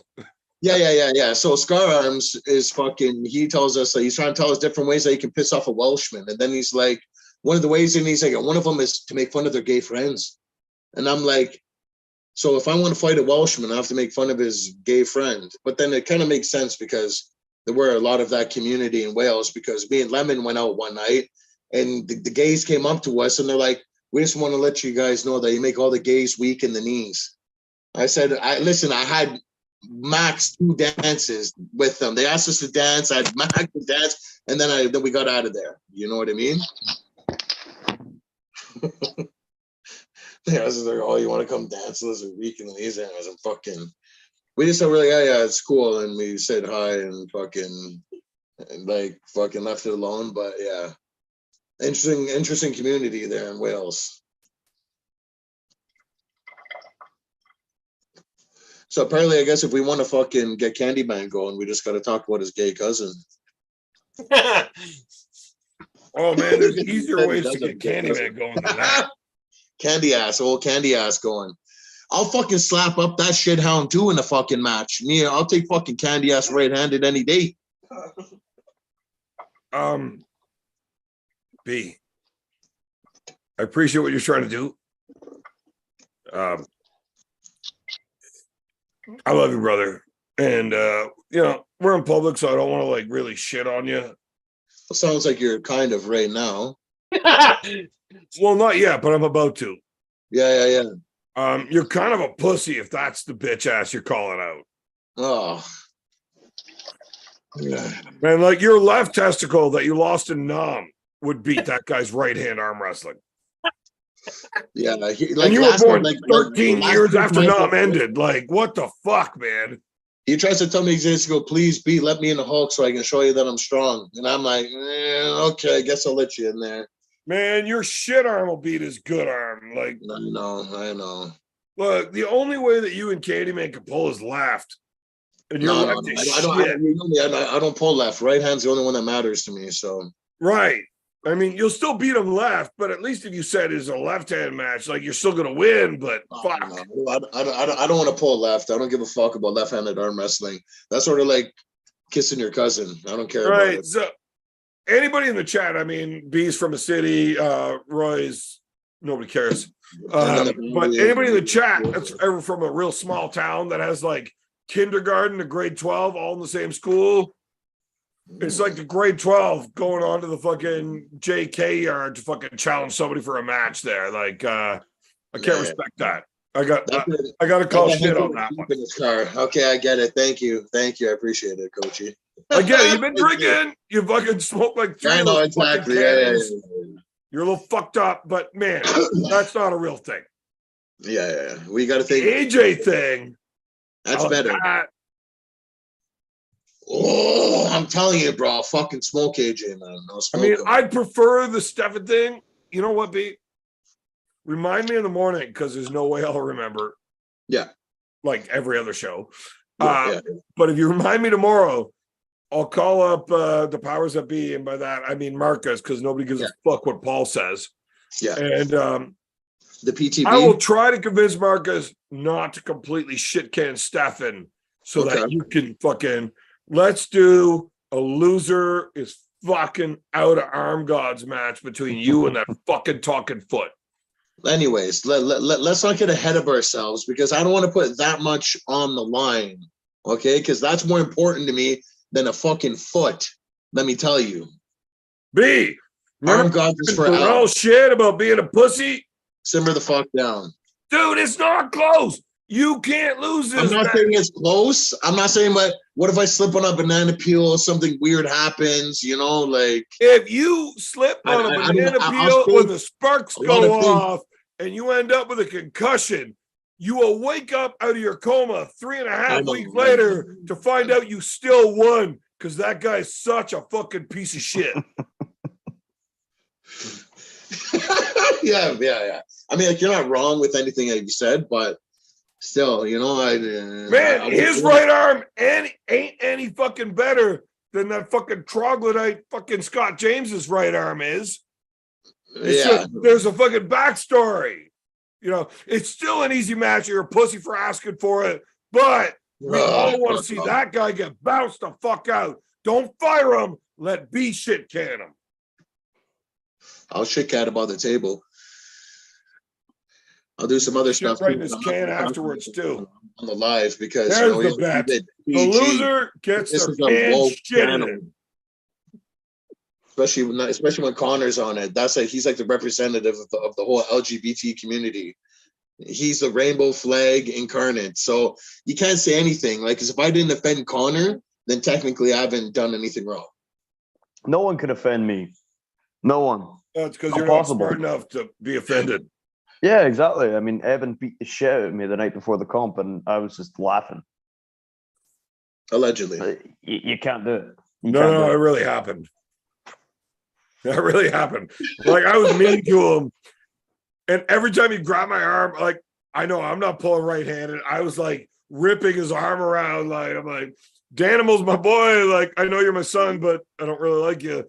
I mean, I never sent you a birthday card. I have sent Danimal more birthday cards than I have you, my son. Yeah. And I ripped your arm around every time we touched hands. And you're like, what the fuck? Are you going to use it? I'm like, yeah, but I guess my teammate. And I suplex him and I slapped the shit out of him. So what happens if you don't eat dinner? And I still fucking won, didn't I? Dinner? Yeah, chicken dinner. Yeah. Basically, if Evan's in your corner, you're going to fucking lose. Well, we got to call Darrell back. We got to call Darrell back because he had a good story about that. Yeah, I saw that story. Look, the one thing that I was actually impressed with Connor that I hadn't felt before was his actual elbow. Like you actually felt his elbow because we were elbow on elbow. And he tried to be like, "Oh, don't go there. That's my strong spot." And I pretty much said, "Fuck you, you fucking slag," and I smashed him. But it was strong. It was strong there. Like there's. Man, you didn't feel Connor's elbow. Wait, did we arm wrestle? We arm wrestled. Yeah, we did. Yeah. Jesus Christ! So did we, I don't though. remember that. I don't remember that.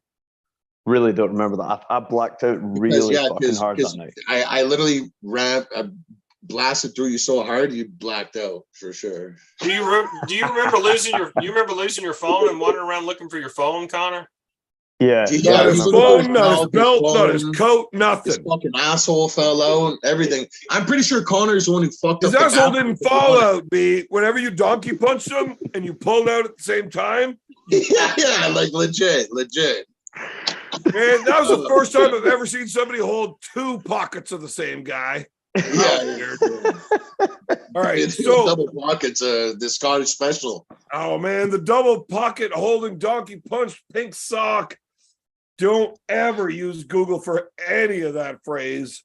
It was pretty Get bad. that other four back. Should we get weird tonight? That I was gonna stop and get. Man, see that fucking my Canadian phone just died. THC. It's Did different we get level, the man. charger? Or was that an imaginary company? Different fucking level. Like every weed product was just, oh man, it's too much.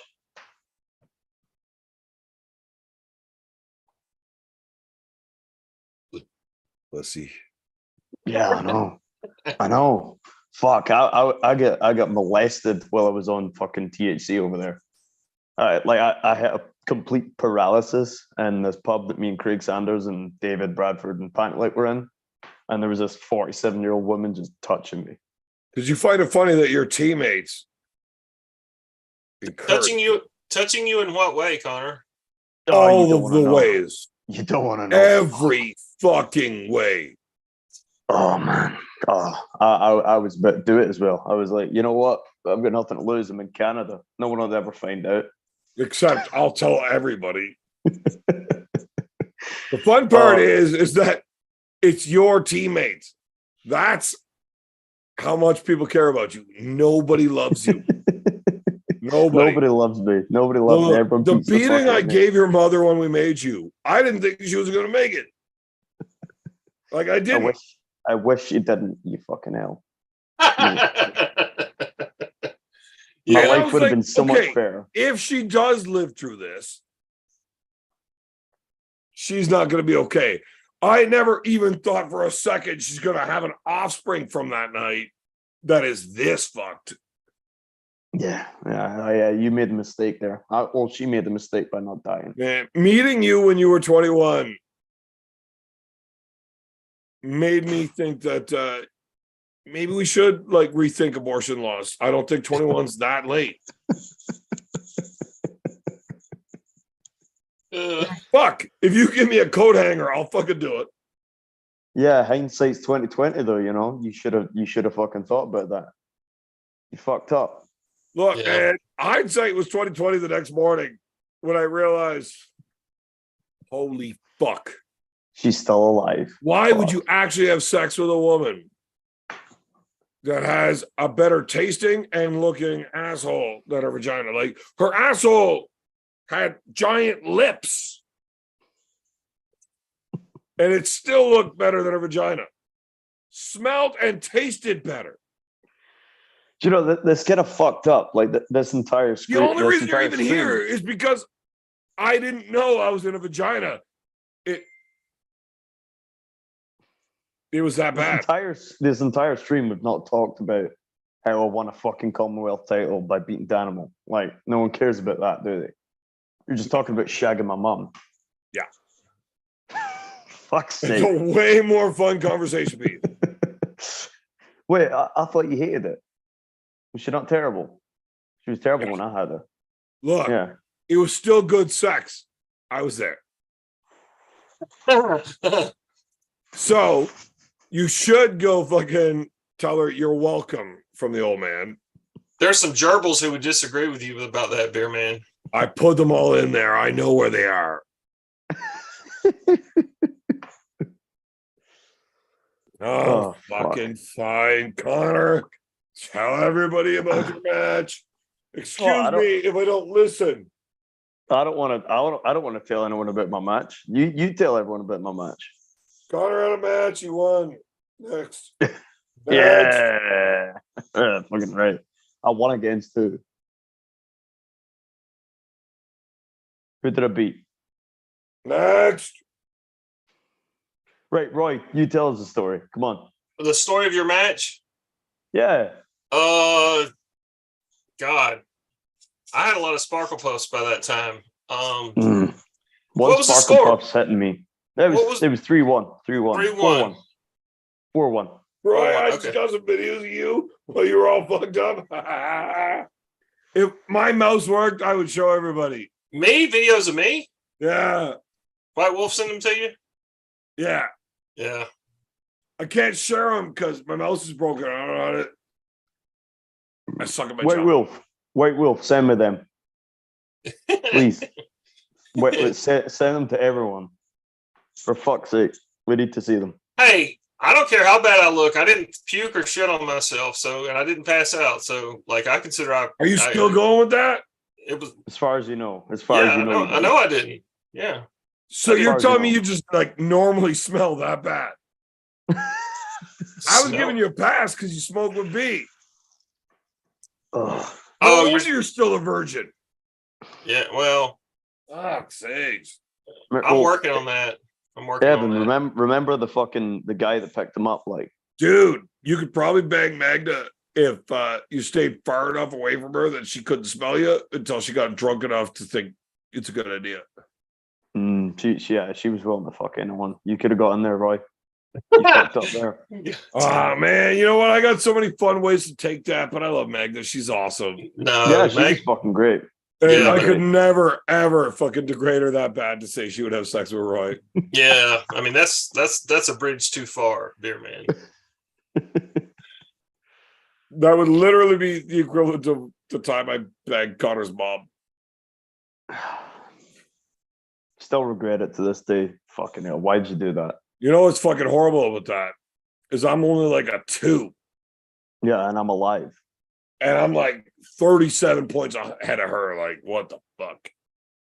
I thought you meant 2-inch. You know that Connor shaves his head all the time, even knowing that he looks like a cancer patient, because when he grows hair, everybody can tell he's a cancer patient. Okay, I'm reading the super chat. You ready? Yeah. Shut up, Roy. Super chat from David Tones for $11.11. He says sock replenishment fund, socks to be augmented and then shipped south for maximum profit.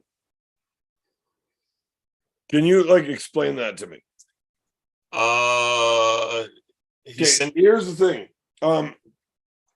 This shit's actually like pretty strong. I'm all fucked up now. I'm fucked up. That Sparkle Puff sent me over the edge, man. Fucking hell. You're a fucking pussy, man. Drink some fucking proper whiskey with that Sparkle Puff. It was gone. Oh, Yeah, I've been drinking beer as well. Don't worry. I had like I'm 3 of I'm those. good and proper. I had like 3 of those during the Beer event. with the Sparkle Puff.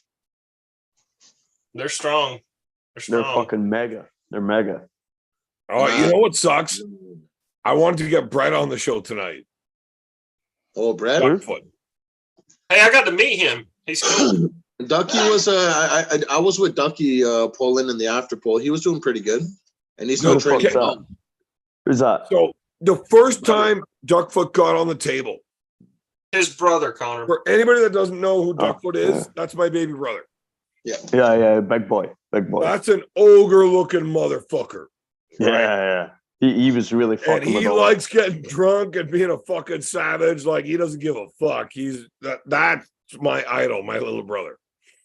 He got on the table. His very first match was Rob Frampton. Hmm. And Frampton killed him. Yeah, obviously. Dumped him over and over and over. I was like, what the fuck? Yeah. Frampton was crazy, bro. Fram- None of Fram's a us bad guy. can deal He's with fucking fucking mega. Duckfoot. Like none of us.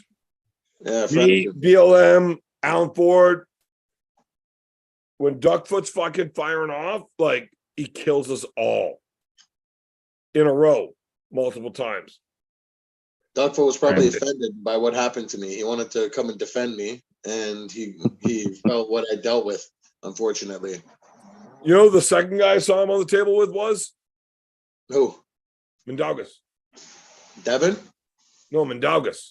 Oh, Mindaugas. Yeah. And he busted Mindaugas' hand open every time.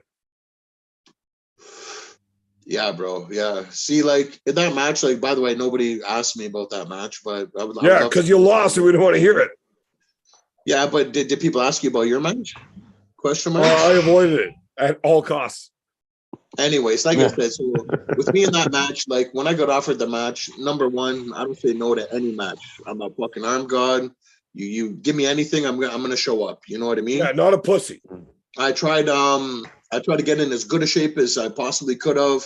I B, felt strong. hold on 1 second, B. Yep. I gotta pass something to one of these other fucking retards. Me, never saying no to a match when B's done. Okay. Are we back on it? Yeah, go.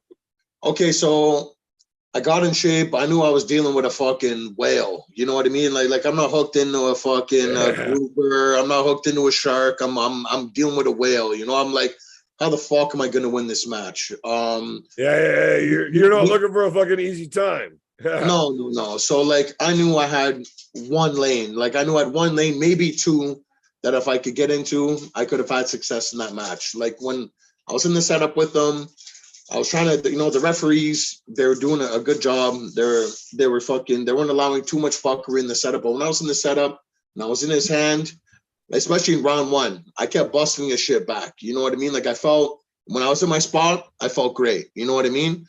But the second I was not in my spot, I had pretty much dog shit for him because he was just fucking mega.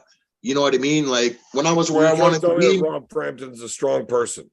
High hands, when I had my high hands, when I had my nice riser, I felt good. But then the referees would do what they should do, lower me down. They lowered me down, and the second my riser was dumped, I was fucking. I couldn't compete. I didn't have enough of a low hand to be able to contain him. You're telling me that you listen to referees. Like I said, Rob trains fucking. I watch him on media. He's doing his fucking thing. He's training his ass off, and nothing but respect for him. Even with the match, like normally, like pre-match. Okay, I gotta shut you down for a second here. You're telling me you listen to the referees. I didn't really have much of a choice. I was accumulating. Yeah, you do. I got a foul. Man, they'll give you two. They're not giving you. Yeah, whatever. But you know what I'm saying, though. But like, I was paying them. I know the rules I gave them. What the fuck? Why would you listen? Fuck. Anyways, I was like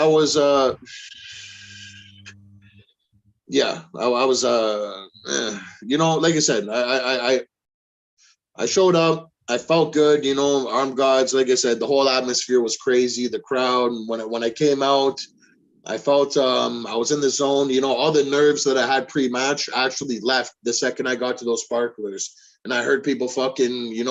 I heard my crowd. Like I was listening to my coaching. I was fucking. Round one, I felt really good. I was moving around nicely. When I was able to do what I wanted to, like I wanted to feel him, and he did. Like Devin told me, he said he will grab onto you, and he did grab onto me. When he grabbed onto me, I was able to fucking move him, and I was like, okay, we got something here, and then maybe I need to again, back to the drawing board, etc. Be a little more fucking devious in the setup. If I can get a little more purchase, a little more something, I don't want to care. I don't want to play the what if game. Like I said, nothing but love and respect to Rob. He did fucking great. He's a fucking beast. But even like pre-match, like we weren't like fucking on each other too much. Like normally, like I like to get in my opponent's head. I like to build up a match more. But he's such a class fucking guy. Like we kept it humble. But like for my next match, like I definitely want to. I want to show like my character. I want to show like what the fuck I do in my next match, So whoever the fuck it is, be the fuck ready for it. Because number one, I'm coming to win, and number two, I'm on all levels. You're getting fucking annihilated. That's it, Yeah, you've got 6 months, man. You've got fucking ages. You've got a good, bro, good fucking run of training. Give The thing me. is with Rob, like you're a top roller. That guy loses his hand to everyone in Britain. And Bro, his pulls. hand felt fucking great. His hand felt fucking like in that match. The improvement that I seen him make in his game was his fucking hand, because when I would get where I wanted to, it felt good. But like even like when we were slipping, he felt like he had like some good integrity there. When we were in strap, his hand felt nice and fucking strong. Like round one especially, like I tried to clamp down. I was maybe a little bit late on the ready go, but like I had some purchase. And like if I had really fought, like maybe I could have, I don't want to play the maybe game, but I was like, I felt what he had, and I was like, fuck. And then round two, round three, like I said, he did his thing. He did his thing that day. And I gotta tell you, dude, that was the one match that really fucking shocked me. Yeah, it was mega. I know the work you've been doing. Yeah, bro. I know the improvements you've been making. Like, you went in 3 months from me being able to hang on to you and let you arm wrestle to I need straps to hang on and let you arm wrestle to like, I gotta fight you like a motherfucker in straps. Yeah. So like, there's no point, right? Like, you were fucking killing me by the end of it. I thought Rob was so fucked, and your game plan was, I gotta say, perfect. Because I'm the guy that came up with it. Yeah. Right? Man, there's no way Rob Frampton and his big dumb ass is smart enough to figure out a game plan. It had to have been Paul watching the videos and saying, this is what you got to do. The High know what they're doing, and this is how we're going to fucking deal with it. Like, got to be Paul saying, that's the game plan you're going to have to deal with. It has to be. There's no way that dumb fuck Rob can do it. No. What I mean, honestly, Devin is a great coach as well. He was back there, and every time his boys were fighting, he was in the UK's corner listening. He told me, he said, "Listen, man, Rob's gonna attack your thumb," and he did. He attacked my thumb. Yeah. He fucking, you know what I mean? Everything that I knew. Actually, I was surprised when Devin told me he was gonna attack my thumb, because I thought he was maybe gonna do something slightly different. So like I was. Because that's where we were going. Yeah, exactly. Yeah. He went where I was going. Exactly. But you blew his hand open every round. Yeah. And then in straps, like his strongman strength is starting to translate sideways. It's man, he's gonna be a big fucking problem for a lot of people. And we've got some fucking big names that want to be the next guy to jump on that fucking Rob Frampton. Absolutely, man. And you know what? I look forward to seeing his next match. You know what I mean? Like I had one more bullet in that match that I didn't get to fire, but it's okay because I'm just gonna save that for the next match. You know what I mean? It's all good. Yeah. I mean, we've already talked about all that, and there's no point in him and Han, right? No, exactly. Another super chat here. Roy Baker, start being better at your job. Okay,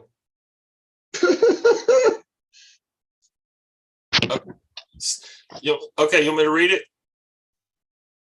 David Tomes, 3333. Saturday was a brilliant event. I had a very memorable time. Thank you all. David, thank you. So glad you came. It was awesome. Fucking hanging out with you again. Very good to meet you, David. Pleasure, Dave. Yeah, it was awesome. Good guy. Great to meet you. I'll be in touch. Dave, I've already ran through pretty much almost the whole goodie bag you gave me. I've loved every single fucking joint of it. You already know it is nothing but love and respect, brother. Appreciate you. Actually, here's a little bit of your gift right now that I actually just ran through. I got like one more left. It's been nothing but lovely. Thank you very much. And again, that guy's a fucking angel. You showing up to the event and fucking and having a good time just speaks mega to the atmosphere. You know what I mean? Yeah. Knowing Dave the way that we know Dave, yeah, it's volumes. I appreciate it, Dave. Thank you very much. So back to the Rob Frampton Big B thing. After he whooped you, I mean, fuck, he whooped you. Hey. Yeah. I don't need to hear it from you and Magda. Thank you, Evan. You do. Oh, okay. Yeah. Man, I thought you looked great outside of straps with him. Thank you. Yeah. Like, you should have javelin the fuck out of him. Because if you would have broke his arm, you probably would have won. But once you got the straps, you were fucked. No, everyone in Britain has a hard time with that guy in straps. But now here's the thing. Mega. After you lost that, him and Brett get on the table, and he rips through Brett, busts his hand back, and I'm like, what the fuck? Yeah. And then Brett grabs Mindaugas, and Brett's peeling Mindaugas open, and Mindaugas can't pin him. Brett just holds him like, yeah, I got this shit. I got more questions than I did answers now. Like, that's all sorts of fucked up. How strong did Rob get in that lane that he was able to fucking tear Duckfoot's hand open? Like, no, dude, I'm telling you, man, he felt he felt solid. He felt fucking solid, man. Like, I felt when I first gripped up with him round one, like I said, like I think he was a bit nervous too. Because like I said, when I came out, the crowd was on my side. Like I said, the nerves that I had pre-match, I was fucking they were gone. Look, I don't give a fuck about any of what you're saying right now because I got an idea in my head and I'm like really Yeah. I want to hear about your walkout. The energy, the music, the smoke, the lights, that go? That's way fucking cooler than the match. Fuck the match. Yeah. So that's what I mean. Like, I was sitting there, like, I was trying, like, I was ready to be up fucking second. You know what I mean? Then they bumped me to 12. I'm like, fuck sakes. You know what I mean? Like, I'm not saying it made a difference in the match, but whatever. That energy, like, I'm chilling in the room. They fucking my music comes out. I hear the fucking crowd roaring, and then when I'm chilling in the sparklers, I got in my fucking zone, man. You know, like I felt good when I got up to the table. Like I said, everything in the match felt great until it didn't. What was your walkout song? It's called Big League by Moneybagg Yo. And if anyone wants to reference it, then you'll understand why. I don't know. You guys had cool songs. My song was cooler. Yeah, they fucked up my song. Like, they started playing it before Jake Ward could call me a cunt. I was really fucking Connor. I remember. I actually specifically looked to see who Connor was cheering for, and I seen where your true colors were, buddy. It was home team. That was all. Rob's a fucking great lad. Yeah. Yeah, I love Rob. He's like a sponge. Like, recently, his training's been mega. Like, he takes things in. It's crazy. Interesting. Like I said, I follow him on Instagram. He's doing his thing. 100%. Oh, I love you guys talking Rob. I gotta break the seal. Really, because that's the dumbest fuck that was in the building. And you were there, for fuck's sake. I actually thought about like trying to pick at Rob, being like, "You're not allowed to treat my boy like that. We're gonna have ourselves an issue." And then I rewatched and saw the after pulling stuff, and I'm like, "Yeah, I don't really want my next loss to be because of Rob." But I do got a motherfucker that does want Rob. Who's that? Settle the fuck down. Listen, Karen, you're not allowed to just throw your attitude everywhere. Who the fuck is it?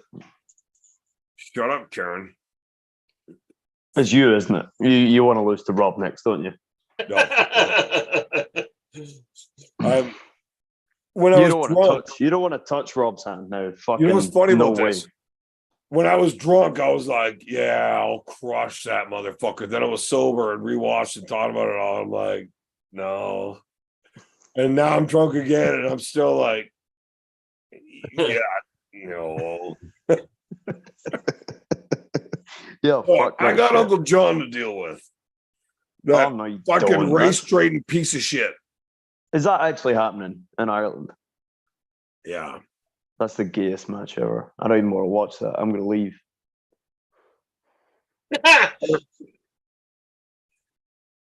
Like, We can make a bet right now. That'll be I my beer will break. back pay all of my unpaid child support, and you can have all 23 birthday cards if I lose. Is it left-handed? Of course it is. Uncle John's rate's like my level. Uncle John's rate is fucking terrible. No, Uncle John's right's like your left hand's level.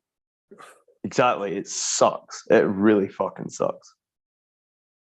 First time I gripped Uncle John, I just ripped a new asshole. I am going to whoop Uncle John's ass, and I'm going to do it in a fucking real bad way. So here's the thing. Yeah. I lost to Paul, and yeah, Paul's a cunt. He rubbed my face in the shit a bit, but I deserved it. You did. I lost to James. He was actually really nice about it because I wouldn't have been. Uncle John will not be anywhere near as nice as either of those fucking pricks. I can't, man. I will literally off myself on stage before I listen to Uncle John start talking. Like, I can't do that. I need to win this match. I will literally train harder. I will train for the first time ever to win this fucking match. Are you going to beat Uncle Fuckles? Because he has like some sort of like mega super claw. Like, I don't know what the fuck his like hand is dismorphed into, but it looks weird and powerful. Dude, I'll be eating nothing but pancakes, spaghetti, and whatever the fucking kind of Georgian food is local. Like, I am literally going to take enough steroids to die. And if I make it to the match, I will win. You fucking bear. Yeah, this will be the first Whoa. Let's be fair, transparent. I took a lot of steroids for my last match, too. But this time I'm going to take those steroids and more steroids, and I'm going to train this time. You're not Jew. I took a lot of steroids last time, but I didn't train. You know what? This will be the first time I'm in your corner, so you're gonna win. You're gonna fucking win. Look, man, I'll tell you what. Honest to God, fucking truth, and armgods. I know Marcus is listening, but he's probably so drunk he won't remember it tomorrow. So it's not that big of a deal. I've always been told it doesn't matter if you win, Evan. You're so awesome. We're having you at every show. So I don't care. I don't need to train, right? Get us out I literally shit my pants live on the air. Fuck. Anyways, I was fucking flat out told by both Marcus and Paul, if you lose to Uncle John, you're done. Don't get another one. Like, no, we're allowed to use you as a punching bag to build our guys, but if you lose to Uncle John, that's it. You're done. You're not my dad anymore after that. Like, if you lost Uncle John, you can't actually change your DNA. I mean, trust me, if we could make me not your dad and I could actually remember how ugly your mother's asshole is, I would be okay with this. But you can't actually just erase that. Wait, what's that South African guy that died in prison, that didn't die in prison? Mandela. We can Mandela affect it so that I don't remember banging your mom, because trust me, I'm okay with you not being around if I get to forget that night. You don't want to forget that night because she's fucking dead. So, dude, it wasn't good looking, but fucking felt good.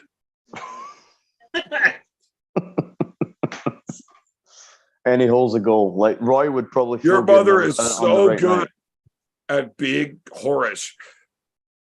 She swallowed my load, spit it back into my wiener so I could put it back into her butt so she could eat it again. God damn it. It's the only reason I love you, son. Video proof, or I don't believe it. I don't know how to video prove any of that. I don't even know what the fuck I just said. It was funny, actually. What I are know, you guys both fucking laughed. pervert? Jesus.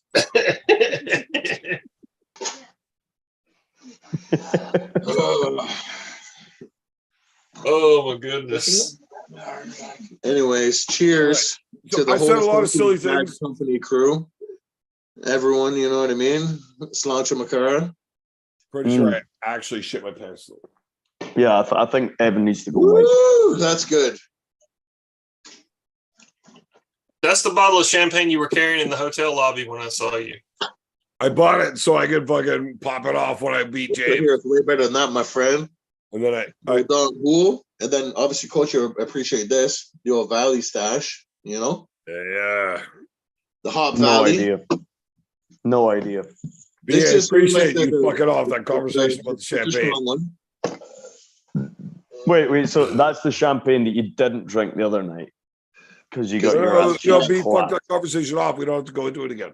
You got Hey, yo, really, coach, really you know, badly Cap? wrapped. Yo, Cap, no, yo, I thought that match, I thought there's no way he was going to touch you, especially after feeling your left hand on the table. Your left hand felt crazy. No. James Beach is an actual arm wrestler. Like, he's an athlete. Oh, here we go. Kick him off the show. I don't want to hear this kind of much. No. Well, B, listen, to be B, fair, listen he's for not a second, wrong. right? Like, To be fair, he was puking fucking pigs in a blanket fucking 10 minutes before he came out. You know what I mean? So yeah, but I don't should have know. never fucked any of those pigs I had wrapped up in that blanket. Yeah, but this is what I'm saying, right? James Beach is an actual athlete, so should he be an arm gods? I don't think so. He's definitely a fucking Honestly, not the right kind I of would cunt. agree with you, but he is such a nice fucking guy. Like, for instance, like, my fucking uncle showed up to the event and he was fucking chatting with my uncle for fucking an hour and a half. After he just fucking shit canned Evan, he went over and chatted with my uncle for an hour and a half about maybe it. I don't know, but it was good because I had a lot of people I had to socialize with, but like he kept like him and like he kept him occupied for a while. Yeah, he's Connor's onto something here. James Beach should not be an arm gods guy, and that should just count as a win for me. And I should move on to another big match.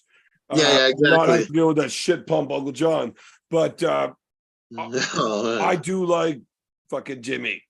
No, he man, should be an arm gods guy. He should just never ever be in front of a camera for the rest of his life. He should like help set up lights, cameras. Look, Stefan, that guy's a piece of shit right across the board. Let's get rid of him. Jim Beach can have that job. That'd be cool.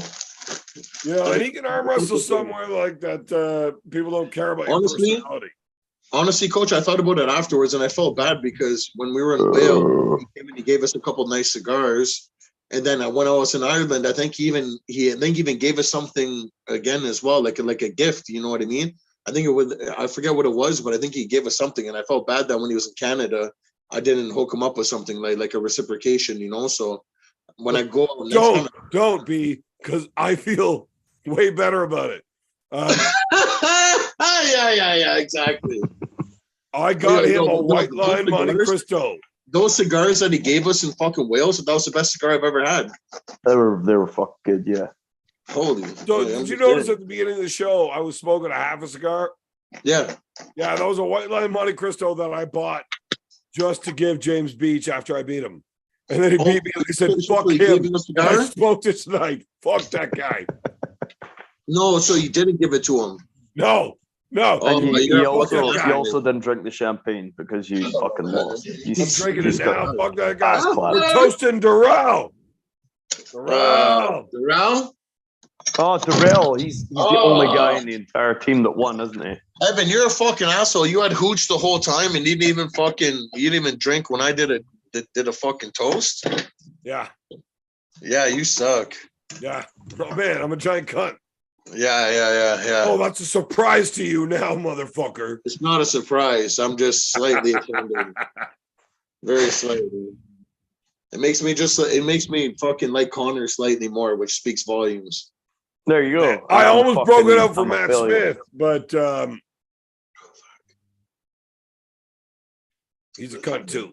Second I poured it. Look at that shit. You almost what, Matt Smith? I won't throw up the champagne to toast Matt Smith. No, Matt Smith. No, Matt, you know what? I guarantee you, people would have fucking thought Matt didn't even have a chance in that match. You know what I mean? And the left hand isn't even his good hand. You know what I mean? Who would have thought he didn't have a chance in that match? And a bunch of fucking stupid UK like, judges. General audience around here, we know we had a chance in that match, but like in terms of like on that side, people don't know who Matt Smith is. You know what I mean? And that guy literally fights until he passes out. I've seen it. Like him in basement squash, I've seen them go into a hug, and Matt just goes, and he doesn't stop until he literally buckles and fucking passes out. You know what I mean? Like that guy has no quit in him, and he showed that, and he fought his ass off, and he deserves the tears. Matt Smith, see, as soon as he gets right healthy, Matt Smith's the guy that I want to pull.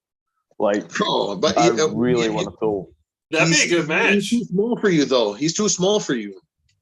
No, we're the same fucking weight class. What's your weight class? 75 kilo, 165. That's Matt's weight class is like 145, 155. That pulls 154, and then he pulls 145. That's what I'm saying. Or 143 at nationals. That's what I'm telling you. Fair. If you want a match, pull Darrell. He's gonna whoop your fucking ass, though. If you pull Darrell, son. I said that originally. I said Connor should pull Darrell. That was a match that I thought of. Darrell's not making 165, though. Well, that's what I mean. You know, Connor, you should just get and lucky for Connor. Lucky for Connor. I don't fucking know. No, I'll tell you this: Matt Smith will jump to 165 once again. Do some sort of catch weight. He eats a bunch of fucking haggis. Darrell fucking loses a bit of weight and make the match happen. Yeah, we could pull at 176. There you go. Yeah, I would be happy with that. Connor, do you think you got the best 165 guy that Canada has? No, because you got Danimal, and look, Danimal is one of the top 65 guys that we have. Yeah, but he's up that came in there injured as fuck. Like you got 43% of one of the top guys. But that dude who showed up, he would have fucked you up. He that's a bad motherfucker. He refused to even tell us how fucked up his arm was. Why would you? He showed up, so I beat the fuck out of him. I actually feel bad because I should never do this to him. Because he told me afterwards, like, dude, I heard all your coaching. Couldn't do it. That's what I'm saying, man. Yo, Connor showed up and he was strong and he won, bro. That's it, man. Yeah. Don't fucking make excuses for anyone. Like, no, you're a cunt. I don't want to listen to your shit. I still. Fuck off. No, listen to me. Listen to me instead of fucking being a fucking dickhead. Hey, listen to me, you dickheads. Who's the fucking next step up? Come on, tell me who the next step up is, you cunt. I want you to pull Dan again. That's what I want. Well, I don't want to pull Dan again because if he fucking beats me, then I'll look like a dick. Okay, so you're just going with Dan wasn't injured. It was easy. I got it. Instead of I'm telling you, it's already his online. Spot rounds of the three is where he couldn't go. And that's the only reason I wanted that match is because I wanted to see that matchup. Did he King's move? No, couldn't. Because his shoulder was fucked up. And when Devin and I are yelling at him, do it. He didn't tell us until after the match was over. Because that's a bad motherfucker. Look, I get it. I'm not really trying to shit on you. I love you. I do. Connor's strong as fuck, boy. Look, there's 7 people watching, Connor. This is a conversation, not a fucking. Connor's strong as fuck. Daniel's strong as fuck. Someone has to lose at the end of the day. It's a 50-50 chance you're going to win in any arm wrestling match. Oh, fuck all that shit. Look, if I would have known that Dan couldn't drop on it. Sunday, bro. Someone can fucking, look at fucking David Bradford. Yo, how many people thought David Bradford was going to beat John Terry? I thought he was going to beat him, but not that badly. I thought Terry was going to kill him. I thought John was going to fucking. Man, I love the way that B just fucking switched that conversation right off what I was saying. Look at fucking even look at Rick and the Doggis. Yo, Rick. Hey, whoa! Look directly in the camera, like I should shut the fuck up, kind of thing, right? I was going to go for the double whammy. Is that what I'm? No, not at all. Because I want to see Danimal and Connor again once that shoulder's healed up. The only reason I want that match. You could see it again, but you know, I don't know. I think also too, like I think Danimal's natural weight is a bit smaller. I don't know. No, I'm no. a big boy for him. Like I'm a big boy. I think any time we pull, unless he gets really Dude, big, he was powerlifting at 190. Don't give me that. I'm gonna kill him. We know about the ego lifts. We know about all that shit. I don't care, man. You know, like I said, we move on, bro. You know what I mean? It's all about styles for me. Now, I'm not saying it's the next match. Did you guys saying I fucking hope Dan Coach goes through and he fucking wins his shot back, and I want to see that match done again. Of course. Dan goes the way that we wanted him to to go. go. I want to see how Connor deals with that. Like, yeah, that was the whole thing. Like I want to see how Connor straight side deals with that running King's hook, and we didn't get to see it. And look, Dan showed up like a motherfucker. He was not weak, but it was not the style I wanted to see. So, Coachy, I got a question for you. I know I was one Connor's of the a bitch. He only won because Dan sucked. Coachy, have you guys talked about the Big Rick and Mendogas match? Because I was fucking shocked because I saw Super Rick show up. I don't know if you were there when Big Rick showed up at the event. He was wearing a cut-off muscle shirt. He was fucking fridge. He was fucking diesel, man. So I brought Rick down to the fucking the arena area and showed him how to do the walkout. I gave him the run through and all that while he's wearing the muscle shirt. And I'm looking at him like, motherfucker. Bro, I saw Rick come out, bro. Rick looked at me. He's like, Mendogas is fucked. I shook his hand. That's what I'm fucking saying, bro. He's fucking dead. One of the and Rick is the nicest guy in the world. He doesn't talk like that. Big Rick Heidebrick. Because he Mendogas just same thing. Just boom. Mendogas just said, fuck you, man. He said, got him out of there. Oh, man. Rick is not a douchebag. Like, he really isn't. Bro. Same thing. I am not a douchebag. He shook fucking Mendogas' hand, and I brought him through a walkthrough, and he's like, dude, I'm going to kill this guy. I'm like, I hope so. And, oh, my God. Look, I'm not blowing smoke up people's ass. Like, I'm not lying about this shit. I thought Rick was going to kill him. And Rick got fucking smoked. He really looked like fucking super. I think Rick showed up better than he has for any event ever. And he get to show anything. I don't know if I underestimated Mendogas or if Mendogas showed up. Don't ever underestimate Mendogas. That gets him the most fired up. When people think that he can't do it, he's like, bro, do you know how fucking strong I am? Boom. Dude, I don't think I underestimated Mendogas. Like, they had all of these other matches that we wanted. No, listen. I hate to interrupt you, Coachy, but like at the press conference when you were fucking on him, Paul literally came up to me and he's like, B, get up and get close. Make sure he said, yo, shut him down or make sure shit doesn't happen.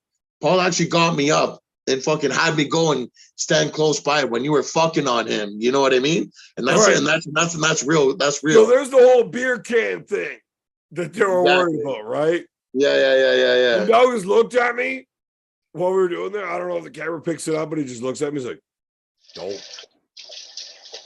Now, as soon as he said that, though, I was like, fuck, I kind of got it, right? But Douglas was real nice. And he took a step back from the table so I couldn't reach him, right? Because, like, fuck, I know it was going to suck, but I was going to do it.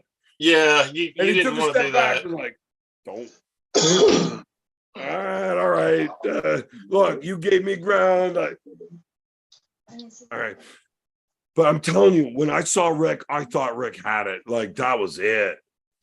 And I don't think I underestimated Mendogas. I think Rick would have beat all the other guys that we tried to put in that Mendogas match. Mendogas, man, he shows up. I think he just keeps getting better. Like, that's a bad motherfucker. You know what though? Big Rick wouldn't have beat James Stewart. I don't think anybody in the building was beating James Stewart that day. Well, Mendogus would, but anyone else, fucking hell. Not left, not that day. Oh, no. No one's beating him left. Fuck no. Well, I mean, James Stewart pulled left. James Stewart's a fucking big man. Man, yeah, he's a what I massive saw James Stewart's a big before man. and after fucking AJ hit him. I don't think Devin was beating fucking James that day, man. Like, yeah. Dude, So he looks tired. It's fucking tumultuous. there's like 4 times in my life I've ever been scared of a human being, and that was one of them. I had Devin grab me by the throat. I had to. Look, Devin doesn't grab you by the throat like, hey, settle down. When he grabs you, his thumb is wrapped in behind your trachea, like he's gonna pull it out. He That goozled was you. not scary. I just knew I was gonna die. Not a big deal. James actually terrified me. I'm like, fuck. He's gonna butt fuck my corpse before I'm dead. Like, that's a scary dude. Yeah, he's a bad man. Bad fucking man. Yeah, and he's super nice guy. I was like in Spermie's hotel room like 30 minutes talking with him and What White are you Wolf. talking about, Mendogus? No, James Stewart. James Stewart? I gotta piss. I'll be right back. Yeah, Well, we said you want to hear a true story, folks, about James Stewart and my Yeah. first interaction with him? So, Connor, you remember the state of me when I showed up in Wales, right? Remember, I had a fuck of a trip getting there. I didn't sleep. Remember, I wasn't in the greatest mood, right? Yeah. So when I landed, I had a couple pints with you guys at the bar, and then I went to drop my luggage off. And guess who the first 2 fucking cunts I see? And BLM walked me. It's me and BLM. And guess who the two first cunts I see when I walk to my room is sitting right there? James Who's Stewart that? and Paul Maiden. Oh, fuck. I came in super hot, bro. I said, look at this fucking goof, man. You know what I mean? I said, Paul, I came in talking shit, and I walked right up to James. I don't give a fuck how psycho that motherfucker is, man. You know what I mean? I walked right up to him, and I was like, what's up, man? You know what I mean? I came right up in his kitchen. Then he introduced himself. You know what I mean? Then I introduced myself, and we were cool. Guess what, bro? Nobody fucks with the big biscuit. I don't give a fuck how crazy you are. You ain't crazier than this, motherfucker, at the end of the day. But no, James Stewart's an awesome guy. Love him. He's a great guy. Yeah, he's sweet, man. He's sweet. That's the only word I've got to describe him. Fucking jizzing, though. If he's not crazy, then fucking get him a straitjacket then or some shit. I don't fucking know. Yeah. Otherwise, you got to be able to fucking contain yourself. Like, if you cannot, like, aggressively, like, murder and butt rape like a Roy Baker or, like, fucking, like a Fox 8-ball at an event, then you probably shouldn't be there competing. Just saying. Yeah, he was fucking shit. I mean, we're from Scotland, Connor. So then, listen, without just give me a couple blinks. Like, how many, like, you know what I mean? Like, is he in the fucking woods? Is, you know, the Claymore? Like, they call him a Scottish Claymore, right? Like, is that like a thing or? Yeah, okay. Not enough said. Say less. Say less, guy. You know, I'm not saying fucking. Yeah. I'm not saying words. Listen, so I'll put him on then. I'll put him on. I'll probably, you know, he can join with you. You can sponsor him. You can sponsor him. Yeah, fuck it. Armgods Scotland needs to happen. Scotsman. Armgods Scotland needs to happen. I'm saying that. Marcus, please, for fuck's sake, it needs to. We've got some places up here. Like, I'm just saying, whether it happens or not, if it's Armgods, I'll go there. If it's fucking Armgods Bangladesh, I don't give a fuck. I'll go there. Yeah. I mean, I don't know about Bangladesh. Like, Evan might actually get over AIDS in Bangladesh.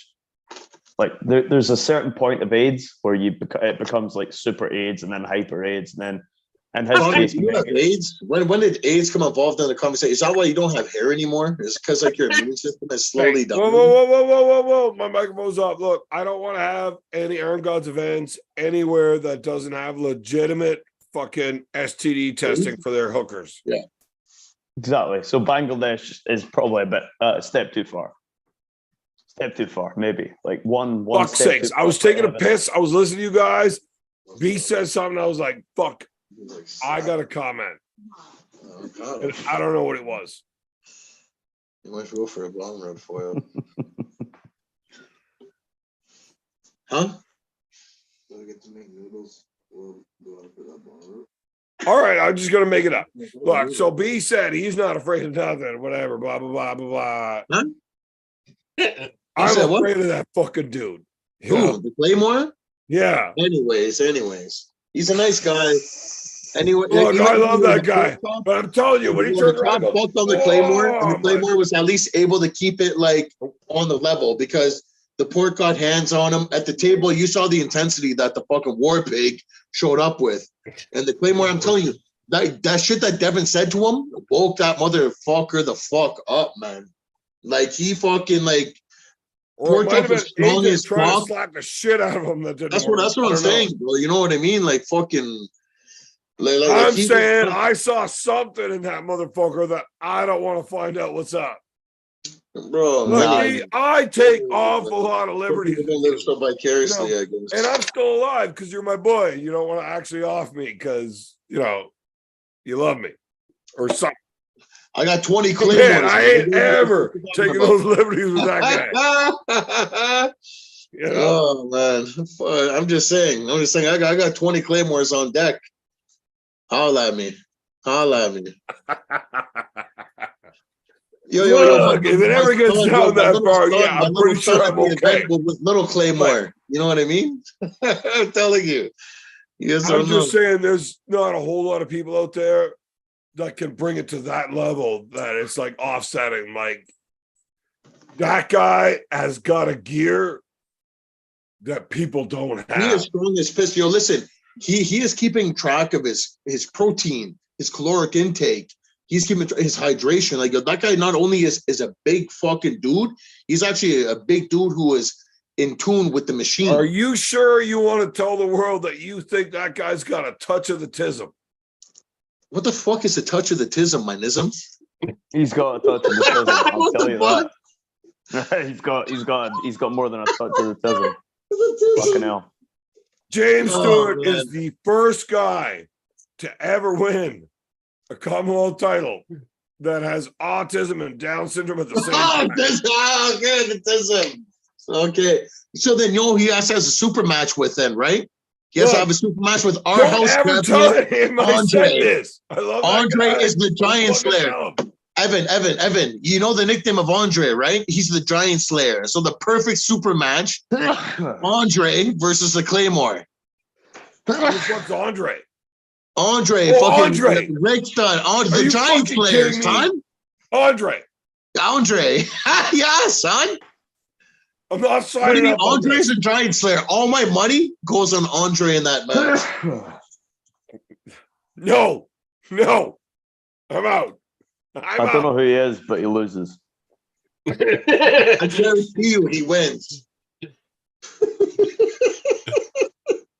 Andre Oh, fucking smokes Devin. But he doesn't leave the house. I don't know who he is, but he loses. Cabbage. Fuck him. He smokes Devin. He just doesn't leave the house. Just like as entertaining as those. What the fuck are you talking about? Look, this dude that we arm wrestle with, he fucking destroys Devin. All of us. It's not close. He just doesn't leave the house. Like he can't. It's a different situation. Yeah. Boy, are you confused as well? Yeah, but I'm not willing to say anything more than that. He's fucking confused about his whole life. Since he smoked that joint, I think he's still fucking high. Man, I got high in B's bathroom once while doing a fucking Armgods live. And I wasn't even smoking weed. B just lit up this fucking cannon. He's like, we'll go to the bathroom. It's got a fan so you don't get too fucked up. And I got fucking destroyed with like 6 minutes in. And I'm not even sure if I was straight anymore after fucking having him smoke a joint next to me. probably not. So White Wolf sent me the Like, video. I'm not sure if I didn't fuck your dad to make you, Connor. Like, right. Yeah, right. Probably did. Can I say one thing? Yeah. Honestly, I don't know if it was nerves or something, but like, I thought like maybe you were like a sharp guy. I hope it was like my spliff that made you like Forrest Gump for the entire event. You know what I mean? But like you were like operating on like a different level after that fucking joint, man. Roy is not a sharp guy. He scored 0 points on trivia night. That is why I'm telling you, I understand. I'm like, either like where he's from, maybe he thinks he's smart. You know what I mean? Like, and like I give him like the gold badge for trying. You know what I mean? But I was like, after he smoked that joint, I couldn't get like a fucking half of a sentence out of him. It was just kind of like a bit of laughing, some shit that half made sense, and then something that I understood. Yeah, it definitely affected me the rest of that day for It sure. impacted you for the 2 days at least, I think. That was pretty good. That was pretty good. The Saturday was pretty good, really. Terrible.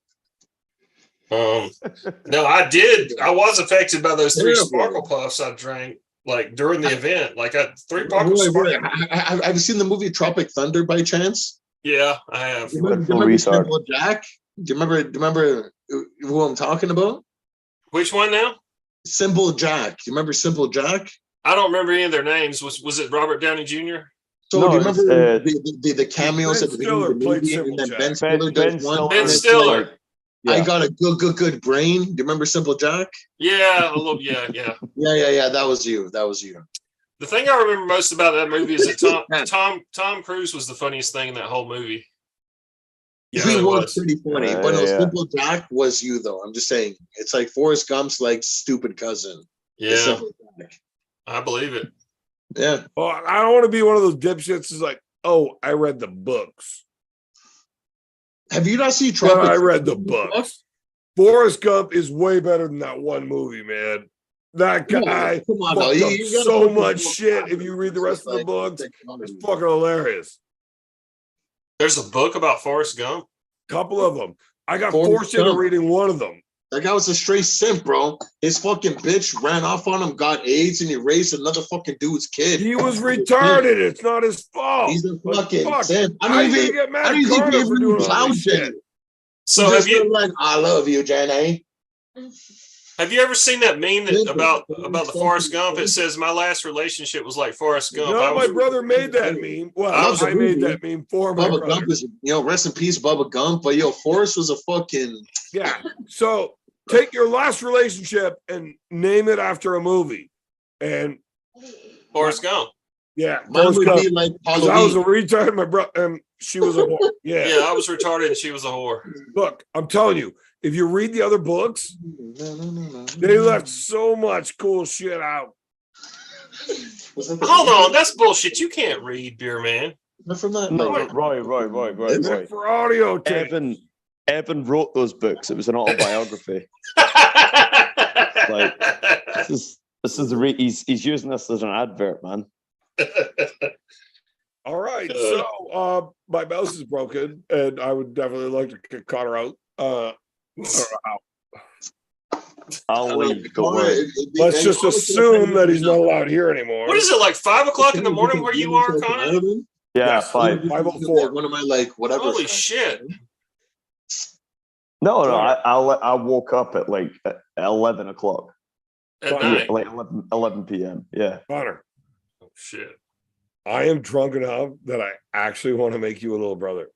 So Connor, how did you feel accumulating to our time? Because when I go over to your guys' neck of the woods, that's how I feel. How did you feel dealing with the jet lag?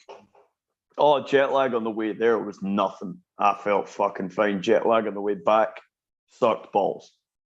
Really bad. It's 5 hours. It's really not a big thing. No, but okay, hold on. He was here long enough to catch a cold. Like when you're there for 10 days, you know what I mean? It's a little bit different. Look, we'll talk about it in March when we were there for a month.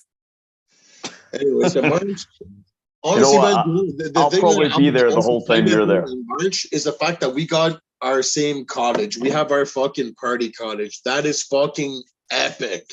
Marcus bought the cottage. I've got it as long as I want.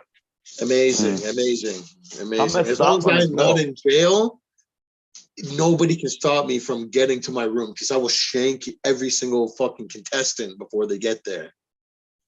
Tanya Harding will be involved in every fucking. If she has to be, look, I got no problems hiring that bitch. Oh man. Yo, that when cottage Marcus is told me he yo, bought the cottage so that we had spot our is spot. special. That's all I'm saying. That spot is special. Look, real talk. When Marcus told me he bought the cottage so that we got our spot.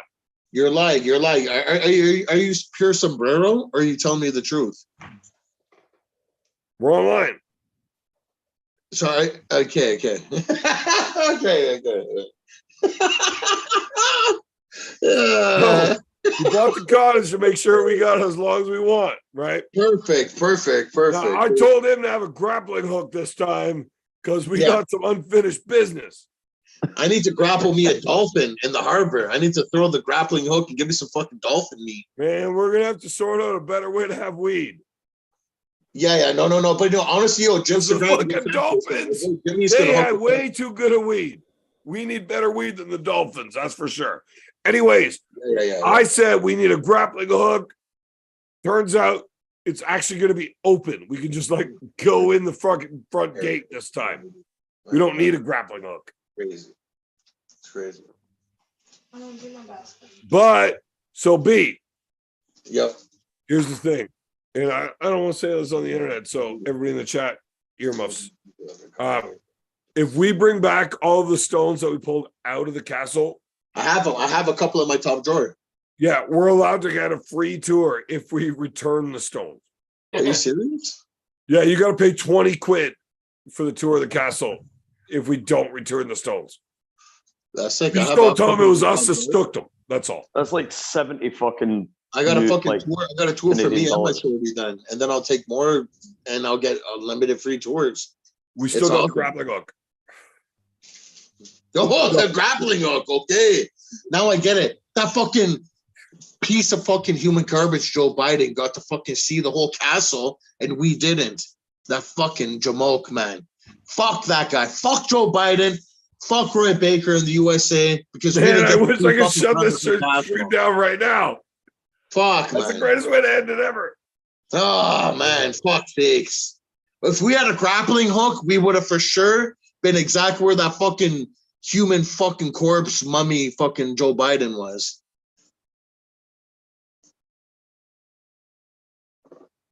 So, way to take that out of hand. I don't know what. You said grappling hook. That's the only reason why you would have said grappling hook. Am I wrong? No. Oh, then there you go. I shit my pants again. Somebody is definitely gonna have to clean these because it won't be me.